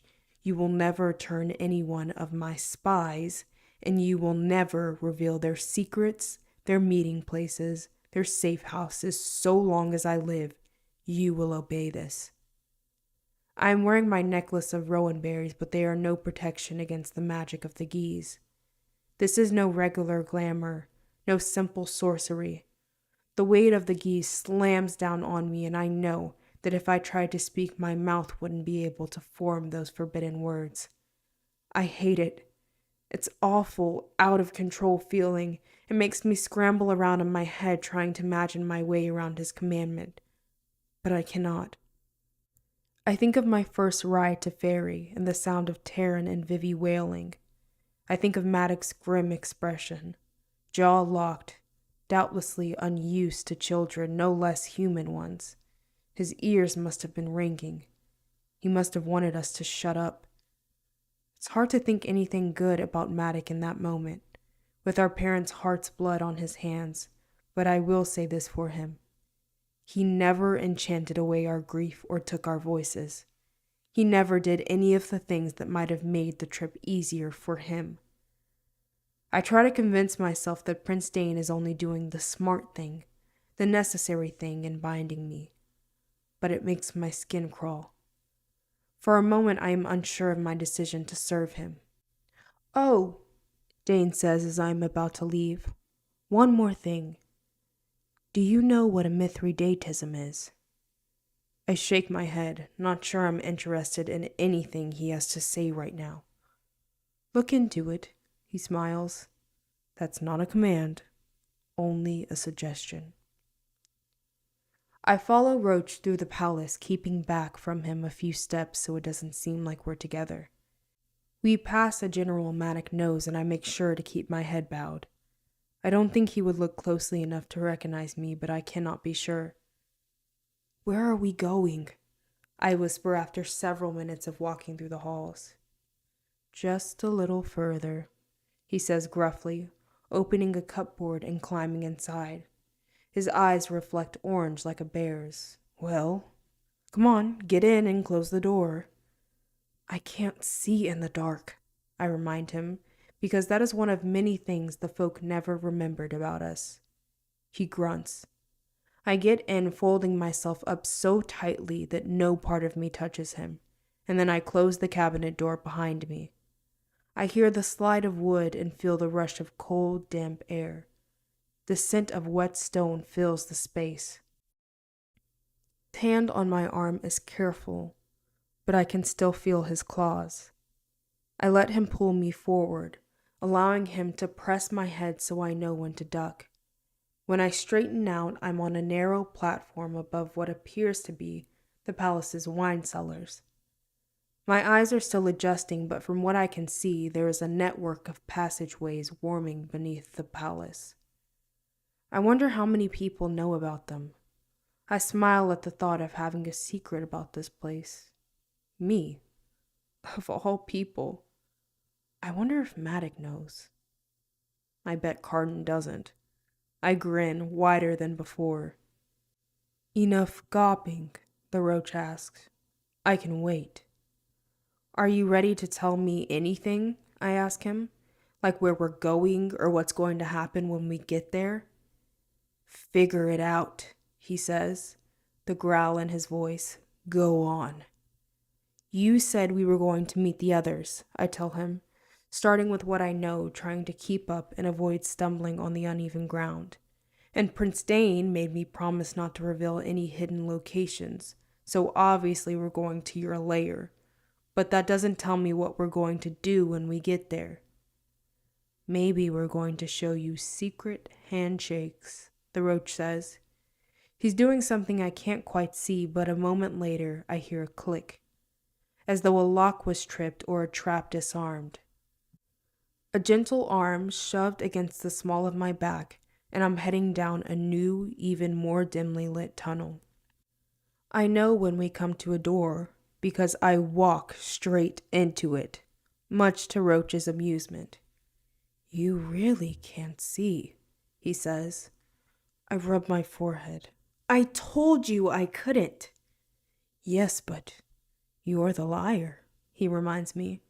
"I'm not supposed to believe anything you say." "Why would I lie about something like that?" I demand, still annoyed. He lets my question hang in the air. The answer is obvious, so I could retrace my steps, so he might accidentally show me something he wouldn't show someone else, so that he would be incautious. I really need to stop asking stupid questions. And maybe he really needs to be less paranoid. Since Dane put a geese on me, I can't tell anyone no matter what. The roach opens the door and light floods the hallway, causing me to throw my hands up in front of my face. Blinking, I look into the secret lair of Prince Dane's spies. It's packed earth on all four sides with walls that curve inward and a rounded ceiling. A large table dominates the room, and sitting at it are two fairies I've never met, both of them gazing at me unhappily. "Welcome," says the roach, "to the Court of Shadows." Chapter 14. The two other members of Dane's spy troupe also have code names. There's the lean, handsome fairy that looks at least part human, who winks and tells me to call him Ghost. He has sandy-colored hair, which is normal for a mortal but is unusual for a fairy, and ears that come to very subtle points. The other is a tiny, delicate girl, her skin the dappled brown of a doe, her hair a cloud of white around her head, and a miniature pair of blue-gray butterfly wings on her back. She's got at least some pixie in her, if not some imp. I recognize her now, from the High King's full moon revel. She's the one who stole a belt from an ogre, weapons and pouches attached. "I'm the bomb," she says. "I like blowing things up." I nod. It's the kind of blunt thing I don't expect fairies to say, but I'm not used to being around court fairies with their baroque etiquette. I'm not used to the solitary fae. I'm at loss of how to speak to them. "So, is it just the three of you?" "For now," says the roach. "We make sure Prince Dane stays alive and well informed about the doings of the court. We steal, sneak, and deceive to secure his coronation. And when he is king, we will steal, sneak, and deceive to make sure he stays on the throne." I nod. After seeing what Balakin is like, I want Dane on the throne more than ever. Maddock will be by his side, and if I can make myself useful enough, maybe they'll get the rest of the gentry off my back. "You can do two things the rest of us can't," the roach says. "One, you can blend in with the human servants. Two, you can move among the gentry. We're going to teach you some other tricks, so until you get another mission directly from the prince, your job is to do what I say it is." I nod. I expected something like that. I can't always get away. I skipped classes today, but I can't do that all the time or someone will notice and ask where I've been. And Maddock expects me to have dinner with him and Oriana and the rest of the family around midnight. The roach looks over at the ghost and shrugs. "This is always the problem with infiltrating the court. Lots of etiquette taking up time. When can you get away?" "I could sneak out after I'm supposed to be in bed," I tell them. "Good enough," the roach says. "One of us will meet you near the house and either train you or give you assignments. You need not always come here to the nest." The ghost nods as though my problems are reasonable, part of the job. But I feel childish. They are a child's problems. So, let's initiate her, the bomb says, walking up to me. I catch my breath. Whatever happens next, I can endure it. I have endured more than they can guess. But the bomb only starts laughing, and the roach gives her a playful shove.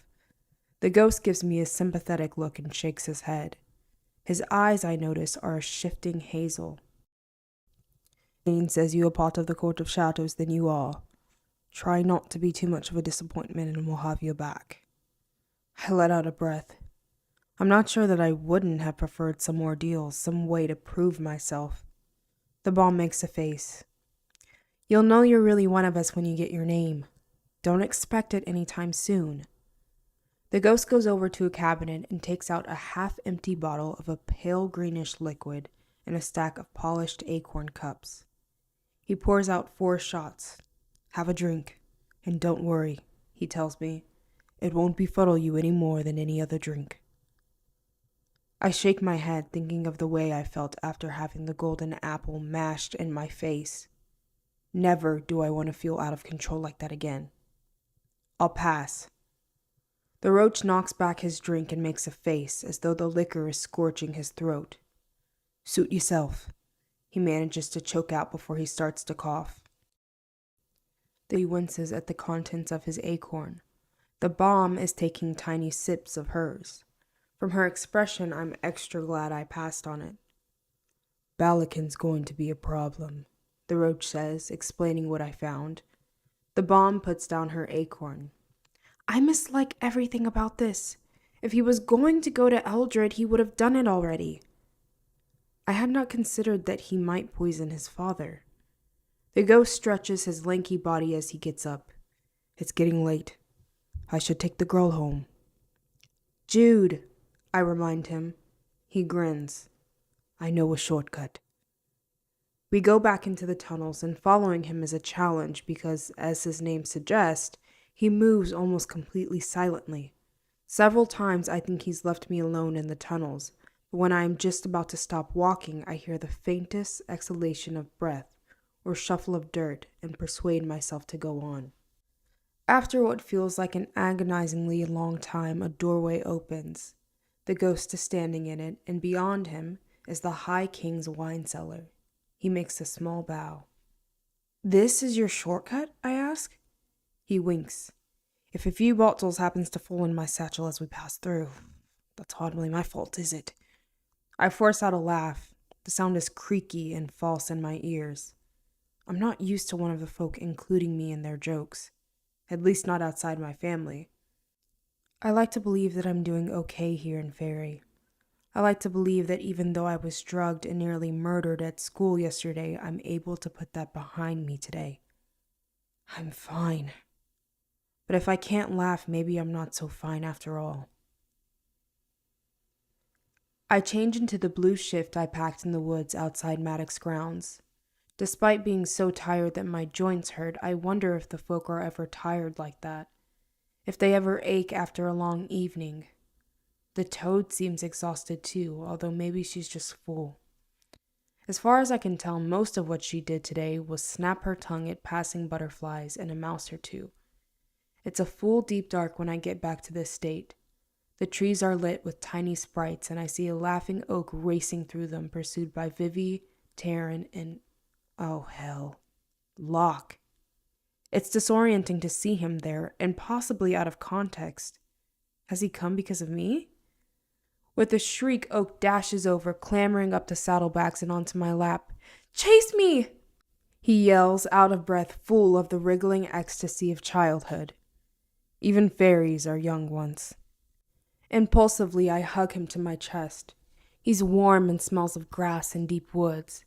He lets me do it for a moment, small arms twining around my neck, small horned head butting against my chest.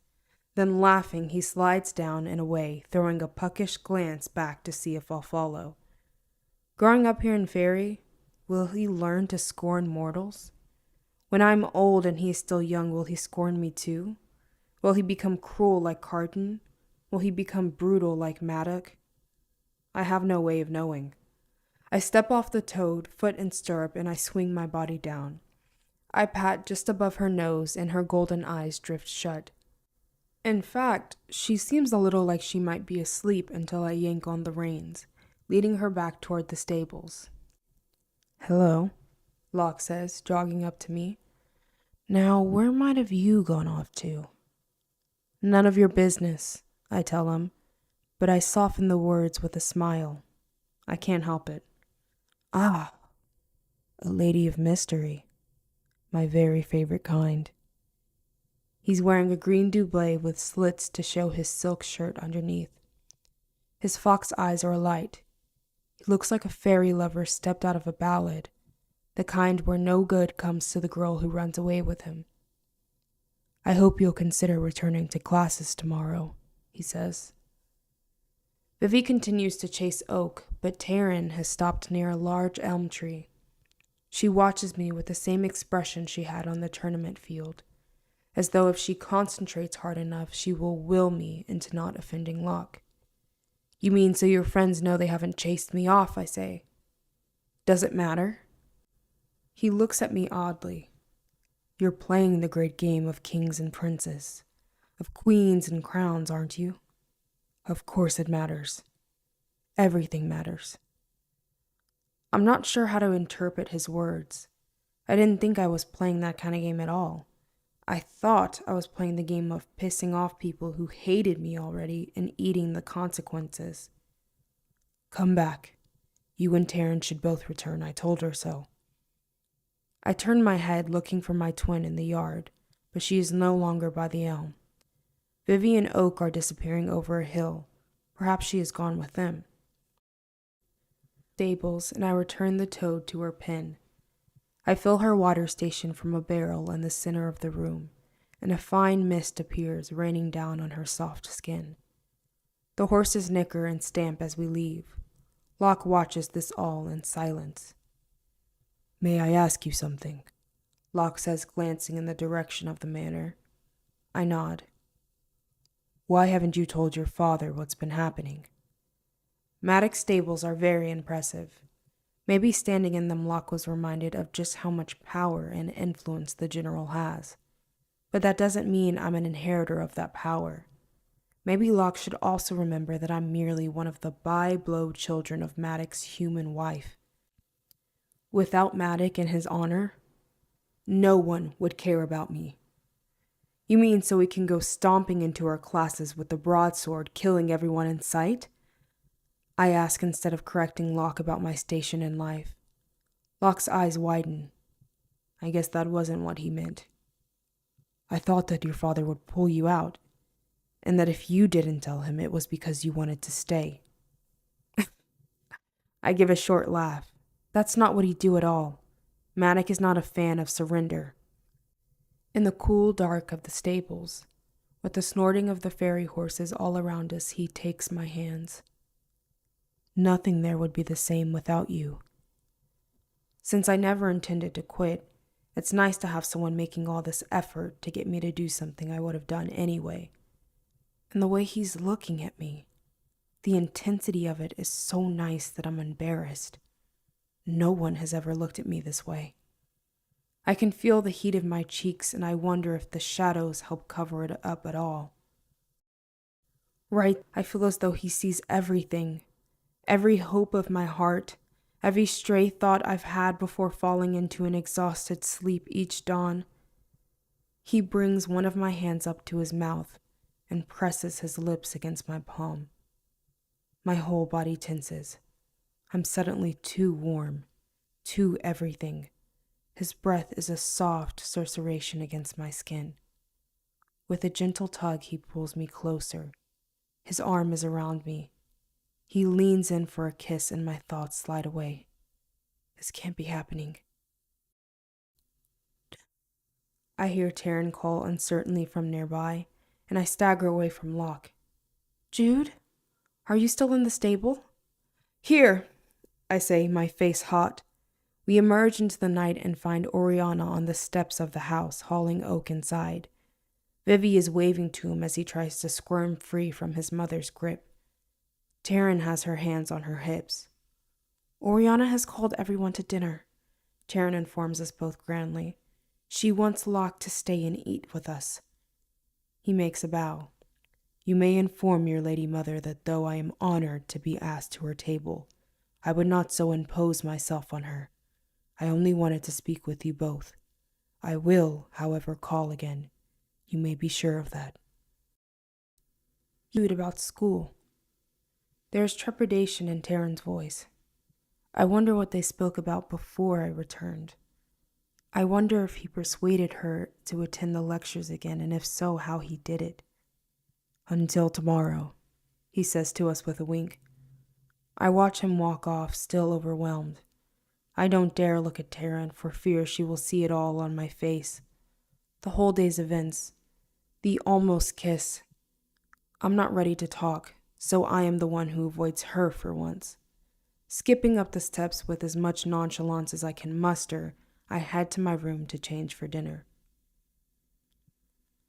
I forgot that I asked Maddox to teach me swordplay and strategy, but after dinner he gives me a stack of military history books from his personal library. When you're done reading these, we will talk, he informs me.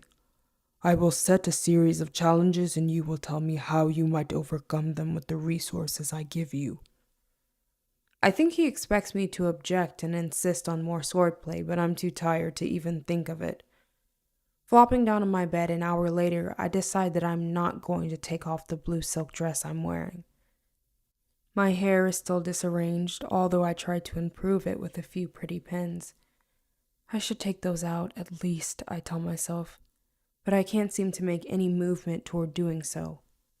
My door opens and Taryn comes in, hopping up on my bed. Okay, she says, poking me in the side. What did Locke want? He said he had to talk to you. He's nice, I say, rolling over and folding my arms behind my head, staring up at the folds of fabric gathered above me. Not totally Cardin's puppet like the rest of them. Taryn has an odd expression on her face, like she wants to contradict me but is holding herself back. Whatever. Spill. About Locke? I ask. She rolls her eyes. About what happened with him and his friends. They're never going to respect me if I don't fight back, I tell her. She sighs. They're never going to respect you, period. I think of crawling around the grass, my knees dirty, the savor of the fruit in my mouth. Even now I can taste the echo of it, the emptiness it would fill, the giddy, delirious joy it promises. Taryn goes on. You came home practically naked yesterday, smeared with fairy fruit. Isn't that bad enough for you? Don't you care? Taryn has pulled her whole body back against one of the posts of my bed. I'm tired of caring, I say. Why should I? Because they could kill you. They better, I say to her, because anything less than that isn't going to work. Do you have a plan for stopping them? She asked. You said you were going to defy Cardin by being your awesome self, and if he tried to take you down, you'd take him down with you. How are you going to manage that? I don't know exactly, I admit. She throws up her hands in frustration. No, look, I say. Every day that I don't beg Cardin for forgiveness over a feud he started is the day I win. He can humiliate me, but every time he does and I don't back down, he makes himself less powerful. After all, he's throwing everything he's got at someone as weak as I am, and it's not working. He's going to take himself down. Rises and comes over to me, laying her head against my chest. Putting her arms around me, against my shoulder, she whispers, He's Flint, and you're tender. I hug her closer and make no promises. We stay like that for a long moment. Did Locke threaten you? She asked softly. It was so odd that he came here looking for you. And then you had such a weird expression when I walked into the stables. No, nothing bad, I tell her. I don't know exactly what he came for, but he kissed my hand. It was nice, like out of a storybook. Nice things don't happen in storybooks, Taryn says. Or when they do happen, something bad happens next. because otherwise the story would be boring and no one would read it. It's my turn to sigh. I know it's stupid, thinking well of one of Cardin's friends, but he really did help me. He stood up to Cardin, but I'd rather talk about you. There's someone, isn't there? When you said you were going to fall in love, you were talking about someone in particular. Not that I'd be the first to green gown her. There's a boy, she says slowly. He's going to declare himself at Prince Dane's coronation. He's going to ask for my hand from Matic, and then everything's going to change for me. I think of her weeping, standing beside Cardin. I think of how angry she's been that I'm feuding with him. I think of that, and a cold and terrible dread creeps over me. Who? I demand. Please not Cardin. Anyone but Cardin. I promise not to tell anyone, she says. Even you. Our promises don't matter, I say, thinking of Prince Dane's geese still freezing my tongue, of how little any of them trust us. No one expects us to have any honor. Everyone knows we lie. She gives me a stern, disapproving look. Prohibition. If I break it, he'll know. I need to show him I can live like one of the folk. Okay, I say slowly. Be happy for me, she says, and I feel cut to the quick. She has found her place in Fairy, and I guess I've found mine. But I can't help worrying. Just tell me something about him. Tell me that he's kind. Tell me that you love him and that he's promised to be good to you. Tell me. He's a fairy, she says. They don't love the way we do. And I think you would like him. There. That's something. That doesn't sound like Cardin, whom I despise, but I'm not sure I find her answer reassuring either. What does it mean I would like him? Does that mean we've never met? What does it mean that he doesn't love the way we do? I am happy for you, honest, I say, although I am more worried than anything else. This is exciting. When Oriana's dressmaker comes, you're going to have to make sure you get an extra pretty gown. Taryn relaxes. I just want everything to be better. For both of us. I reach over to my bedside table to retrieve the book I stole from Hollow Hall. Remember this? I ask, lifting up the collected Alice's Adventures in Wonderland book. When I do, a folded piece of paper slips and flutters to the floor. We used to read that when we were little, she says, grabbing for the book. Where did you get it? I found it, I say, not able to explain whose bookshelf it had come from or why I had been in Hollow Hall in the first place. To test the geese, I try to say the words, spying for Prince Dane. My mouth will not move. My tongue stays still. A wave of panic washes over me, but I push it back. This is the small price for what he's given me. Taryn doesn't press for more information. She's too busy flipping through the pages and reading bits of it aloud. While I can't quite remember the cadence of my mother's voice, I think I hear an echo of it in Taryn's. Now here you see, it takes all the running you can do to keep in the same place, she reads. If you want to get somewhere, you must run at least twice as fast as that. I reach down serendipitously to shove the fallen piece of paper under my pillow. I plan to unfold it once she returns to her room, but instead I fall asleep long before the story is over. I wake up in the early morning alone, needing to pee. I pad into my bath area, lift my skirts, and do my business in the copper basin left there for this purpose. Shame heating my face even though I am alone. It is one of the most humbling aspects of being human. I know that fairies are not gods. Maybe I know that better than any mortal alive. But neither have I ever seen one hunched over a bedpan. Back in bed, I push aside the curtains and let the sunlight spill in, brighter than any lamp. I take the folded up paper from behind my pillow. Smoothing it out, I see Cardin's furious, arrogant handwriting scrawled over the page, taking up all available space. In some places he pressed the nib so angrily that the paper tore. Jude. It reads each hateful rendering of my name like a punch to the gut. Jude, Jude, Jude, Jude, Jude, Jude, Jude, Jude.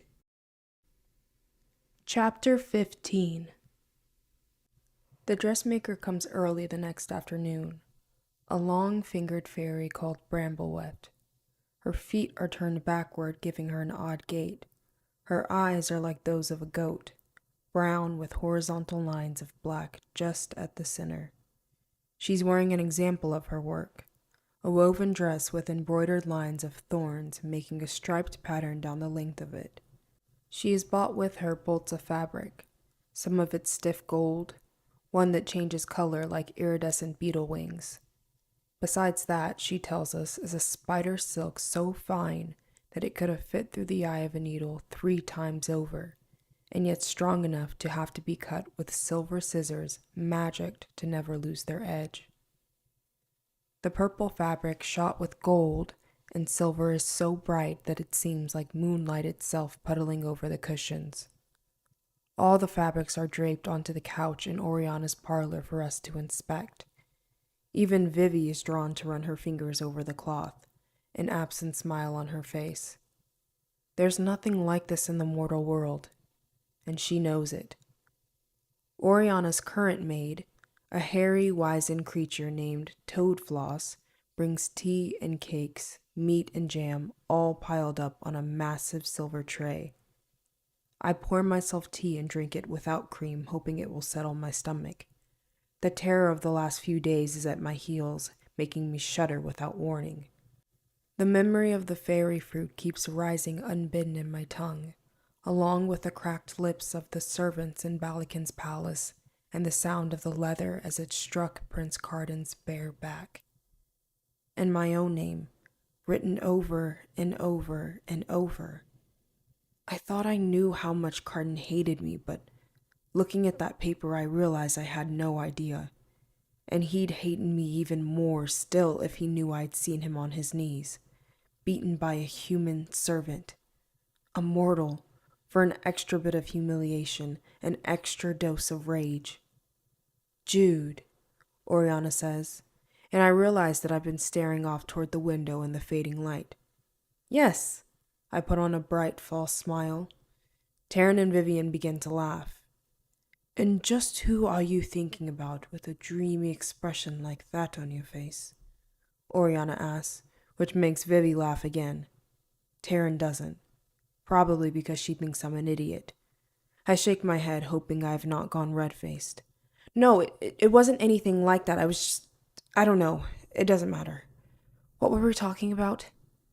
The seamstress wishes to measure you first, Oriana says, since you're the youngest.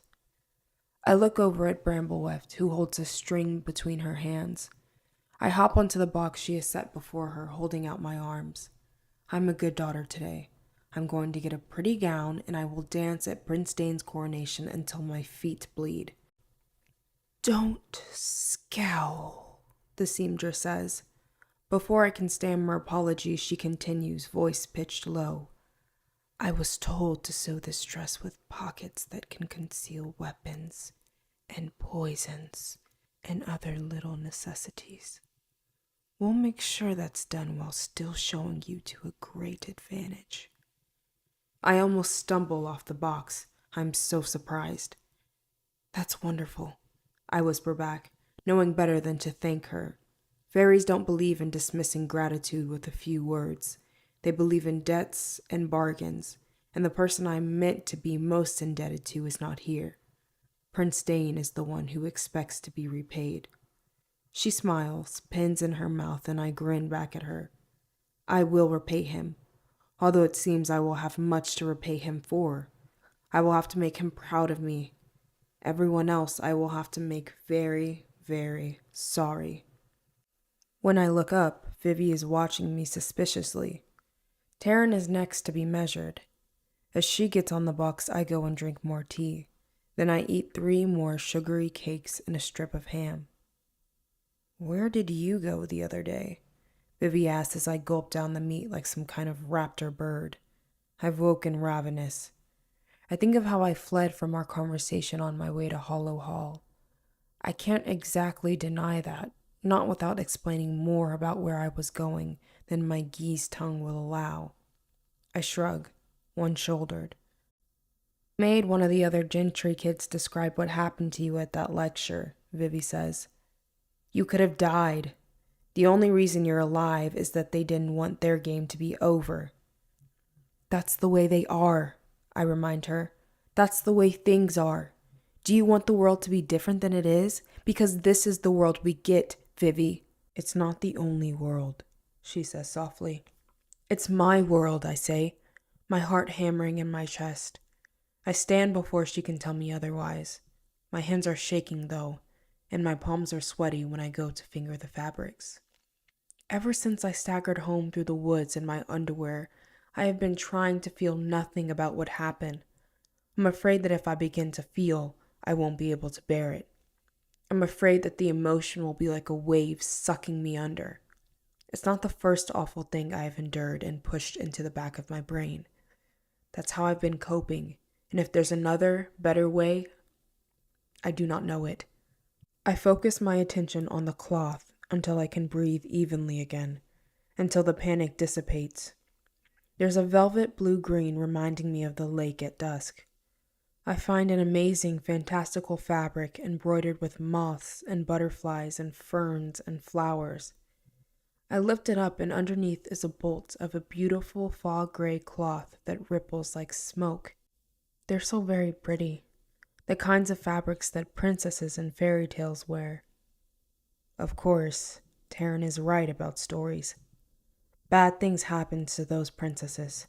They are pricked with thorns, poisoned by apples, married to their own fathers. They have their hands cut off and their brothers turned into swans, their lovers chopped up and planted in basil pots. They vomit up diamonds, and when they walk, it feels as though they're walking on knives. They still manage to look nice. "I want that one," Taryn says, pointing to the bolt of fabric I'm holding, the one with the embroidery. She's done being measured. Vivi is up there holding out her arms, watching me in that unnerving way she has, as though she knows my very thoughts. "Your sister found it first," Oriana says. "Please," Taryn says to me, bending her head down and looking up through her eyelashes. She's joking, but she's not. She needs to look nice for this boy who's supposed to declare himself at the coronation.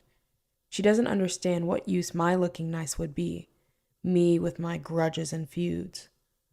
With a half smile, I set down the bolt. "Sure, all yours." Taryn kisses me on the cheek. I guess we're back to normal. If only everything in my life were so easily resolved. I choose a different cloth, the dark blue velvet. Vivian chooses a violet that seems to be a silvery gray when she turns it over in her hand. Oriana chooses a blush pink for herself and a cricket green for Oak. Brambleweft starts to sketch, billowing skirts, cunning little capes, corsets stitched with fanciful creatures. Butterflies alighting along arms and in the elaborate headpieces. I am charmed at the alien vision of myself. My corset will have 2 golden beetles stitched into what looks like a breastplate, with Maddox moon crests and elaborate swirls of shining thread continuing down my front, and a tiny sheer drop sleeve of more gold. It will certainly be clear what household I belong to. We are still making small changes when Oak runs in, being chased by Narbone. Oak spots me first and scrambles onto my lap, throwing his arms around my neck and giving me a small bite just beneath my shoulder. "Ow!" I say in surprise, but he just laughs. It makes me laugh too. He's kind of a weird kid, maybe because he's fairy, or maybe because all kids, human or inhuman, are equally weird. "Do you want me to tell you a story about the little boy who bit a stone and lost all of his pearly white teeth?" I ask him, in what I hope is a menacing fashion, sticking my fingers under his armpits to tickle him. "Yes!"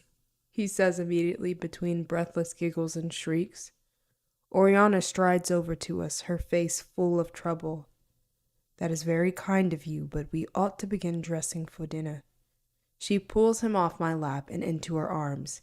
He begins screaming and kicking his legs. One of the kicks lands against my stomach, hard enough to bruise, but I don't say anything. "Story!" he shouts. "I want the story!" "Jude is busy right now," she says, carrying his squirming body toward the door where Narbonne is waiting to take him back to the nursery. "Why don't you ever trust me with him?" I shout. And when Oriana wheels around, shocked that I said a thing we don't say, I'm shocked too, but I can't stop. "I'm not a monster. I've never done anything to either of you." "I want the story," Oak whines, sounding confused. "That's enough," Oriana says sternly, as though we've been arguing. "We will speak about this later with your father." And with that, she strides from the room. "I don't know whose father you're talking about because he sure is not mine," I call after her. Taryn's eyes go saucer wide. Vivian has a small smile on her face. She takes a minute sip of tea and then raises the cup in my direction in a salute. The seamstress is looking down and away, leaving us to our private family moment. I cannot seem to contort myself back into the shape of a dutiful child. I'm coming unraveled. I'm coming undone. The next day at school, Taryn walks beside me, swinging her lunch basket. I keep my head high and my jaw set. I have my little knife with me, cold iron tucked into one of the pockets of my skirt, and more salt than I reasonably need. I even have a new necklace of rowan berries, sewn by Tatterfell and worn because there's no other way she could know I didn't need it. I dally in the palace garden to gather a few more things. "Are you allowed to pick those?" Taryn asks, but I do not answer her. Afternoon, we attend a lecture in the High Tower, where we are taught about bird songs. Every time I feel as though my courage will falter, I let my fingers brush the cool metal of the blade. Locke looks over, and when he catches my eye, he winks. From the other side of the room, Carton scowls at the lecturer but does not speak. When he moves to take an inkpot from a satchel, I see him wince. I think about how sore his back must be, how it must hurt to move. But if he holds himself a little more stiffly as he sneers, that seems to be the only difference in his manner. He looks well practiced in hiding pain. I think of the note I found, of the press of his nibbed pen hard enough to send flecks of ink splattering as he wrote my name. Hard enough to dig through the page, maybe to scar the desk beneath. If that's what he did to the paper, I shudder to think about what he wants to do to me. After school, I practice with Maddock. He shows me particularly clever block, and I do it over and over again, better and faster, surprising even him. When I go inside, covered in sweat, I pass Oak, who is running somewhere, dragging my stuffed snake after him on a dirty rope. He's clearly stolen the snake from my room. "Oak!" I call after him, but he's up the stairs and away. I sluice off my back and then, alone in my room, unpack my school bag. Tucked down in the bottom, wrapped in a leftover piece of paper, is a single worm-eaten fairy fruit I picked on the way home. I set it on the tray and pull on leather gloves. Then I take out my knife and cut it into pieces. Tiny slivers of squishy golden fruit. I have researched fairy poisons in dusty, hand-scribed books in Maddox's library. I read about the blusher mushroom, a pale fungus that blooms with beads of a red liquid that looks uncomfortably like blood. Small doses cause paralysis, while large doses are lethal, even for the folk. Then there is death sweet, which causes a sleep that lasts 100 years, and wraithberry, which makes your blood race until your heart stops, and fairy fruit, of course, which one book calls everapple. I take out a flask of pine liquor nicked from the kitchens, thick and heavy as sap. I drop the fruit in it to keep it fresh. My hands are shaking. The final piece I put on my tongue. The rush of it hits me hard and I grit my teeth against it. Then I am feeling stupid. I take out the other things. A leaf of wraithberry from the palace garden, a petal of flower of deathsweet, the tiniest bead of juice from the blusher mushroom. From each I cut away a tinier portion and swallow.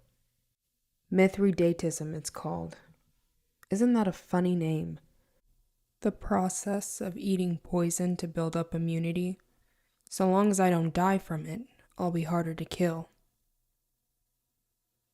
I do not make it downstairs for dinner.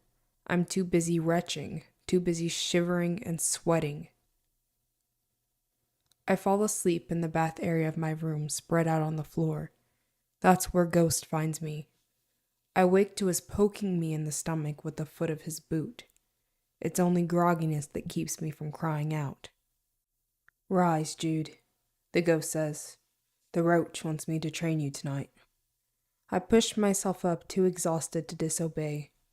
Outside on the dewy grass, with the first rays of sun creeping around the island, the ghost shows me how to climb trees silently, how to put down a foot without snapping a branch or cracking a dried leaf.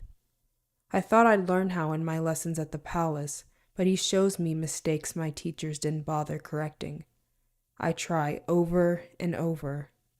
Mostly I fail. "Good," he says once my muscles are shaking. He's spoken so little that his voice startles me. He could more easily pass for human than Vivi, with the subtler point on his ears, light brown hair and hazel eyes. And yet he seems unknowable to me, both calmer and colder than she is. The sun is almost up, the leaves are turning gold. Keep practicing. Sneak up on your young sisters. When he grins, with sandy hair falling over his face, he seems younger than I am, but I'm sure he's not. And when he goes, he does it in such a way that it appears like vanishing. I head back home and use what I've just learned to sly-foot my way past the servants on the stairs. I make it to my room, and this time when I collapse, I manage to do it in my bed. Then I get up the next day and do everything all over again. Chapter 16. Attending lectures is harder than ever. For one thing, I am sick, my body fighting the effects of the fruit and the poisons I'm forcing down. For another, I'm exhausted from training with Matic and training with Dane's Court of Shadows. Matic gives me puzzles, 12 goblin knights to storm a fortress, 9 untrained gentry to defend one, and then asks for my answers each evening after dinner. The roach orders me to practice moving through the crowds of courtiers without being noticed, to eavesdrop without seeming interested. The bomb teaches me how to find a weak spot in the building, the pressure point on a body. The ghost teaches me how to hang from rafters and not be seen, to line up a shot with a crossbow, to steady my shaking hands. I am sent on 2 more missions to get information. First, I steal a letter addressed to Elowyn from a knight's desk in the palace. The next time I wear the clothing of a fairy bride and walk through a party to the private chambers of the lovely Tarakan, one of the Prince Balakan's consorts, where I take a ring from a desk. In neither case am I allowed to know the significance of what I stole. I attend lectures beside Cardan, Nicasia, and Valerian, and all of the gentry children who laughed at my humiliation. Them the satisfaction of my withdrawing, but since the incident with the fairy fruit, there are no more skirmishes. I bide my time. I can only assume they are doing the same. I'm not foolish enough to think we are done with one another. Locke continues his flirtation. He sits with Taryn and me when we take our lunch, spread out on a blanket watching the sunset. Occasionally, he walks me home through the woods, stopping to kiss me near a copse of fir trees just before Maddox's estate. I only hope he doesn't taste the bitterness of poison on my lips. I do not understand why he likes me, but it's exciting to be liked. Taryn doesn't seem to understand it either. She regards Locke with suspicion. Perhaps since I'm worried over her mysterious paramour, it is fitting that she seems equally worried over mine. Are you enjoying yourself? I hear Nicosia ask Locke once as he joins them for a lecture. Carden won't forgive you for what you're doing with her. I pause, unable to pass by without listening for his answer. Locke only laughs. Is he more angry that you chose me over him, or that I chose a mortal over you? I startle, not sure I heard him right. She's about to answer when she spots me. Her mouth curls. Little mousy, she says. Don't believe his sugared tongue. The roach would despair of me if he saw how badly I fumbled my newfound skills. I did nothing he taught me. I neither concealed myself nor blended in with the others to avoid notice. At least no one would suspect me of knowing much about spycraft. So, has Carden forgiven you? I ask her, pleased by her stricken look. Oh, too bad. I hear a prince's favor is a really big deal. What need do I have for princes? She demands. My mother is a queen. There's much I could say about her mother, Queen Orlaw, who is planning a poisoning, but I bite my tongue. In fact, I bite it so hard that I don't say anything at all. I just walk to where Taryn is sitting, a small, satisfied smile on my face. More weeks pass until the coronation is mere days away. I'm so tired that I fall asleep whenever I put my head down. I even fall asleep in the tower during a demonstration of a moth summoning. The serration of their wings lulls me, I guess. It doesn't take much. I wake on the stone floor. My head is ringing and I'm scrambling for my knife. I don't know where I am. For a moment I think that I must have fallen. For a moment I think I'm paranoid. Then I see Valerian grinning down at me. He has pushed me out of my chair. I know it just from the look on his face. I have not yet become paranoid enough. Voices sound from outside, the rest of our classmates having their luncheon on the grass as evening rolls in. I hear the shrieks of the youngest children, probably chasing one another over blankets. Where's Taryn? I ask because it wasn't like her not to wake me. She promised not to help you, remember? Valerian's golden hair hangs over one eye. As usual, he's clad entirely in red, a tone so deep that it might appear black at first glance. Not by word or by deed. Of course. Stupid me to forget I was on my own. I push myself up, noticing a bruise on my calf as I do. I'm not sure how long I was sleeping. I brush off my tunic and trousers. What do you want? I'm disappointed, he says slyly. You bragged about how you were going to Best Carden, and yet you've done nothing. Sulking after one little prank. Hand slides automatically to the hilt on my knife. Valerian lifts my necklace of rowan berries from his pocket and smirks at me. He must have cut it from my throat while I slept. I shudder at the thought that he was so close to me, that instead of slicing the necklace he could have sliced skin. Now, you will do what I say. I can practically smell the glamour in the air. He's weaving magic with his words. Call down to Carden. Tell him he's won. Then, jump from the tower. After all, being mortal is like being born already dead. The violence of it, the awful finality of his command is shocking. A few months ago I would have done it. I would have said the words, I would have leapt. If I hadn't made that bargain with Dane, I would be dead. Valerian may have been planning my murder since the day he choked me. I remember the light in his eyes then, the eagerness with which he watched me gasp. Taryn had warned me I was going to get myself killed, and I bragged that I was ready for it, but I am not. I think I'll take the stairs, I tell Valerian, hoping I don't seem half as shaken as I am. Then, acting as though everything's normal, I go to move past him. For a moment he just looks confused, but his confusion quickly morphs into rage. He blocks my escape, moving in front of the steps. I commanded you. Why don't you obey me? Looking him dead in the eye, I forced myself to smile. You had the advantage of me twice, and twice you gave it away. Good luck getting it again. He's sputtering, furious. You're nothing. The human species pretends it's so resilient. Mortal lives are one long game of make-believe. If you couldn't lie to yourselves, you'd cut your own throats to end your misery. I'm struck by the word species, by the idea that he thinks I am something else entirely, like an ant or a dog or a deer. I'm not sure he's wrong, but I don't like the thought. I don't feel particularly miserable right at the moment. I can't show him I'm afraid. His mouth curls. What happiness do you have? Rutting and breeding? You'd go mad if you accepted the truth of what you are. You are nothing. You barely exist at all. Your only purpose is to create more of your kind before you die some pointless and agonizing death. I look him in the eye. And?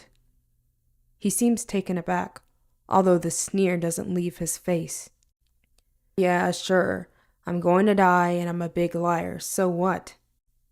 Against the wall, hard. So you lose.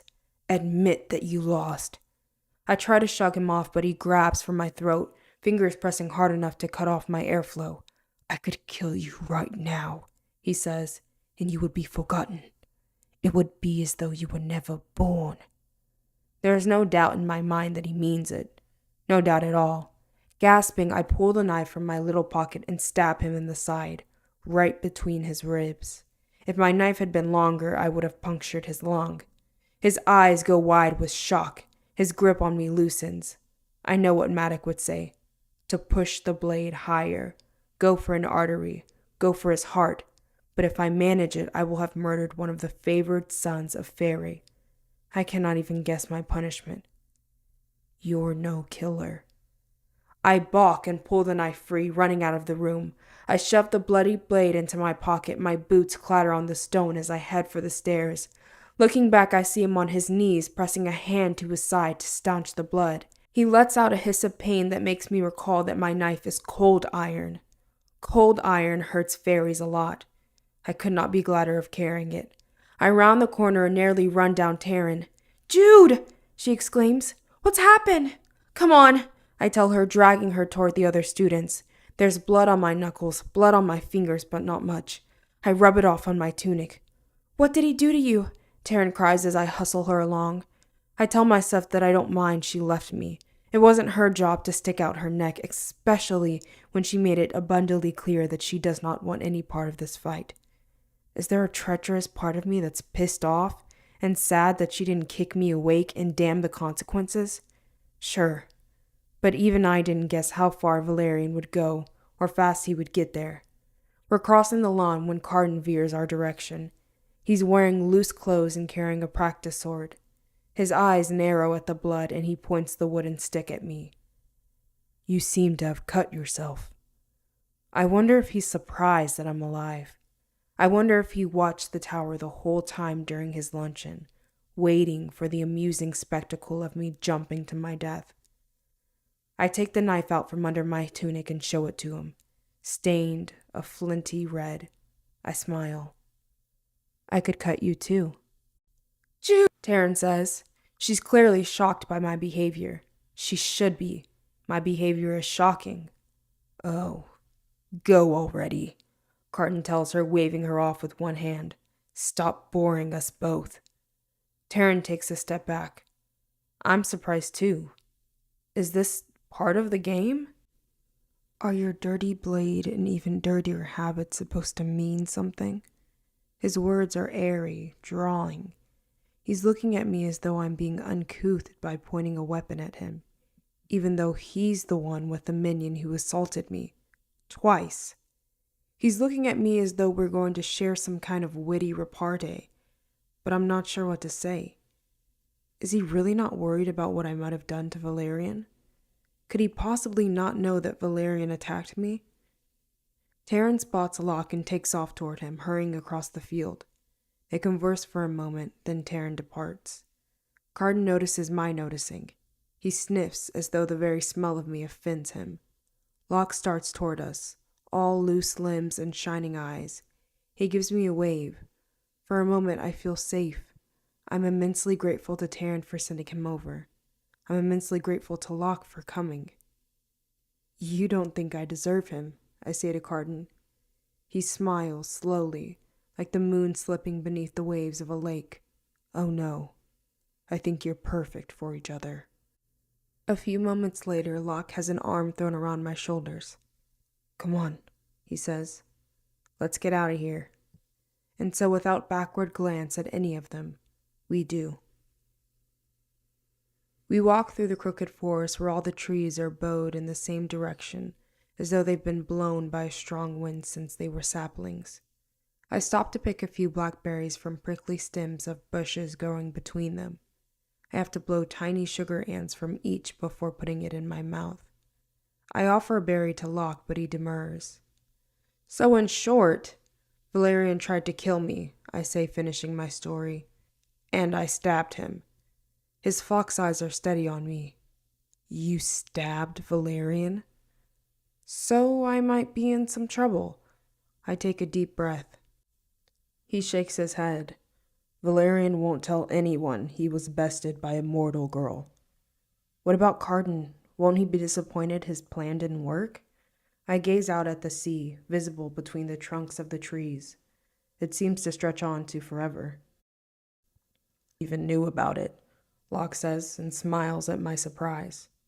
Oh, he'd like to make you believe he's our leader, but it's more that Nicasia likes power.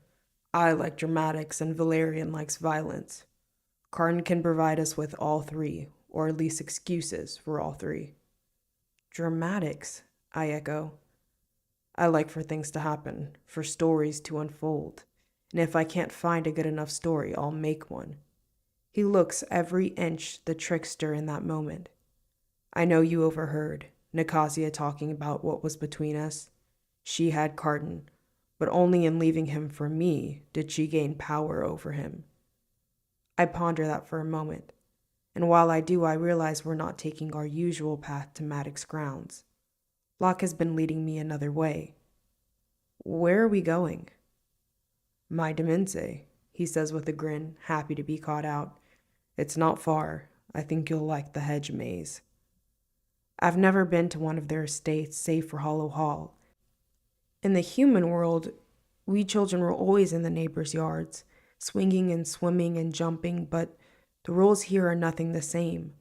Most of the children in the High King's court are royals, sent from smaller courts to gain influence with the princes and the princesses, and have no time for much else. Of course, in the mortal world there are such things as backyards. Here, there are forests and sea, rocks and mazes, and flowers that are red only when they get fresh blood.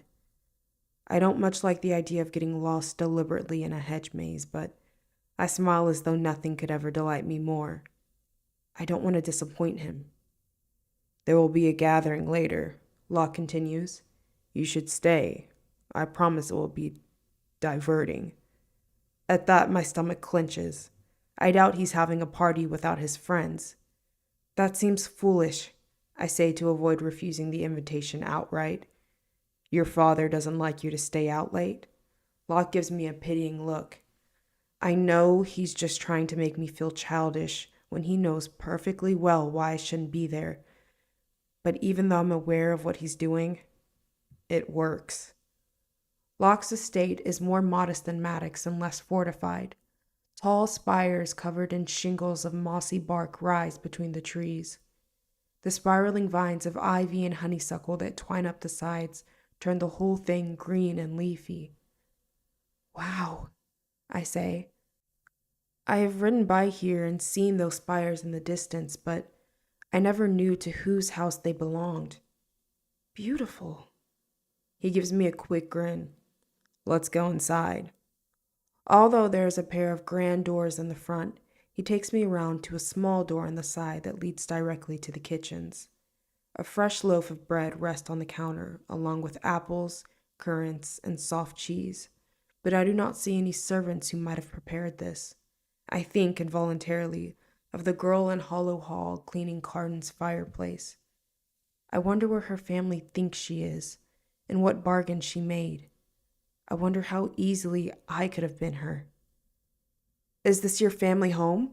I ask, pushing that thought away. I have none, he tells me. My father was too wild for the court. He liked the deep, feral woods far better than my mother's intrigues. He left, and then she died. Now it's just me. That's terrible, I say, and lonely. He shakes off my words. I've heard the story about your parents, a tragedy suitable for a ballad. It was a long time ago. The last thing I want to talk about is Matic and murder. What happened to your mother? He makes a dismissive gesture in the air. She got involved with the High King. In his court, that's enough.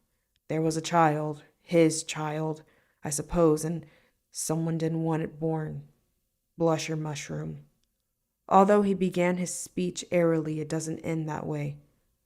Bless your mushroom. I think of the letter I found in Balakin's house from Queen Orla. I try to convince myself that the note could not have referred to the poisoning of Locke's mother, that Balakin had no motive when Dane was already the High King's chosen heir. No matter how I try to convince myself, I cannot stop thinking about the possibility of the horror of Nicasia's mother having a hand in Locke's mother's death. I shouldn't have asked. That was rude of me. We are children of tragedy. He shakes his head and then smiles. This is not how I meant to begin. I meant to give you wine and fruit and cheese. I meant to tell you how your hair is beautiful as curling wood smoke, your eyes the exact colors of walnuts. I thought I could compose an ode about it, but I'm not very good at odes. I laugh, and he covers his heart as though stung by cruelty. Before I show you the maze, let me show you something else. What's that? I ask, curious. He takes my hand. Come, he says, prankish, leading me through the house. We come to the spiraling stairs. Up we go, and up and up and up. I feel dizzy. There are no doors, no landings, just stone and steps, and my heart beating loud in my chest. Just his slanted smiles and amber eyes. I try not to stumble or slip as I climb. I try not to slow down no matter how lightheaded I feel. I think of Valerian. Jump from the tower. I keep climbing, taking shallow breaths. You are nothing. You barely exist at all. When we get to the top, there's a small door, half our height. I lean against the wall, waiting for my balance to return and watch Locke turn the elaborate silver knob. He ducks in as he goes. I steel myself, push off the wall, and follow. And gasp. We're on a balcony at the very top of the tallest tower, one higher than the tree line.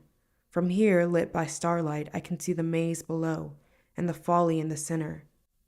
I can see the above-ground parts of the Palace of Elfame, and Maddox Estate, and Balakin's Hollow Hall. I can see the sea that encircles the island and beyond it, the bright lights of human cities and towns through the ever-present mist. I have never looked directly from our world into theirs. Locke puts his hand against my back, between my shoulder blades. At night, the human world looks as though it's full of fallen stars. I lean into his touch, pushing away the awfulness of the climb, trying not to stand too close to the edge. Have you ever been there? He nods. My mother took me when I was a child.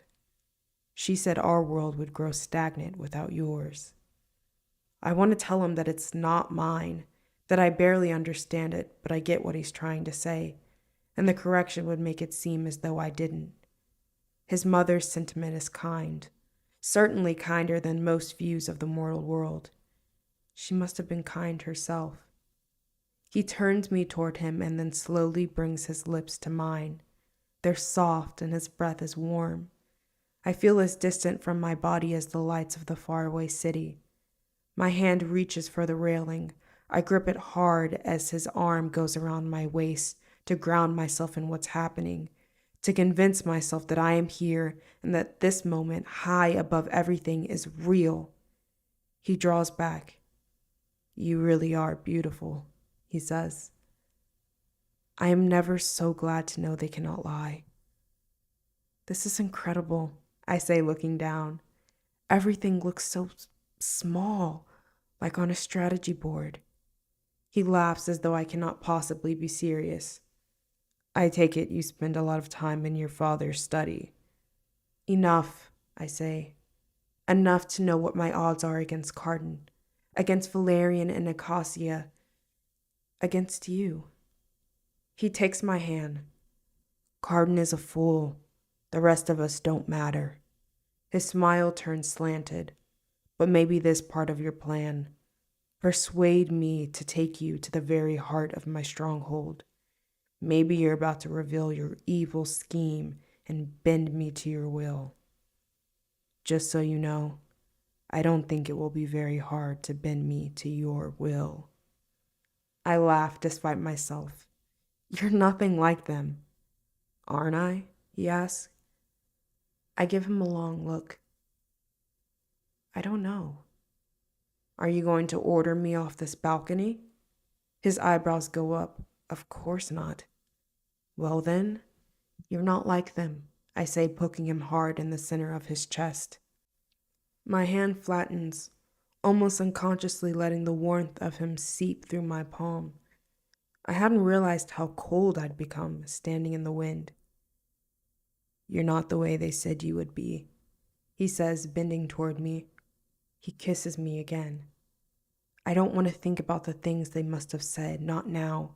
I want his mouth on mine, blotting out everything else.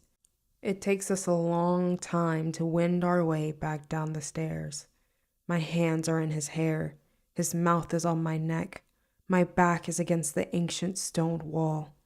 Everything is slow and perfect and makes no sense at all. This can't be my life. This feels nothing like my life. We sit at the long, empty banquet table and eat cheese and bread. We drink pale green wine that tastes of herbs out of massive goblets that Locke finds in the back of the cabinet. They're so thick with dust he has to wash them twice before we can use them. When we're done, he presses me back against the table, lifting me so that I am seated on it, so that our bodies are pressed together. It's exhilarating and terrifying, like so much of fairy. I'm not sure I'm very good at kissing. My mouth is clumsy. I'm shy.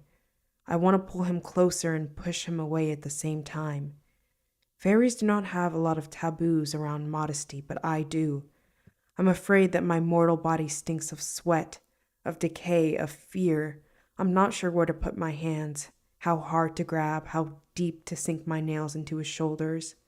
And while I know what comes after kissing, while I know what it means to have his hand slide up over my bruised calf to my thigh, I have no idea how to hide my inexperience. He pulls back to look at me, and I try to keep the panic out of my eyes. Stay tonight, he murmurs. For a moment, I think he means with him, like with him, and my heart speeds with some combination of desire and dread. Then, abruptly, I remember there's going to be a party. That's what he's asking me to stay for. Those unseen servants, wherever they are, must be preparing the estate. Soon Valerian, my would-be murderer, might be dancing in the garden.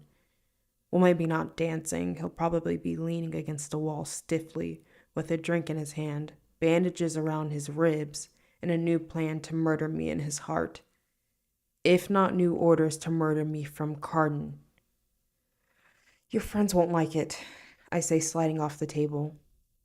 They'll quickly be too drunk to notice. You can't spend your life locked up in Maddox's glorified barracks. He gives me a smile that is clearly meant to charm me. It kind of works.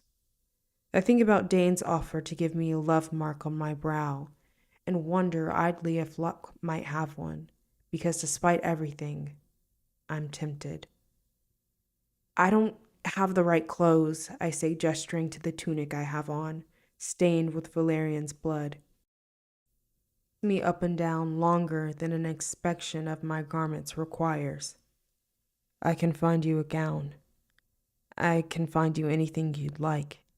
You asked me about Cardin, Valerian, and Nicasia. Come see them out of school. Come see them be foolish and drunk and debased. See their vulnerabilities, the cracks in their armor. You got to know them to beat them, right? I don't say you'll like them any better, but you don't need to like them. I like you, I tell him. I like playing pretend with you. Pretend? He echoes, as though he's not sure if I'm insulting him. Of course, I say, going to the windows of the hall and looking out. Moonlight streams into the leafy entrance to the maze. Torches are burning nearby, the flames flickering and wavering in the wind. Of course we're pretending. We don't belong together, but it's fun anyway. He gives me an evaluating, conspiratorial look. Then let's keep doing it. Okay, I say helplessly. I'll stay. I'll go to your party. I've had little fun in my life so far. The promise of more is difficult to resist. He leads me through several rooms until we come to double doors. For a moment he hesitates, glancing back at me. Then he pushes them open and we're in an enormous bedroom. A thick, oppressive layer of dust blankets everything.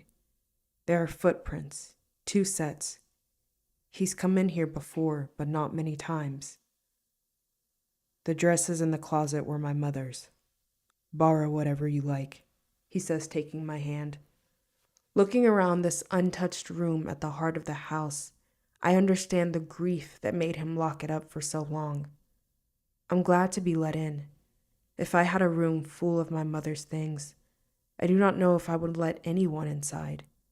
I don't even know if I could brave it myself. He opens one of the closets. Much of the clothing is moth-eaten, but I can see what they once were. A skirt with beaded pattern of pomegranates.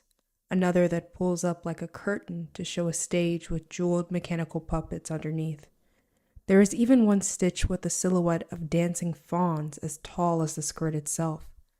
I've admired Oriana's dresses for their elegance and opulence, but these awaken in me a hunger for a dress that is riotous. They make me wish I'd seen Locke's mother in one of her gowns. They make me think she must have liked to laugh. I don't think I've ever seen a dress like any of these, I tell him. You really want me to wear one? He brushes a hand over the sleeve. I guess they're a bit rotted. No, I say. I like them. The one with the fawns is the least damaged. I dust it off and tug on it behind an old screen. I struggle because it's the sort of dress that's difficult to put on without Tatterfell's help. I have no idea how to rearrange my hair any differently, so I leave it as is, braided in a small crown around my head. When I wipe off a silver mirror with my hand and see myself dressed in a dead fairy's clothes, a shudder goes through me. Suddenly, I do not know why I'm here in this place. I'm not sure of Locke's intentions. When he tries to drape me in his mother's jewels, I refuse them. Let's go out to the garden, I say, no longer want to be in this empty, echoing room. He puts away the long string of emeralds he was holding. As we leave, I look back at the closet of moldering clothes. Despite my feelings of unease, there's a part of me that can't help imagining what it would be like to be the mistress of this place. Imagining Prince Dane with a crown, imagining entertaining at the long table we kissed against, my classmates all drinking the pale green wine and pretending they had never tried to murder me. Locke, with his hand in mine, and me, spying on all of them for the king. The maze is taller than the height of an ogre and formed of dense, glossy leaves in a deep green. Apparently, Cardin's circle meets here often. I can hear them laughing at the center of the maze when I walk outside with Locke, late to his own gathering. The smell of pine liquor is alive in the air. The firelight of the torches makes long shadows and limbs everything in scarlet. My steps slow. Reaching into the pocket of my borrowed dress, I touch my knife, still stained with Valerian's blood. When I do, my fingers light on something else. Something Locke's mother must have left years before. I pull out her bauble, a golden acorn. It doesn't look like jewelry, there's no chain, and I cannot imagine what purpose it might have had other than to be pretty. I drop it back into my pocket. My hands as we move through the turns of the hedge maze. It does not seem as though there are many. I try to map it in my mind as I go, in case I have to find my way out alone. The simplicity of the maze makes me nervous rather than confident. I do not believe there are many simple things in Fairy. At home, dinner will be coming to a close without me. Taryn will be whispering to Vivi how I went somewhere with Locke. Maddock will be frowning and stabbing his meat, annoyed with me for missing his lessons. I've braved worse things. At the center of the maze, a piper is playing a lilting wild song. White rose petals blow through the air. Folk are gathered, eating and drinking from a long banquet table that seems mostly piled with different distillations. Cordials in which mandrake roots float, sour plum wine, a clear liquor infused with handfuls of red clover, and besides those, vials of golden nevermore. Carden is lying on a blanket, his head tipped back and loose white shirt unbuttoned. Although it's still early in the night, he appears to be very drunk. His mouth is flaked with gold. A horned girl I don't know is kissing his throat, and another, this one with daffodil hair, presses her mouth against the calf of his leg, just above the top of his boot. To my relief, I do not see Valerian. I hope he's home, nursing that wound I gave him. Locke brings me a thimbleful of liquor, and I take a tiny, scalding sip for the sake of politeness. I start coughing immediately. At that moment, Carden's gaze goes to me. His eyes are barely open, but I can see the shine of them, wet as tar. He watches me as the girl kisses his mouth, watches me as she slides her hand beneath the hem of his silly, ruffly shirt. My cheeks heat. I look away, and then I'm angry with myself for giving him the satisfaction of seeming uncomfortable. He's the one who's making a spectacle of himself. See, a member of the Circle of Worms has chosen to grace us with her presence tonight, Nicasia says, swanning up to us in a dress with all the colors of the sunset in it. She peers into my face. But which one is it? The one you don't like, I tell her, ignoring her jibe. That makes her give a high, false laugh. Oh, you might be surprised how some of us feel about both of you. Must you better amusements than this, Locke says stiffly, taking my elbow. I'm grateful when he pulls me toward a low table with pillows strewn haphazardly around it, but I can't help giving Nicasia a small, antagonizing wave as I go. I pour out my thimble of liquor onto the grass when Locke isn't looking. The piper finishes, and a naked boy, shining with gold paint, takes out a lyre and sings a filthy song about broken hearts. Oh, lady fair, oh, lady cruel, how I miss your sweet misrule. I miss your hair, I miss your eyes, but most of all, I miss your thighs. Locke kisses me again in front of the fire. Everyone can see it, but I don't know if they're looking because I close my eyes as tightly as they will go. Chapter 17. I awake in Locke's house on a bed covered in tapestries. My mouth tastes of sour plums and is swollen from kissing. Locke is beside me on the bed, eyes shut, still in his party clothes. I pause in the act of rising to study him.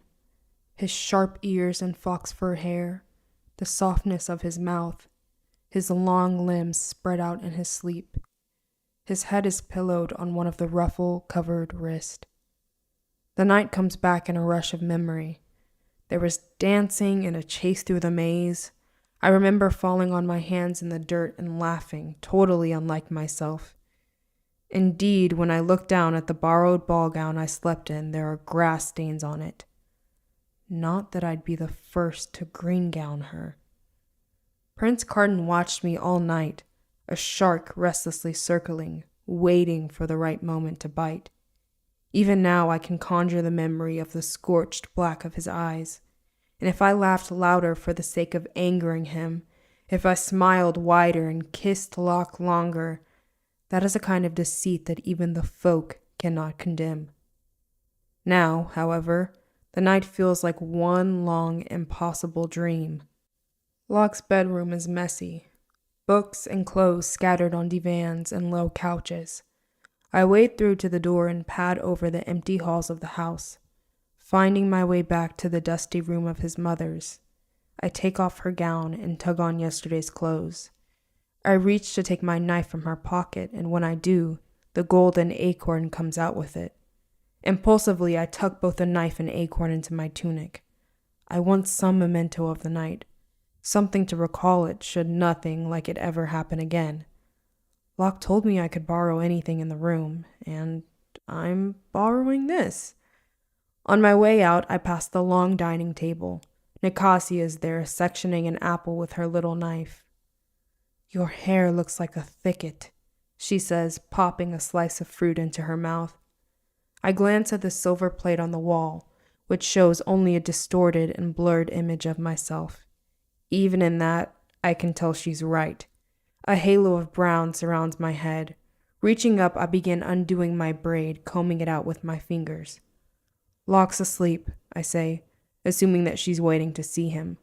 I expect to feel as though I have something over her, being the one that came from his bedroom. I actually feel is a little bit of panic. I don't know how to do this.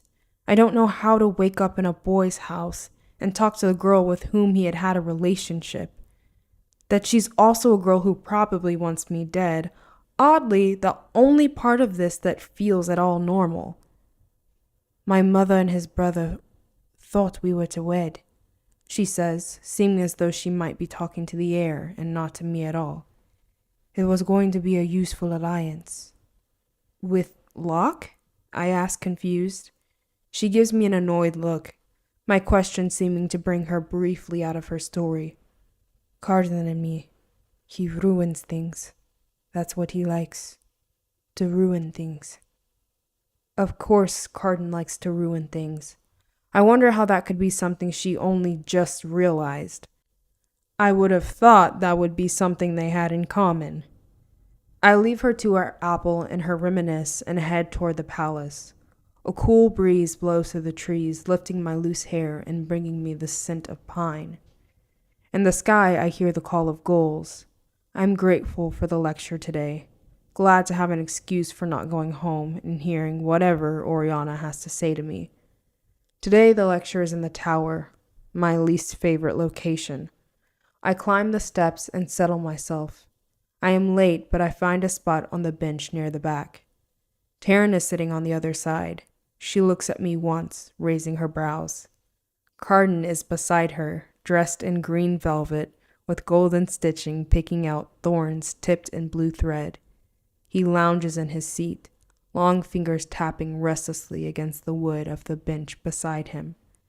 Looking at him makes me feel equally restless. At least, Valerian hasn't shown up. It is too much to hope that he never returns, but at least I have today. A new instructor, a knight named Dulcamara, is talking about rules of inheritance, probably in anticipation of the coming coronation. The coronation which will mark my rise to power as well.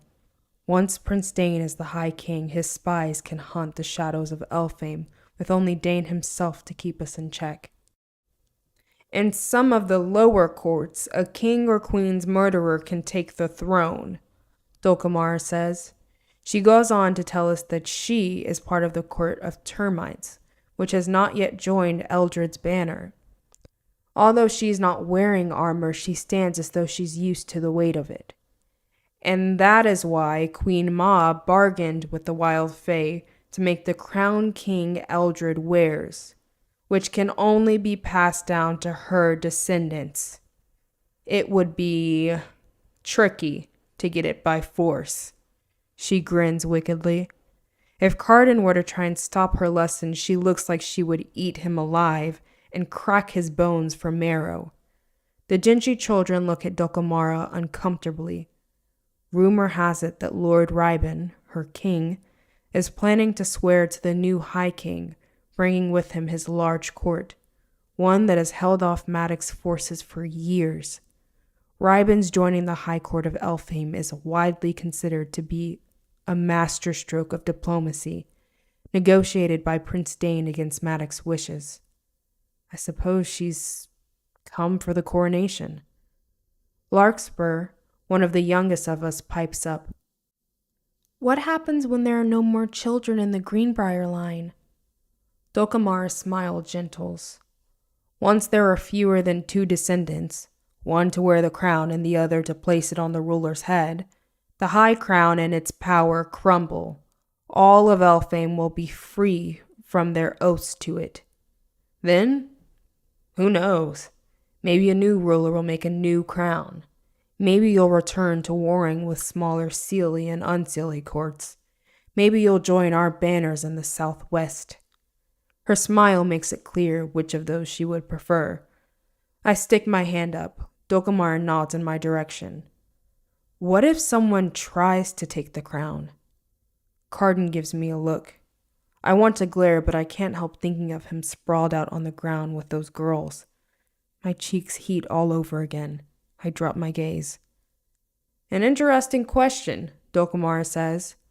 Legend has it that the crown will not allow itself to be placed on the brow of anyone who is an heir of Mob, but Mob's line has been very fruitful. So long as a pair of descendants try and take the crown, it could be done, but the most dangerous part of a coup would be this.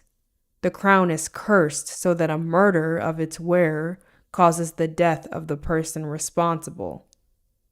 I think of that note I found in Balakin's house, about blusher mushrooms, about vulnerability.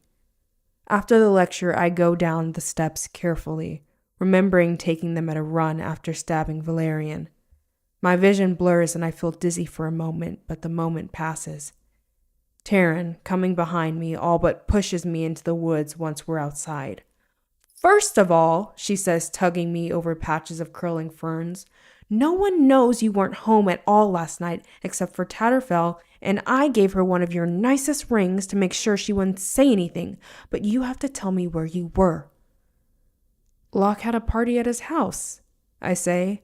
I stayed, but it wasn't, nothing much happened. We kissed. That was it. Her chestnut braids fly as she shakes her head. I don't know if I believe that. I let out a breath, perhaps a little dramatically. Why would I lie? I'm not the one hiding the identity of the person courting me. Taryn frowns. I just think that sleeping in someone's room, in someone's bed, is more than kissing. My cheeks heat, thinking of the way it had felt to wake up with his body stretched out beside mine. To get the attention off me, I start speculating about her. Ooh, maybe it's Prince Balakin. Are you going to marry Prince Balakin? Or perhaps it's Noggle and you can count the stars together. She smacks me in the arm a little too hard. Stop guessing, she says. You know I'm not allowed to say. Ow. I pick a white campion flower and stick it behind my ear. You like him? She asks. Really like him. Locke? I ask. Of course I do. She gives me a look, and I wonder how much I worried her, not coming home the night before. Balakin I like less well, I say, and she rolls her eyes. When we get back to the stronghold, I find that Maddox has left word he will be out until late. With little else to do for once, I look for Taryn, but although I saw her go upstairs just minutes before, she's not in her room. Instead, her dress is on the bed and her closet open, a few gowns hanging roughly as though she pulled them out before finding them wanting. Has she gone to meet her suitor? I take a turn around the room, trying to see it as a spy might, alert for signs of secret. I notice nothing unusual but a few rose petals withering on her dressing table. I go to my room and lie on my bed, going over my memories of the night before. Reaching into my pocket, I remove the knife to finally clean it. When I bring it out, I'm holding the golden acorn too. I turn the bauble over in my hand. It's a solid lump of metal, a beautiful object. At first I take it only for that, before I notice the tiny lines running across it. Tiny lines that seem to indicate moving parts, as though it were a puzzle. I can't screw off the top, although I try. I can't seem to do anything else with it either. I'm about to give up and toss it onto my dressing table when I glimpse a tiny hole, so small as to be nearly invisible, right at the bottom. Hopping off my bed, I rattle through my desk looking for a pin. The one I find has a pearl on one end. I try and fit the point into the acorn. It takes a moment, but I manage, pushing past resistance until I feel a click and it opens. Steps swing out from a shining center where a tiny golden bird rests. Its beak moves and it speaks in a creaky little voice. My dearest friend, these are the last words of Lily Riope. I have 3 golden birds to scatter, 3 attempts to get one into your hand. I am too far gone for any antidote, and so, if you hear this, I leave you with the burden of my secrets and the last wish of my heart. Protect him. Take him far from the dangers of this court. Keep him safe, and never, ever tell him the truth of what happened to me. Tatterfell comes into the room, bringing with her a tray with tea things. She tries to peek at what I'm doing, but I cup my hand over the acorn. When she goes out, I set down the bauble and pour myself a cup of tea, holding it to warm my hands. Liriope is Locke's mother. This seems like a message asking someone, her dearest friend, to spirit him, Locke, away. She calls the message her last words, so she must have known she was about to die. Perhaps the acorns were sent to Locke's father in hopes Locke might spend the rest of his life exploring wild places with him, rather than caught up in the intrigues. But since Locke is still here, it seems as none of the 3 acorns were found. Maybe none of them even left her bower. I should give it to him. Let him decide for himself what to do with it. But all I keep thinking about is the note on Balakin's desk. That note that seemed to implicate Balakin in Liriope's murder. Should I tell Locke everything? I know the provenance of the blusher mushroom that you ask after, but what you do with it must not be tied to me. I turn the words over in my mind the way I turn the acorn in my hand, and I feel the seams. There's something odd about that sentence. I copy it out again on a piece of paper to be sure I remember it correctly.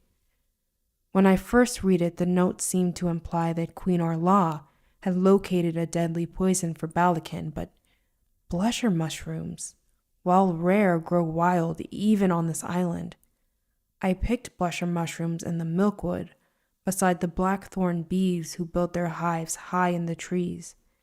An antidote can be made with their honey, I learned recently from all my reading. Blusher mushrooms aren't dangerous if you don't drink the red liquid. What if Queen Orla's note didn't mean that she found blusher mushrooms and she was going to give them to Balakin? What if by know the provenance, Orla literally just meant that she knew where particular blusher mushrooms had come from? After all, she says what you do with it, not with what you do with them. She's cautioning him about what he's going to do with the knowledge, not the actual mushrooms, which means he's not going to poison Dane. It also means that Balakin may have uncovered who caused Locke's mother's death. If he found out who had the blusher mushrooms that killed her, the answer could have been there, among the other papers that I, in my eagerness, had overlooked. I have to go back. I have to get back into the tower, today, before the coronation is any closer, because maybe Balakin isn't going to try and kill Dane at all, and the Court of Shadows has the wrong idea. Or, if they have the right idea, he isn't going to do it with blusher mushrooms. Gulping down my tea, I find the servant garb in the back of my closet. I take down my hair and arrange it in approximation of the rough braid that the girl in Balakin's house wore. I tuck my knife high on my thigh and shake out some of my silver box of salt into my pocket. Then, I grab for my cloak, toe on my leather shoes, and I am out the door, palms starting to sweat. I have learned a lot more since my first foray into Hollow Hall, enough to make me understand better the risk I was taking. That does nothing for my nerves. Given what I saw of him with Carden, I'm not at all confident I could endure what Balakin would do to me if he caught me. Taking a deep breath, I remind myself not to get caught. That's what the Roach says a spy's real job is. The information is secondary. The job is not to get caught. In the hall, I pass Oriana. She looks me up and down. I have to resist the urge to pull the cloak more tightly around myself. She is wearing a gown the color of unripe mulberries, and her hair is pulled slightly back. The very tips of her pointed ears are covered in shimmering crystal cuffs. I'm a little envious of them. If I wore them, they would disguise the human roundness of my own ears. You came home very late last night, she says, annoyance pulling at her mouth. You missed dinner, and your father was expecting you to spar with him. I'll do better, I say, then instantly regret the declaration because I'm probably not going to be back for dinner tonight either. Tomorrow. I'll start doing better tomorrow. Faithless creature, Oriana says, looking at me as though through the sheer intensity of her gaze she might ferret out my secrets. You're scheming. I'm so tired of her suspicion. So very tired. You always think that, I say. It's just that for once you're right. Leaving her to worry what that might mean, I go down the stairs and out onto the grass. This time there's no one in my way, no one to make me reconsider what I'm about to do. I don't bring the toad this time. I am more careful. As I walk through the woods, I see an owl circling overhead. I pull the hood of my cape to cover my face. I stow my cloak outside between the two logs of a woodpile and enter through the kitchens, where supper is being prepared. Squabs are lacquered with rose jelly, the smell of their crackling skin enough to make my mouth water and my stomach clench. I open a cabinet and am greeted by a dozen candles, all of them the color of buffed leather and accented with a gold stamp of Balakin's personal crest. 3 laughing black birds. I take out 9 candles and try to move as mechanically as possible, carry them past the guards. One guard gives me an odd look. I'm sure there's something off about me, but he's seen my face before, and I'm more sure-footed than last time. At least until I see Balakin coming down the stairs. He glances in my direction, and it is all I can do to keep my head down, my step even. I carry the candles into the room in front of me, which turns out to be the library. To my immense relief, he doesn't seem to truly see me. My heart's beating though, my breath's coming too fast. The servant girl who was cleaning the grate in Carden's room is blurrily putting books back into the shelves. She is as I remember her, cracked lips, thin, and bruise-eyed. Her movements are slow, as if the air were as thick as water. In her drugged dream, I am no more interesting than the furniture, and of less consequence. I scan the shelves impatiently, but I can see nothing useful. I need to get up to the tower, to go through all of Prince Palakin's correspondence and hope I find something to do with Locke's mother, or Dane, or the coronation, something I overlooked. But I can't do anything with Balakin between me and the stairs. I look at the girl again. I wonder what her life is like here, what she dreams of. If she ever, for a moment, had a chance to get away.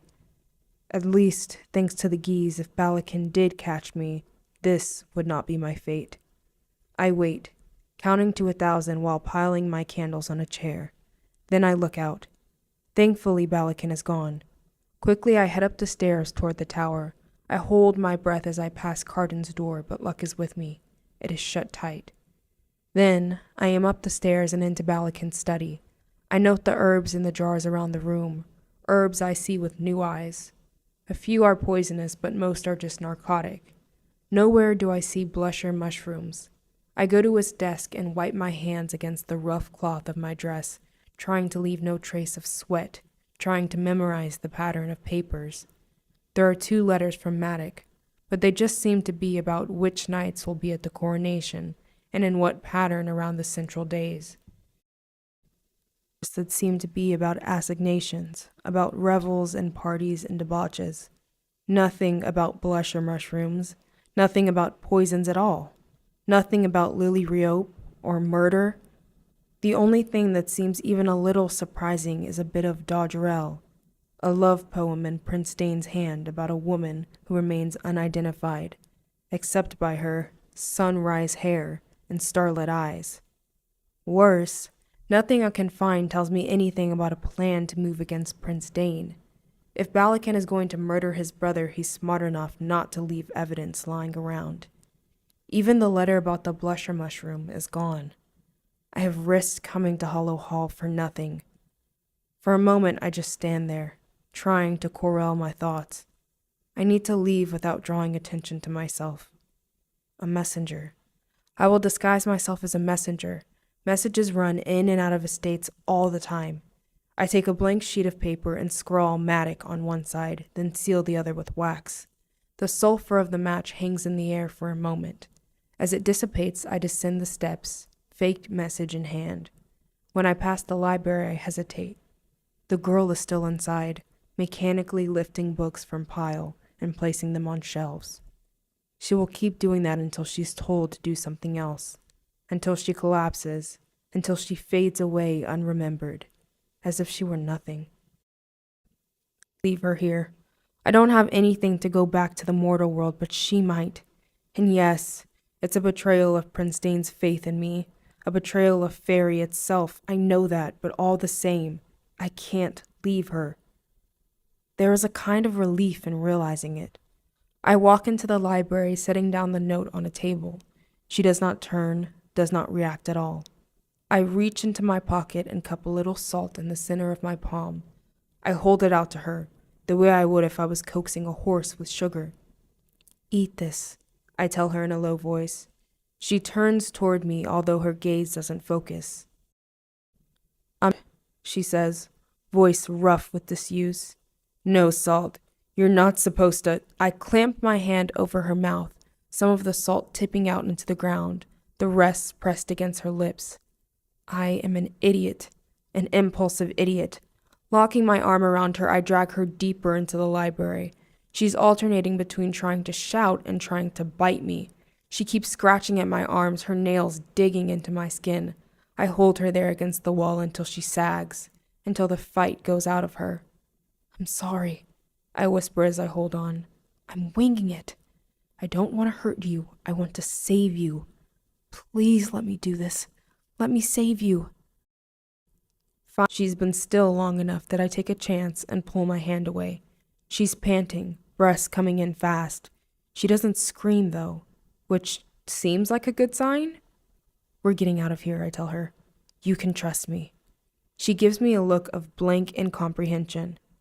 Just act like everything's normal. I pull her to her feet and realize the impossibility of what I'm asking. Her eyes are rolling in her head like a mad pony. I don't know how long we have until she completely loses it. Still, there's nothing for me to do but march her out of Hollow Hall as fast as I can. I stick my head into the main chamber. It's still empty, so I drag her from the library. She's looking around as though she's seeing a heavy wooden staircase in the gallery above for the first time. Then I remember I left my fake note on the table in the library. Hold on, I say. I have to go back and... She makes a plaintive sound and pulls against my grip. I drag her along with me anyway and grab the message. I crumple it up and stuff it into my pocket. It's useless now. When the guards could recall it and connect a servant's girl disappearance to the household of the person who stole her. What's your name? The girl shakes her head. You must remember it, I insist. It's terrible that instead of being sympathetic, I am annoyed. Buck up, I think. Stop feeling your feelings. Let's go. Sophie, she says in a kind of sob. Tears are starting in her eyes. I feel worse and worse still for how cruel I am about to be. You are not allowed to cry, I tell her as harshly as I can, hoping my tone will scare her into listening. I try my best to sound like Matic, to sound if I am used to having my commands obeyed.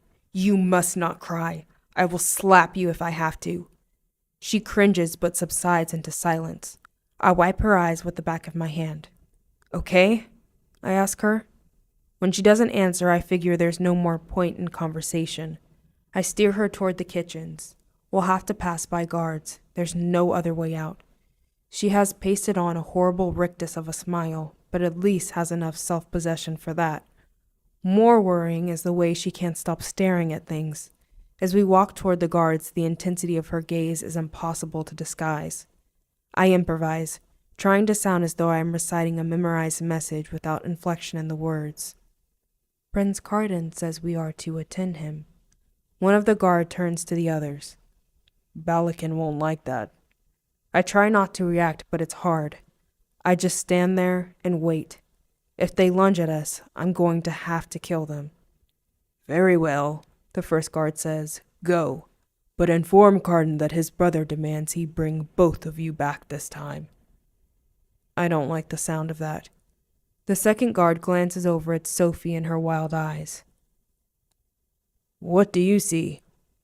I can feel her trembling beside me, her whole body shaking.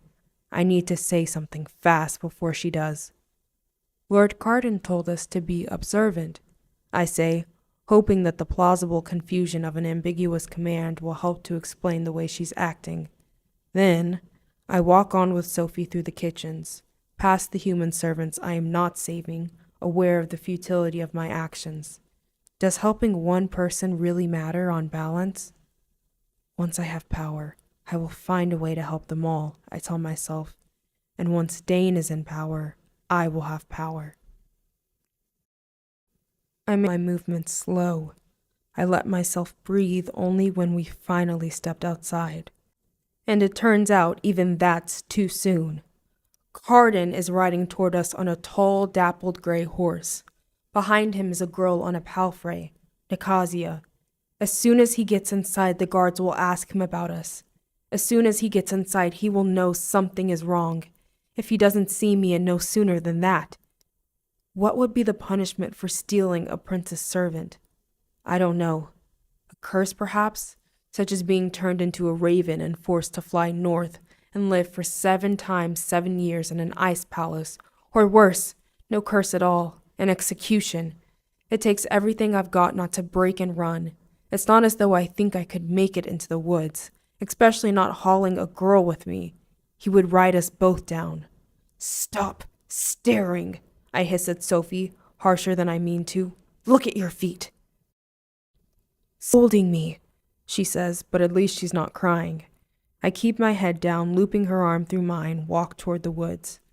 Out of the corner of my eye, I see Carden swing down from his saddle, black hair blown by the wind. He looks in my direction and pauses for a moment. I suck in my breath and don't run. I can't run. There is no thundering of hoofbeats, no racing to catch and punish us. To my immense relief, he seems to see only 2 servants heading toward the forest, perhaps to gather wood or berries or something. The closer we get to the edge of the woods, the more each step feels fraught.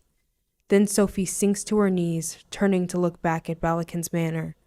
A keening sound comes from deep in her throat. No, she says, shaking her head.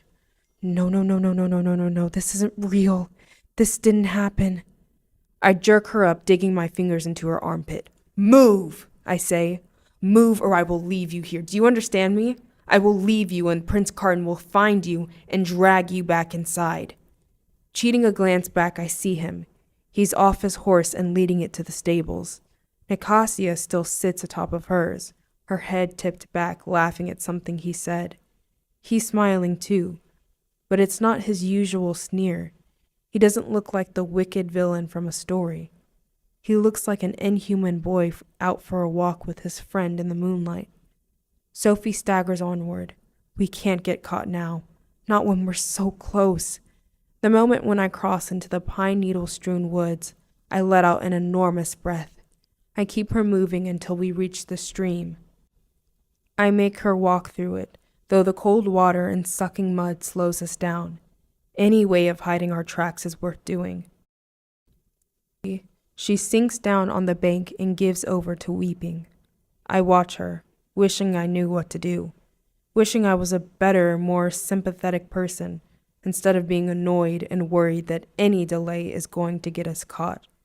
I make myself sit on the remains of a termite-eaten log on the bank of the stream and let her cry. But when the minutes have passed and her tears haven't stopped, I go over and kneel in the muddy grass. "It's not far to my house," I say, trying to sound persuasive. "Just a little more walking." "Shut up!" she shouts, lifting her hand to ward me off. Frustration flares. I want to scream at her. I want to shake her. I want to bite my tongue and fist my hands to make myself stop. "Okay," I say, taking a deep breath. "This is happening fast, I know, but I really do want to help you. I can get you out of Fairy. Tonight." The girl is shaking her head again. "I don't know," she says. "I don't know. I was at Burning Man and there was this guy who said he had this gig passing hors d'oeuvres for a rich weirdo in one of the air-conditioned tents. Just don't take anything, he told me. If you do, you'll have to serve me for 1,000 years. Her voice trails off, but now I see how she was trapped. It must have sounded like he was making a joke. She must have laughed and he must have smiled. And then, whether she ate a single shrimp puff or pocketed some of the silverware, it would all be the same. I say nonsensically, "It's going to be okay." She looks at me and seems to see me for the first time, takes in that I am dressed like her, like a servant, but that there's something off about me. "Who are you? What is this place? What happened to us?" I asked her for her name, so I guess I should give her mine. "I'm Jude. I grew up here. One of my sisters, she can take you over to the sea of the human town near here. From there you can call someone to get you, or you can go to the police and they'll find your people. This is almost over." Sophie takes this in. "Is this some kind of... What happened? I remember things, impossible things, and I wanted... No, I couldn't have wanted..." Her voice trails off, and I don't know what to say. I cannot guess the end of her sentence. "Please, just tell me this isn't real. I don't think I can live with any of this being real." She's looking around the forest as though she can prove it isn't magic. Then, nothing else is either, which is stupid. All forests are magic. "Come on," I say, because while I don't like the way she's talking, there's no point in lying for the sake of making her feel better. She's going to have to accept that she's been trapped in Fairy. It's not as if I have a boat to take her across the water. All I have are Vivi's ragwort steeds. Can you walk a little further now? The faster she's back in the human world, the better. As I get closer to Maddox, I remember my cloak, still bunched up and hidden in a wood pile outside of Hollow Hall, and curse myself all over again. Leading Sophie to the stables, I seat her in an empty stall. She slumps on the hay. I think the glimpse of the giant toad undid the last of her trust in me. "Here we are," I say with forced cheerfulness. "I'm going to get inside and get my sister, and I want you to wait right here. Promise me." She gives me a terrible look. "I can't do this. I can't face this." "You have to." My voice comes out harsher than I intended. I stalk into the house and go up the steps as quickly as I can, hoping against hope that I don't run into anyone else on the way. I fling open the door to Vivian's room without bothering to knock. Vivi, thankfully, is lying on her bed writing a letter in green ink with the drawings of hearts and stars and faces in the margins. She looks up when I come in, tossing back her hair. "That's an interesting outfit you've got on." "I did something really stupid," I say out of breath. That makes her push herself up, sliding off the bed and onto her feet. "What happened?" A human girl, a human servant from Prince Balakan, and I need you to help me get her back to the mortal world before anyone finds out. As I say this, I realize all over again how ridiculous it was for me to do that. How risky, how foolish. He will just find another human willing to make a bad bargain. But Vivi doesn't chide. Okay, let me put on my shoes. I thought you were going to tell me you killed someone. Why would you think that, I ask? She snorts as she searches around for her boots. Her eyes meet mine as she does up the laces. You keep smiling a pleasant smile in front of Maddox, but all I can see anymore is bared teeth.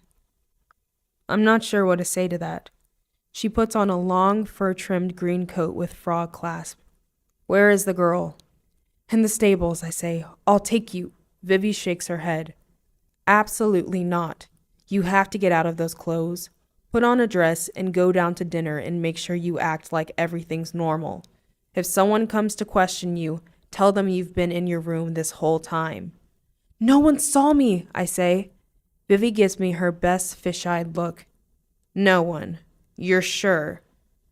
I think of Carden riding up as we made our escape, and of the guards whom I lied to. Probably no one, I amend. No one who noticed anything. If Carden had, he would have never let me get away. He would have never given up having that much power over me. Yeah, that's what I thought, she says, holding up a forbidding, long-fingered hand. Jude, it isn't safe. I'm going, I insist. The girl's name is Sophie, and she's really freaked out, Vivi snorts. I bet. I don't think she'll go with you. You look like one of them. Maybe I'm more afraid of my nerve running out than anything else. I worry about the adrenaline ebbing out of my body, leaving me to face the mad thing I've done. But given Sophie's suspicion of me, I absolutely think that Vivi's cat eyes would be enough to send her over the edge. Because you are one of them. Are you telling me in case I forgot? Vivi asks. We've got to go, I say, and I am coming. We don't have time to debate this. Come, then, she says. Together we go down the stairs, but as we are about to go out the door, she grabs my shoulder.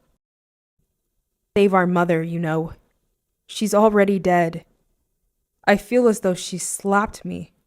That's not, isn't it? She demands. Isn't that what you're doing? Tell me this girl isn't some stand-in for Mom, some surrogate. I want to help Sophie, I say, shrugging off her grip. Just Sophie. Outside, the moon is high in the sky, turning the leaves silver. Vivi goes out to pick a bouquet of ragwort stalks. Fine. Then go get the Sophie. She is where I left her, hunched in the hay, rocking back and forth, talking softly to herself. I'm relieved to see her, relieved she didn't run off and we weren't even now tracking her through the forest. Relieved that someone from Balakan's household hadn't ferreted out her location and hauled her away. Okay, I say with forced cheerfulness. We're ready. Yes, she says, standing up. Her face is tear-stained, but she's no longer crying. She looks like she's in shock. It's going to be okay, I tell her again, but she doesn't answer. She follows me mutely out behind the stables where Vivi is waiting, along with 2 raw-boned ponies with green eyes and lacy manes. Sophie looks at them, and then at Vivi.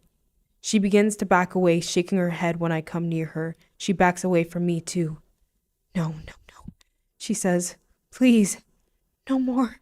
No. It's only a very little bit of magic, Vivi says reasonably, but it's still coming from someone with lightly furred points on her ears and eyes that flash gold in the dark. Just a smidgen, and then you won't ever have to see another magical thing. You'll be back in the mortal world, the daylight world, the normal world. But this is the only way to get you there. We're going to fly. Sophie says, her voice coming out broken. Let's walk to the cliffside near here, I say. You'll be able to see the lights, maybe even a few boats. You'll feel better when you can see the destination. We don't have a lot of time, Vivi reminds me with a significant look. It's not far, I argue. I don't know what else to do. The only other choices I can think of are knocking her unconscious or asking Vivi to glamour her. Both are terrible. So we walk through the woods, Ragwort's steeds following. Sophie doesn't balk. The walk seems to calm her. She picks up rocks as we go, smooth stones that she dusts the dirt from and then puts in her pocket. Do you remember your life from before? I ask her. She nods and doesn't speak for a little while. But then she turns back to me. She gives a weird, croaking laugh. I always wanted there to be magic, she says. Isn't that funny? I wanted there to be an Easter Bunny and a Santa Claus and Tinker Bell. I remember Tinker Bell. But I don't want it. I don't want it anymore. I know, I say, and I do. I have wished for many things over the years, but the first wish of my heart was that none of this was real. At the water's edge, Vivi mounts one of the steeds and puts Sophie up before her. I swing up onto the back of the other. Sophie gives the forest a trembling look and then glances over at me. She doesn't seem afraid. She seems as though maybe she's starting to believe that the worst is behind her. Hold on tight, Vivi says, and her steed kicks up off the cliff and onto the air. Mine follows. The wild exhilaration of flying hits me, and I grin with familiar delight. Beneath us are the white-capped waves, and ahead the shimmering lights of mortal towns, like a mysterious land strewn with stars. I glance over at Sophie, hoping to give her a reassuring smile. Sophie isn't looking at me, though. Her eyes are closed. And then, as I am watching, she tilts to one side, lets go of the steed's mane, and lets herself fall. Vivi grabs for her, but it's too late. She's plunging soundlessly through the night sky, toward the mirrored darkness of the sea. When she hits, there is barely even a splash. I cannot speak. Everything seems to slow around me. I think of Sophie's cracked lips. Think of her saying, "Please, tell me this isn't real." I don't think I can live with any of this being real. I think of the stones she filled her pockets with. I hadn't been listening. I hadn't wanted to hear her. I just wanted to save her. And now, because of me, she is dead.